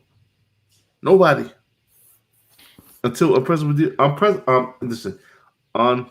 Defects was everything that everybody's doing all rolled into one fucking show. And was it nobody fuck with us? Nobody. I promise you, nobody fuck with us. We had the illest team in the game, and it's a portion of this shit. It's a portion of this shit fucking died. Because man, it almost brings a tear to my eye because nobody fuck with us, bro. Nobody was. Could have been great. Could have been a contender. We were great. We were the Unpressible Defects was the fucking the prototype for everything y'all motherfuckers is doing. What was the most amount of followers that they had back in the day? Not a lot. 441. See, we're only maybe like a year or two in, man. We've been killed them. Been fucking killed them. Not a contest though. Not a contest. Sure it is. No, it's not. It's not. Fuck yeah, man. It's like when you fucking break up with somebody or somebody breaks up with you. Your first mission in life is to get your shit together and make sure that the next time you see that fucking raggedy bitch that she sees you in a better light. I don't look at it. I don't look at it like that. I look at it as listen. I was part of something that built something else. And she sees you as with that girl that she thought you were cheating on her with. And no matter where I go, I'm gonna shine. You know what I'm saying? Use me to your best abilities. I got that much confidence in no matter where I go, no matter what I do, I'm gonna shine. You gotta think, I had a fucking radio show way before I ever started doing comic shit. My shit was popping. I was getting 3 million views a week. Wow.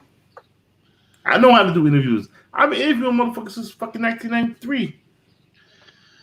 See, you know what I mean? Mel was Kevin Samuels before Kevin Samuels was a thing. Kevin Samuels, my dude. I fucking Kevin Samuels.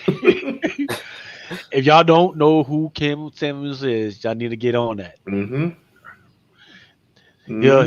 He'll talk. He'll tell you something about comic books, but he'll be talking about women. Yeah. You think was it nobody fuck with us, man? No, Wednesday night, 9:00. Nobody fuck with us. We had the fucking crew. Me, Trey, Jimmy, Sean, Coy. You know what I'm saying? Son, I learned so much from everyone. Like I said, every one of the motherfuckers I learned so much from. You know what I'm saying? We here now. Yep. Still got the same haters. New label. Somebody's. Yeah. I say we like Enrique Enriquez says is invite them, for a unpressable defects freaking reunion show. It would never happen. Still invite them. Like, hey, fucking invite them. Like, hey, come on over. Fucking hang out. So it'll never happen. What it is what it is. It'll never happen. I'm good where I'm at. I'm cool. My crew will be good.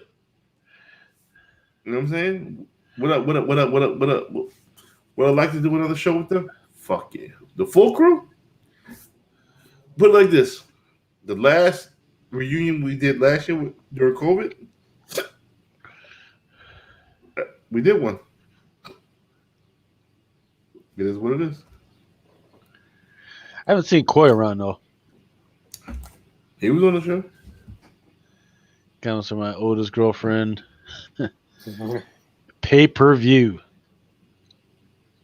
That'd be nice, but listen, if they want to set some shit up, I'm all the way with it. All the way. Everybody. Every last one of them motherfuckers. Love them.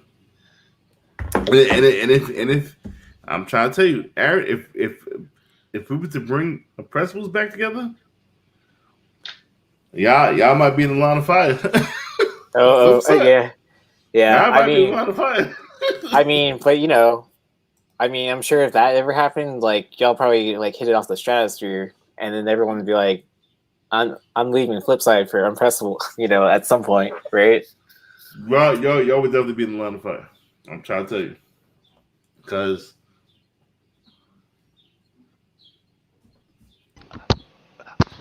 I hear birds chirping on y'all's end, man. That means it's early as fucking the morning for y'all. The sun's about to come up. No meat for 4 weeks. How's that going for you? I'm going great. Love it. Shit. Nice. Is it a weight losing measure or is it a freaking cholesterol cut measure? It's just I don't want to fuck with meat no more, man.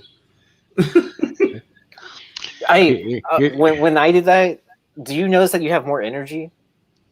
Absolutely. You think what the devil's a fucking liar. Don't talk that bullshit. You think I would have fucking made fucking overtime today if I had no energy? I used to be a vegetarian for a long time, and I always felt like I had a lot more energy when I wasn't eating meat. And then like when I started eating meat, I feel sluggish and tired all the time. Well, you know what? I tried to transition into fish. Like I started eating shrimp. I ate shrimp. Only meat I ate was shrimp. Shrimp don't count as meat. But I got some shark meat in the fucking refrigerator. I want to tear that shit up. Yeah, I when I was transitioning back to eating meat, I did a pescatarian diet for a while.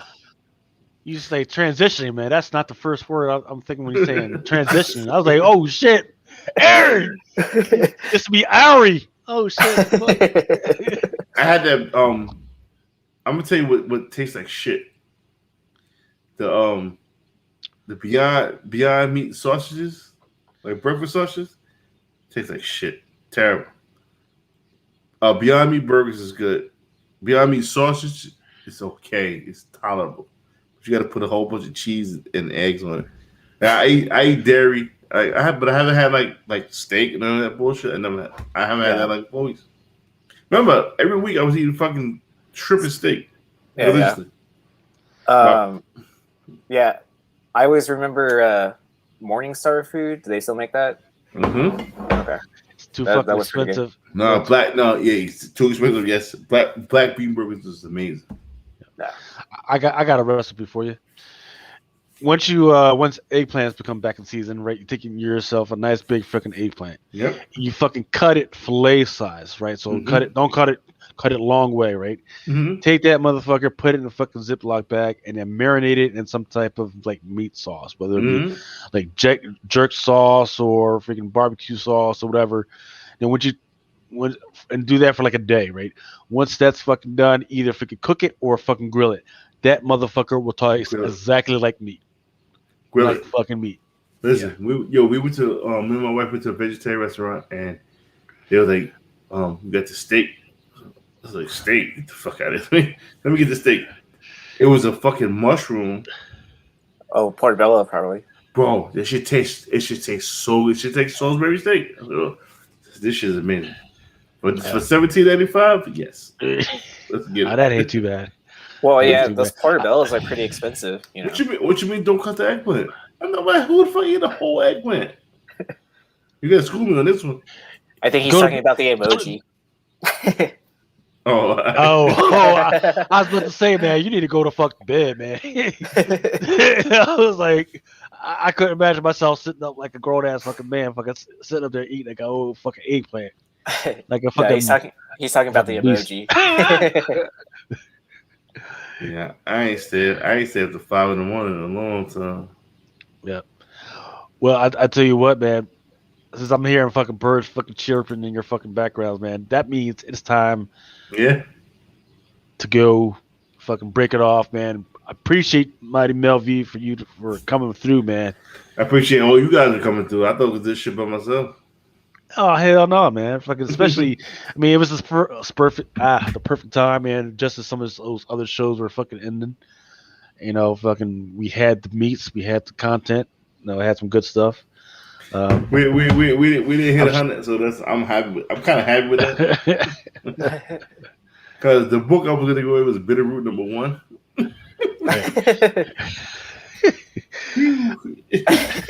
Man, I got a Bitterroot #1 that special variation edition somewhere around this motherfucker. I gotta find that bitch.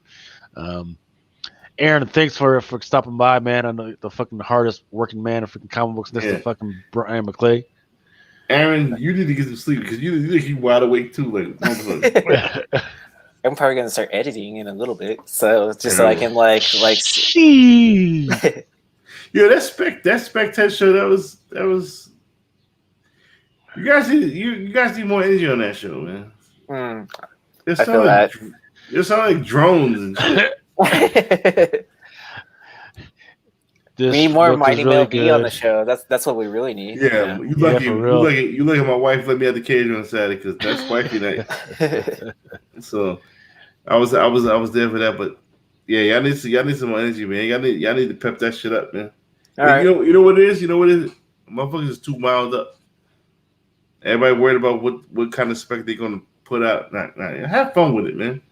Yeah, that's good advice. Like, I'll definitely pass on the message. Like that they'll listen to me and just be like, "Oh, I'm hating, motherfuckers."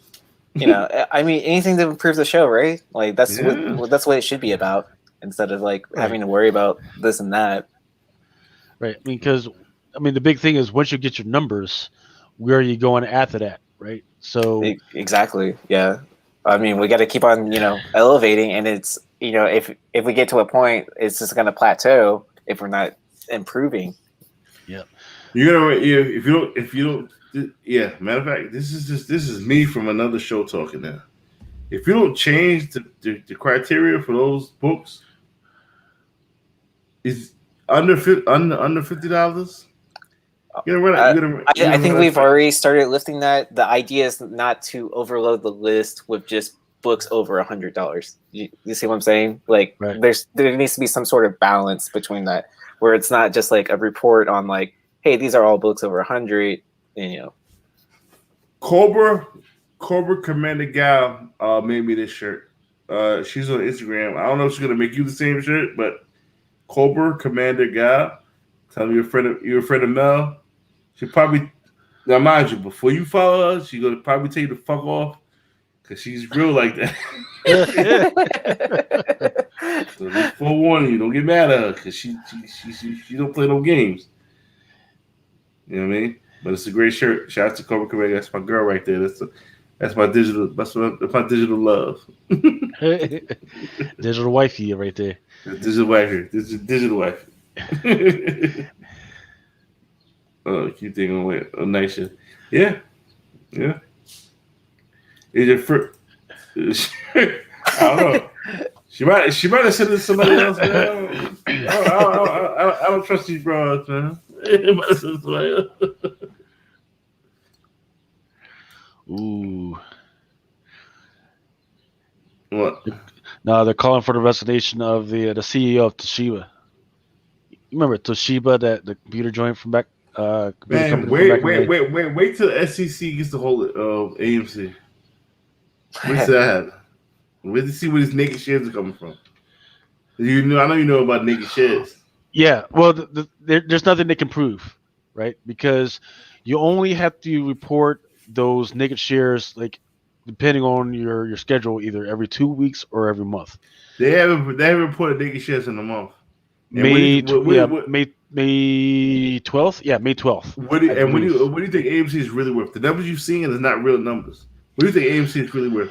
AMC is really worth $400 right now. Right. Yeah. So all the analysts have been saying that it should be more like around 25 to 26 right now, and I agree with that. That's where it should be. But AMC's in the meantime, what's it? $400. Nah. AMC should be $400. Nah. Look at the volume. No brother. fucking way. Look at the volume. Doesn't matter with the volume. Okay, the volume. No, stop, because the volume that people get tripped up with the volume. The volume is being pushed up by the freaking naked shares. Right. That's it. Right. So once those naked shares start getting reported, the failure to deliver shares, that's where a lot of the numbers come from. What do you think is going to happen when the next naked shares get reported? That price is going to go up. It's going to go down. No, it's going to go freaking down. No. It's going to go down. Because, it has to freaking go down. Or if it's going to stay at net zero. They can't cover those shares. What do you think is going to happen when you can't cover those shares? They got to buy back shares at a higher price. AMC is not going to be, but AMC is trying to make more shares, Mel. I know they just filed for a section 8. Yeah, they applied a couple weeks ago. They apply for voting. Those shares are going to go up, but those shares are going to be covered. Those shares are out there to cover the naked shares, bro. The AMC play is so ridiculously easy right now. If you don't have $1,000 in AMC, you're not going to make it. You're scared of money.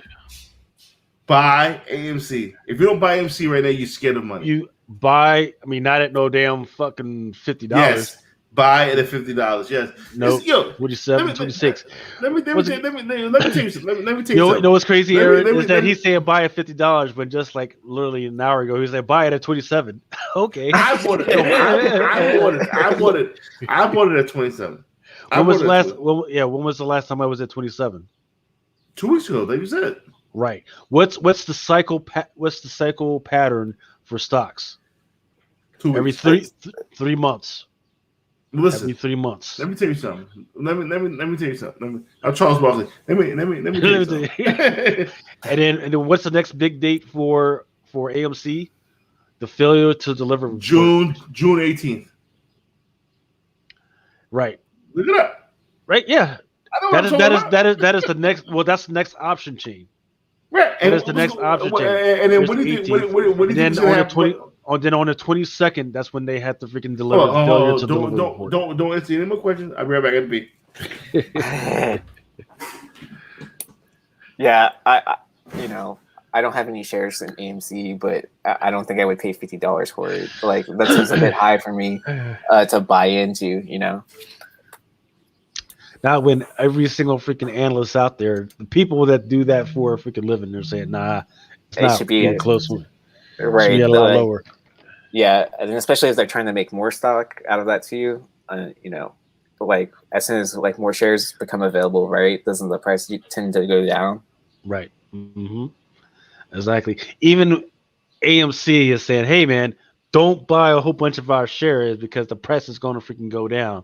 And you would think people would freaking listen. Right. Oh shit.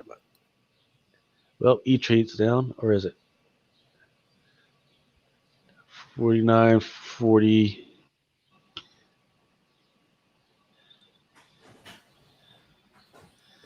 Yep, 49, 40, 49, 71. They're saying it's either hold. Last one that actually came out was on 6/11. So what do you think is going to happen on the 18th? The 18th, that's when the next call and put freaking date is. You think the price is going to lower or do you think the price is going to higher? It'll go high for it'll go first, it'll drop down low, right? And then it'll go a little bit high just for a little bit because of the date. Because once again, it's not going to go like sky high because once again, I've been in these rooms with the day traders when they're freaking coordinating this shit, right? And they are coordinating on certain points to make their $100 a freaking day, then they're freaking getting out. $100. That's what they're aiming for. They're hoping that they're make $100 freaking dollars. If it freaking goes up too quick, a share. Yes. No. Per their whole thing, right? Because that's what hedging your bet is supposed to freaking play off of. Correct. Right. You hope that you don't you hope for the best, but you have a freaking insurance policy to make sure that you're not freaking dropping off. But they can't short the stock to hedge their bets. You have to buy at 100 just for the shorts from before to fucking cover. They're not covering the bets. Yes, they are. Absolutely. No, they're not. No, they're not. Those numbers are fake. Those numbers are fake. Fake news. It's fake news. All right. Listen. I will. Let's put it like this. I have so much confidence this shit will reach. All right. So we're not in disagreement here. You do think it's going to reach $100 a share within the next 2 weeks? No. I will buy you 2 shares at the current price. Guarantee you make $100 a share. Here's your calls. Here's your puts. Yeah, I hate if you were to have your freaking puts out ratio your calls, then that's when you would definitely say that the naked squeeze is happening. That's not what's happening. We're not talking about the naked squeeze. We're talking about gamma squeeze here. Okay, you want to talk about your gamma squeeze? Yeah, we want to talk about gamma squeeze. All right. And mind you, those numbers are fake. Those numbers are delayed. Where are the shares? Where are the shares from 10 days ago? Well, you can't. Once again, you can't talk about anybody. Don't get stuck on that whole gamma squeeze shit, right? Because even there was even that lady on freaking I forget MSNBC. She was all and she was like naked shares. It's like, bitch, you don't know what the fuck you're talking about. Yeah, you don't know what the fuck you're talking about. Like, I know. She does it, but she does it. Here you go. This is your gamma right here. 0.02204. Okay. It's not outside the range. So gamma is not going to freaking come into it. 146. There's a less of a chance of it going to $100 than there is for it to just stay around these ranges. So you're freaking good. Okay. And that's as of the 18th. Okay. Same thing for the 25th. Something for the 22nd. So what you think it's going up? You think it's going up for no reason at all after hours? No, I've told you, like there are these day traders, and that's what they're freaking sitting on. They're not talking about they were watching AMC earlier this week. They said they're off on that one. They're on CNN. Clove they were on, and I forget what the other one that IVR they were talking about for a little bit. But there's all these little freaking stocks that they've been freaking watching and freaking talking about. Now, so after the 18th, I want to show you what you really need to be freaking watching. I know what I need to be watching.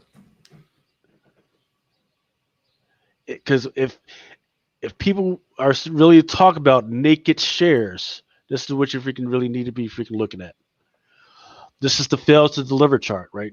So, for instance, a lot of people, they write those freaking puts, they write those freaking calls, but sometimes the shit fucking fails to deliver for whatever reason. But some of them do it strategically to make it seem like there's more stocks out there that actually exist. AMC. This is AMC. Yep. The last time that it really happened was this big motherfucker right here. This motherfucker. That's like millions of shares that failed to deliver. And that was like around January 25th. There was another hit like around, not as big, but around 26 March. But here's what you need to watch out for. When it was when when it fails to deliver outpace the actual price, that's when you know that there's a whole bunch of fuckery going on. You don't see that coming up soon. The next one that's coming up, the last report. Well, no, because that's when it's expected to deliver, but the actual report is due on the 22nd. June. Yes, June 22nd. Okay. And you don't think we'll see another spike like this? No. But even crazier. Nope. Because why not? Because then the next option chain is on the 25th, if I'm not mistaken. No, we good. Just re-up. Trust me. We good. We good. Mark O had a great question. Difference between a squeeze. Explain what a squeeze is. A squeeze is that so for instance, you've got your calls and your puts. A call is when you buy an option to buy 100 shares, right? And you think it's going to be at a certain price. But just to make sure, right, you're right. Well, yeah, the call is you think he's going to go up. But just to make sure that you don't lose your fucking shirt, you figure you're supposed to buy a put, which is your option to sell at a certain price, right? Correct. Now, sometimes there are ways to make money more on the put side, right? So what people were seeing, in fact, let me explain that. All right, explain that in the terms of a comic book. Explain it in the terms of something's killing the children. Okay. So say I've got something that's killing the children, right? And there's a company out there that says, hey, we will give you money for this freaking book. Like $100 freaking. All you got to do is buy this contract that allows you to sell or buy something that's calling the children number one for $100, right? Okay. And you're like, you know what? That sounds like a good bet, but you don't know if after you buy that freaking book, if it's going to be worth something, right? So that's a spec 10. Spec right. 10 number one book. Right. So what you do is you would find another company that allows you to buy or sell that book for say 70, 80 to make sure you're not losing all your money. Right.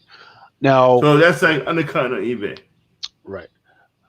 So the squeeze is sometimes some people are buying the right to sell, and what that does is they're buying a lot more rights to sell than they are buying the rights to buy. That's where you lost me. Okay. So if you like, all right. So for instance, those people on eBay, right, who have those listings on there and they don't even have the book. They even haven't paid for the book. They don't have a way to freaking get pre-order. They did pre-order shit. Exactly. All they know is they will only freaking buy the book after somebody has bought the book for them. Right. So imagine I went to eBay and I wanted to see how many books are out there or what it's worth. And I see all these fucking orders on freaking eBay of something that's killing freaking children before it even came out. I'm going to think that there's a whole bunch of fucking books out there, and that it's not worth anything, right? So what does that do? That pushes the price of that freaking book down. Mm-hmm. What's the squeeze? Right. So what's the squeeze? The squeeze is somebody out there says, "Oh shit! I see all these freaking listings, and I see a whole bunch of people selling. I'll buy them up. I buy them up, but I don't buy them at that price. I buy them at a fucking outrageous fucking price, right? Because say if those buyers were those sellers were selling it at 50. Guess what? I'm going to buy them up at 100. Yeah, right? Because you're gonna buy them at an undercut rate. Right. No, you're gonna buy them at an overcutter rate, right? At $100. The corrupt sellers are selling at 50. The guy who sees the bullshit is buys it at 100. What does that do? Like what was Spider-Man #1? Right. So what does that do? That forces the people that were selling it at 50 to scramble, right? Because now there's no freaking books because everybody's selling it at fucking 100 instead of freaking 50. Listen to what you just said. Mm-hmm. The Web of Spider-Man #1. Before you talked about it was a $50 book. You spoke about it, it turned to a $150 book. Now there's only a couple of eBay right now. If Aaron was to buy all the books right now, each of them at $150 a piece, there's no more shares of the book. What happens? That's where the squeeze. No, right. So that's where the bullshit happens, right? Because you don't know how many shares are actually out there. Nobody knows how many shares are out there because the point that those guys are doing is they are making sure is that nobody really knows how many shares are out there. They're just putting out listings at the listings and listings. That's the naked shares. Yes. Now, and even that means I'll come in. I would come in and be like, hey, listen, I got Web of Spider-Man #1, 125. I'm listing them for $100 a piece. Mm-hmm. I will undercut, even though I don't have them. I'm gonna list. I have 15 copies, $100 a piece. Right. Naked shares. Yeah. Okay. Exactly. You don't even have it. You don't plan to fucking get it until somebody fucking buys it from you. But somebody fucking gives you money. So now AMC, all they gotta do is hold their shares, and I would have to. So Aaron has to hold his shares. I would have to buy from Aaron at whatever price he sets it. So if it's $400, I would have to buy him at $400, or I get fucked. Correct? Well, right. So got to remember, that's two classes of shareholders, right? You're talking about the shareholders, right? But these guys, these motherfuckers that are playing with the naked squeeze and everything, they're playing with options. Right. Options is like 100 shares, and you have an expiration date on those fucking shares. You don't have fucking a year to fucking hold on to the shit, or 3 years. You've got till the 18th, which is the one date you threw out. You've got till the 25th, or you've got till fucking July 4th, which I believe is another freaking date that's out there. So the 18th, it is safe to say the 18th the stock goes up because they're not covering. It will fluctuate in between volatility. In fact, let me freaking see if I can find that freaking page again. Show you. That's not it. Is it here?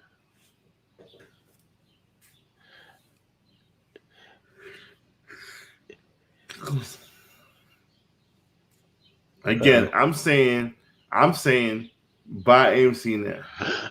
40, definitely.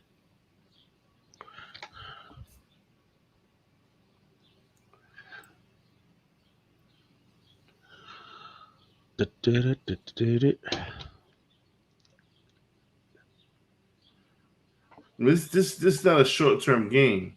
It's a long-term game. Well, it all depends on what your I mean, what's your long term strategy? Is it freaking day trading? Day traders were having a freaking ball and blast. They love the volatility. And that's what it's all about for them. But if you're a long term holder, you're kind of like, oh shit. Nobody thinks that this is the one to hold on for retirement or anything like that. Absolutely it is. Absolutely it is. Unless you want a lifetime thing of freaking popcorn, which is what AMC is offering its investors. Well, listen. If you were to hold AMC right now, you would hold it for 5 months. There's 2 or 3. When I think of a long-term hold, I think of multiple years, right? Right. Mm-hmm. Right. Long-term hold is. Joe said, I guarantee you that 2 years from now, people will be Maybe that 2 years, 1 year. Yeah. There's no such thing as a long-term hold stock. There's no such thing as that. Yes, there is. Get that Coca-Cola. out of your head. Yeah, it's called the Dividend Aristocrat. Dividend. Yeah, but who's paying dividend? What's the most stock that's paying the most dividend? Does anybody have any ET right now? ET is paying 61 cents a share. Is anybody talking about that? No. You said AT&T or ET. I don't know what the fuck ET is. Energy transfer. I'll tell you about this. 61 cents a share. You were talking about the other side. I fuck with ORC, SHS, Johnson & Johnson, Coca-Cola, Caterpillar. You know, I fuck with the big boys that are sharing out or that are shelling out the dividends that are more than 15%. ORC is at 13%. SHIAX is at like around 15%. Now the steady rocks like Caterpillar and Coca John's, those are Coca-Cola and Johnson & Johnson. Those are like 3 to 2%. What is that? What is that? Those are dividends that every 3 quarters. I understand. But what are they paying per share? 2 to 3%. So give me a set number. Can you give me a set number? You said like talk about like a dollar number. Well, today's number. What would today's number be? And show me another stock that's giving you 61 cents per share and going up. You can't. 61 cents per share. Okay, how much is ETX? It's $11 and something cents. $11 and 30 cents. How long has it been giving out that dividend though? It just started. Okay. Mm-hmm. So no. So dividend aristocrats are the ones that have been giving out dividends for at least 15 years. Viacom and AT&T, they just dropped out of that because they were doing that, but then they just dropped out. But energy transfer is the oil stock. Where are they going? Not going anywhere. It only takes one bad shipwreck, one freaking bad line pipeline freaking blow up. Yeah, Mark has a good question. So what happens when the niggas can't make good with the stock that you offer? Nothing. They just walk away. If you get niggas, so the point about the naked squeeze is those guys they're putting out that play, and then they're going to say, hey, well, we couldn't deliver it today, and then they're taking advantage of that time differential in between like Fridays and Saturdays and Mondays and Tuesdays in between this country and that country, and they're like, and then once they see that they make their money or didn't make their money, they take their money and they just freaking walk away. See, Wilbur and Joe, yes, is long term. You say no. If it was, everybody's doing it. That's the mindset they want you to have.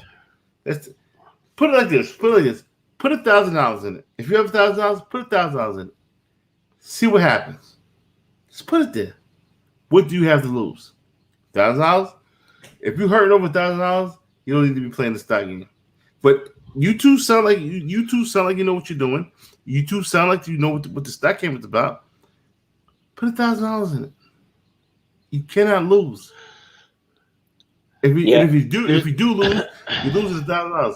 Big fucking whoop. Yeah, I can give you an example of a stock I lost on. So I invested into Kodak, and this was probably like in 2008, around that time. Like did you do margin on it? I don't remember, but yeah, my friend was like, he's like, oh man, it's a safe bet, like blah blah blah. My uncle's or my grandfather's this and this, like, you know, that's a household name. It's not going anywhere. And then, you know, we saw what happened. It tanked. Like, it's gone. You know, I mean, they started up again with something else, but like, you know, obviously, I mean, that's just one example of a bad investment. But the squeeze of Kodak was nowhere near. This is a once in a lifetime opportunity to make money on AMC. Do what you want to do with it. You can buy. This is why I'm offering to buy Luke just 2 shares. Here's where you pay attention to this shit, right? Okay. Okay, so you said, see, okay, this is this is AMC, right? This is AMC option that's freaking hitting on the 18th. These numbers don't mean nothing. That's this. You're talking about the naked squeeze. This is where the numbers come from when it comes to determining it comes to determining volatility. All right. Already, and with 5 days to go, people have been trying to write 41,000, right around 42,000 shares that have actually executed only 34 shares, 34,000. Right. That huge gap. 6,000 to 2,000, 1,000 to this. They're trying at 120, 10,000 to only 3,000. What time was this? 20,000. This was as of Friday. Friday when? What time? And it closed at 5:00 Eastern time. So the prices went up since 5:00. Actually, June 11th at 4:10. It went up. Now follow the chart up. The prices went up. And after that's not what you're looking at. You don't care about whether the price is up. You're looking, if you're talking about naked squeezes, you're looking for the fuckery, and this is where it's at. People are trying to write 20,000 shares. Fake shares. 20,000. Yes, exactly. That means, what does that mean? If they're fake shares, that there's more shares that have been written against than actually exist, which means there's an oversupply. What happens? It's that thing where people are betting against it. What happens? Right? What happens when you pay the floor? What happens? What happens if you don't know how to pay the floor? What happens? If you don't, if the first time you ever pay the floor, how you gonna pay the floor? This. You get paid into a fucking corner. What happens? You paid it into a fucking corner. This is exactly what happened. Listen, if you don't listen to the drunk mail, cool. If you want to put some money in this shit, if you want to make some money, put this shit in AMC. I don't give a fuck what the price is. Put some money in AMC. Maybe, hopefully, I'm not wrong. You know what? Don't do what I tell you to do. Don't do what I tell you. When I'm ready to buy a fucking first appearance of fucking Blade, I'll come see you guys. Oh, that was the greatest hour. I'm telling you, it's all right. All I'm saying is that right now, the $49 that AMC costs right now is too expensive. $49. What? The people that are coordinating this, let me ask you this. are not buying it at $49. Yes, they are. That's why it went up in after hours. They have to cover their fucking tracks. What do you mean? 80% of the shares of AMC are owned by retail investors. Retail investors. That's the fuckers just like you and me. Yes. Those guys are day traders. If retail investors hold and don't sell, they're not holding. They're betting on the volatility. And right now they're putting their shares back out there so that price will go down. Yes, they are. No, it's not them. It's fucking Citadel. It's Citadel. They're creating fucking fake. I think you're thinking of the whole mess that the Citadel is trying to do with Viacom. No. Citadel got hands in a lot of other shit. Citadel got hands in fucking clothes. Citadel right now is coordinating the production of more shares for AMC. Right, the naked shares. No, that's not naked shares. That has nothing to do with naked shares. Okay. Nothing to do with the naked shares. It's a naked shares is illegal. Get that straight. Doing naked sharing is illegal. Citadel is not doing anything illegal right now by filing the SEC. They filed with the SEC on behalf of AMC in order to make more shares. That is not illegal. Naked shares is where you are overwriting a whole bunch of shares in order to make a strategic push. In order to make sure. For all of this, right? No. Not for all this, but what price would you buy AMC at right now? The guys that were talking about this, Fuck the about guys. this strategy, What are price would you buy? What price would you buy? 26 to 27. Okay, that's what they're pushing for. All right, let it drop. Let it drop to 26, 27. Buy those shares then. I'm not buying AMC shares because I'm not. I'm not talking to you. I'm talking to the people. See, he gets it. Right now, the price is getting for reality. It's up. You look at the fake numbers. I think it's a great game. It definitely, he gets it. Wilbur gets it. You're right, exactly. But that's why even AMC says, "Hey, don't be putting a whole bunch of money in our freaking shares because once again they're trying to build more capital. They're trying to get people to sell at a fucking cheaper rate, so they can use those shares to fucking cover those naked shares." AMC is not doing the naked shares because AMC, Mel, you got to understand that doing naked sharing has been freaking illegal since like at least the 2000s. That is an illegal strategy. You can't freaking do that. So AMC is not willingly doing naked shares. Do I need to show you what the chick from the chick on MSNBC? Yeah, you seen that? You know what I'm talking about. The dude was talking about what the retailer investors were doing, and he was talking about that a lot of the retailer investors were trying to play off of the gamma squeeze. And she throws out, "Oh, the naked shares." That's not what he was talking about at all. All right. She threw that out there because some congressman had said that.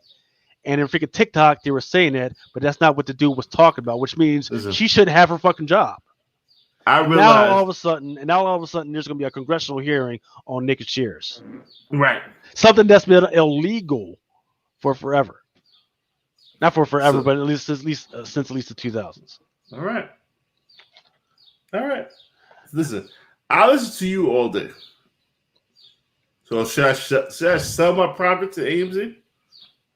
So should you sell your property? Profits.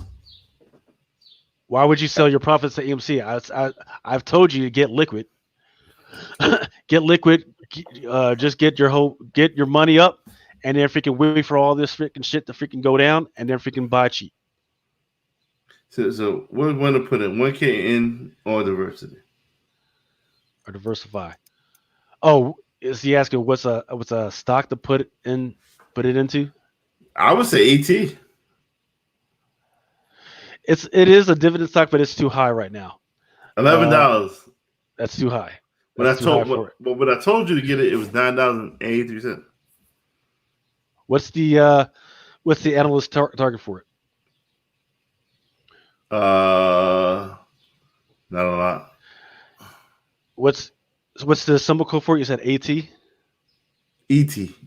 ET. Energy transfer.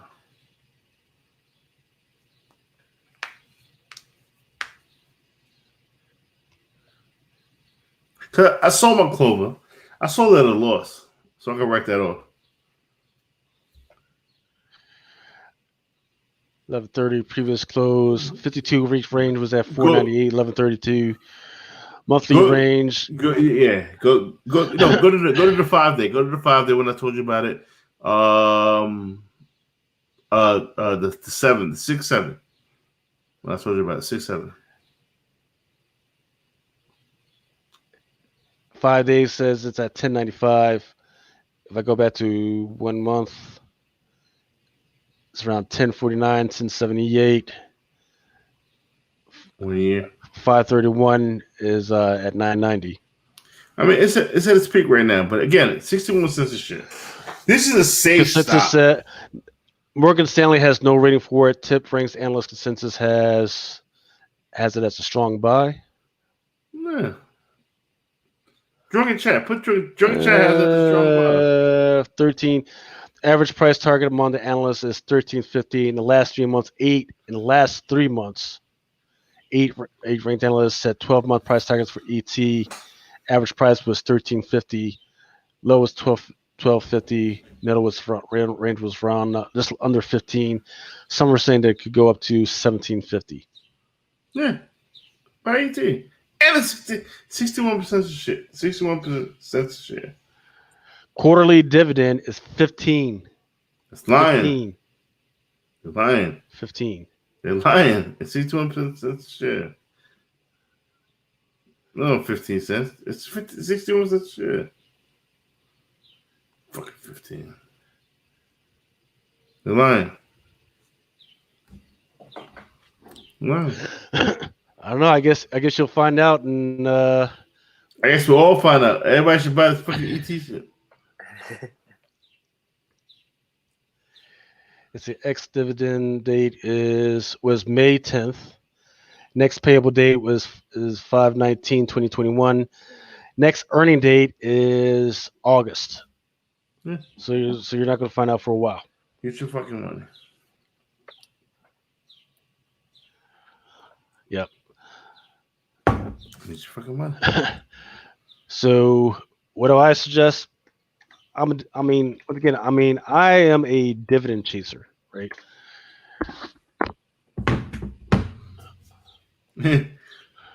So you see, let's go. Neo's a great pick. Nope. ORC Orchid, $5.58. Yeah, no. What was the Oprah? 13, What was that Oprah shit? OEN. No, OPRH. That shit hit 70 and just crashed down. Remember that? What was it? I don't remember that. That was a Thursday. Yeah, I wouldn't suggest tech stock and stuff like that, like electric cars, like with the shortages of conductor chips. Yeah. No bank stocks. No Biopharm did actually pretty good last week. Apparently, there was a lot of good Holy shit, phase the pests. full sun is out. It's fucking 6 o'clock in the morning. And then SHLX. Actually, that did pretty well. This is too high for SHLX. But this is a pretty steady stock. What's it for the 2 week on that? Quarterland 1168, 52 ranges between 817 back in November of 2020, and then 430 2021. Check MARS and CKPT. MARN. MARA.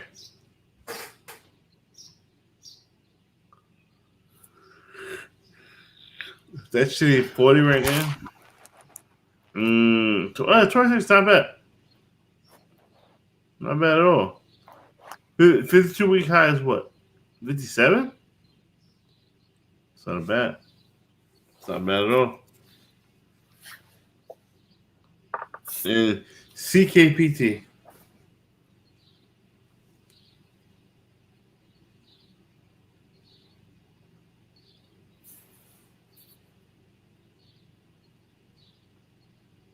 $3. Wow. Can you go to the yearly?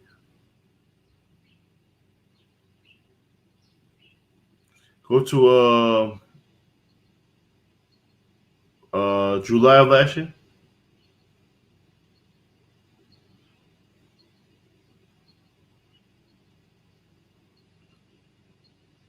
How much was it? This is July 1st.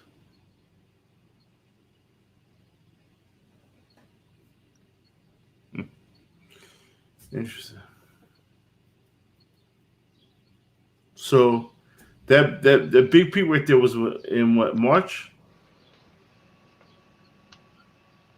You said the what? The big peak. 2021 March. What was the big peak in 2021? Well, the big peak was in between September and October, and then it had another one right around June, February, and March. Yeah, that's when they released the pet product, and it was supposed to stay up there.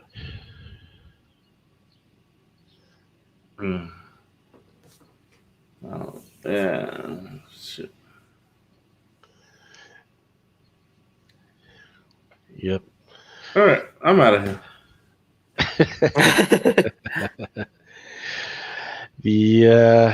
Man, let's see. Actually, I'm trying to think of what did I have on the fucking slide? Yeah, don't listen, Lucas. Buy AMC. Nah, I didn't know $49. You don't do that shit. Not at 40 now. Buy the 40. Don't buy it at 40 either. Yes, you buy the 40. Oh, oh. Hey, there we go. That's what I've been looking for.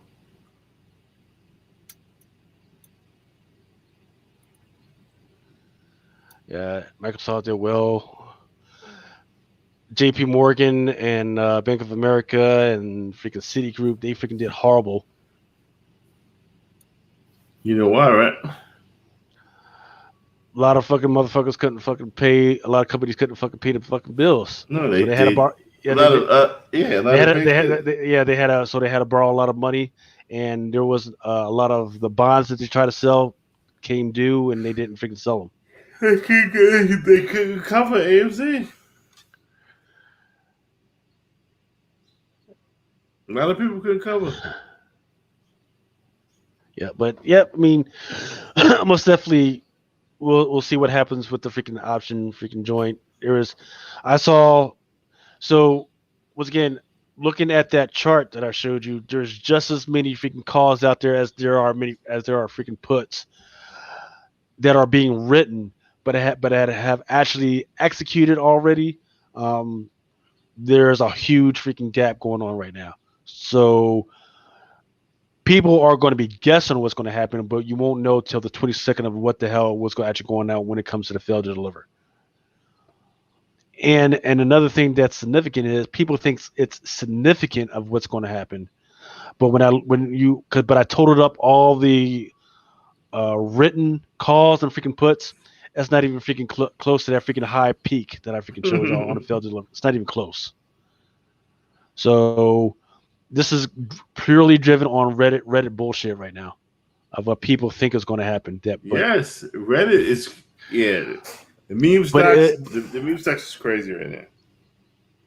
Right, but it's not enough to freaking move the fucking record or anything. So don't freaking if you have the fucking money, don't put the money in AMC right now. Don't do it. Don't do it. Yeah, no. Fuck what Luke is saying. Put $1,000 in AMC. Watch it ride up. I guarantee fucking to you. If you must follow that advice, do not buy any of that on a margin. Don't do it. Do it cash. Don't fucking borrow. Don't borrow any of that shit. Yeah, don't. Yeah, definitely. If it's cash, you can play with. Because again, what I'm talking about is a gamble, and I'm always gonna bet on the gamble. Look at what we do. Every speculation shit is a gamble. Every speculation is a gamble. Even when you think of fucking, if you know for a fact that Moon Knight is showing up in Loki fucking episode 7, it's a gamble. Everything is a gamble. Should I tell you? Gamble. Man, I can't wait to hit those casinos with y'all. Yeah, motherfucker. Yes. I'm going to be borrowing money. Aaron, I'm going to be borrowing money from you like a motherfucker. I don't fucking gamble. This is where I put my money at. Okay. I got $4,000 on AMC. That's what I play. Oh my god. What the fuck is wrong with you? Oh my god. Yeah, man, I gave away fucking $4,000 worth of books. I don't give a fuck. No. You're up already, right? I'm up. I'm still up. Listen. Go liquid. That means go liquid. I have to sell them at 30. I'm good. Nah, fuck that. Sell right now. No. At 4,000. That means you'll have $7,500 in purchasing power. No, I'm good. I'm good where I'm at. Listen, when I'm walking to Baltimore Comic Con with a fucking white lion face vest Look like Battle Beast. We know look like Battle Beast. How's your Dogecoin doing? I'm big over that bullshit. I read that bullshit. Listen, when I walk in there looking like Battle Beast, you gonna know that's Battle Beast right there. That's Battle Beast Bell right there. No, what's the fuck? I don't remember the motherfucker name. The motherfucker that killed Battle Beast, walking around with Battle Beast shit all over. That's gonna be me. Yeah, man. All right, y'all. It's time to freaking peace on out of this shit, man. It's 6 o'clock in the morning. If the sun is up, I'm looking crazy. My wife's gonna be able to yell at me, "Where you motherfucking come man? Fucking playing around." I gotta cook my steak. I'm hungry. Marco, what up, baby? What, Joe 47. What kind of robotic name is this? Joe 477. You the 470,000 Joe this moment? Okay. All right. Marco says needs to liquidate this mountain of comics first. Yeah, you need the other one. Liquidate. That's what I'm freaking trying to do. Before January. What's January? When all the tax code changes for online sales. True. I didn't even think about that. Fuck everybody. Fuck Lucas for not believing in AMC. Well, once again, it's not that I don't believe in AMC. I just see the numbers and I know that $49. The numbers is fake, man. Okay, what was the high that I saw? 76. Week? And what's it at now? It's right back down to 49. What was the low? What was the low that I saw this week? 32. I'm at 28. Right. So the numbers that I showed you, all that showed you is that those AMC is volatile as fuck. Yeah, you scared. I ain't scared. It's not freaking being scared. It's like, I can spend my money on other shit. That means you scared. Yeah, fucking. I'll be a scared motherfucker with $4,000 still in the bank. I would say the same thing. Anybody could convince me with that scared bullshit. I'll give a fuck. Yeah. So Fuck, I'm like, just looking at that cash in my wallet. Yep. You scared? Scared. Yep. You stay right there. Aaron ain't scared. Aaron, you scared? I mean, I'm not buying AMC at $49 a share. I can tell you that right now. So Aaron, when we in Baltimore and I tell you, put 1,000 on black, you ain't gonna do it? Oh man. I'd probably do it. Why not? Yeah, it's just money. Like, it's just money. It'll come back one day. I ain't taking those scared motherfuckers to the casino with me. I ain't taking those scared motherfuckers to the horseshoe. If you don't know about the horseshoe, you better look at the horseshoe. I ain't taking those scared motherfuckers to the horseshoe, goddamn. Oh man. Well, Lucas, you know about the horseshoe. Say what? You know about the horseshoe. I'm a Marine, Mel. Horseshoes means different shit to us. No, the Horseshoe Casino in downtown Baltimore. Okay, gotcha. Do I know where it's at? Yes, I do. Where am I going to that with y'all motherfuckers? Nope. Yes, you are. I can't walk to it, right? You better be there to protect Aaron because I'm gonna be Aaron's bill. No. Aaron's gonna be rolling with me freaking as we go to the freaking different seafood restaurants. Oh. Or the hotel I got has got like a bar. So might fucking get a fucking keg and that motherfucker just chill out in that motherfucker. So why is nobody saying across the street is Dayton? Right across the street. Well, there's the Days Inn, there's the Holiday Inn that's in the back of that motherfucker. No, you don't want to do that. Whoever staying is gonna get AIDS. What's the name of the joint? The Marriott Hyatt Inn. It's like in back of the fucking convention center. The Marriott Hyatt Inn. It's a lot of people, motherfuckers ain't got money for that shit. And then there's the Renaissance, which is a really good hotel. Yeah. Depending on what type of room you can freaking get. That one's got a bar down there as well. Yeah. So. I don't know. We'll see. I'm out of here, man. All right, man. Fucking Lucas. Keep your money up. It's going to be up.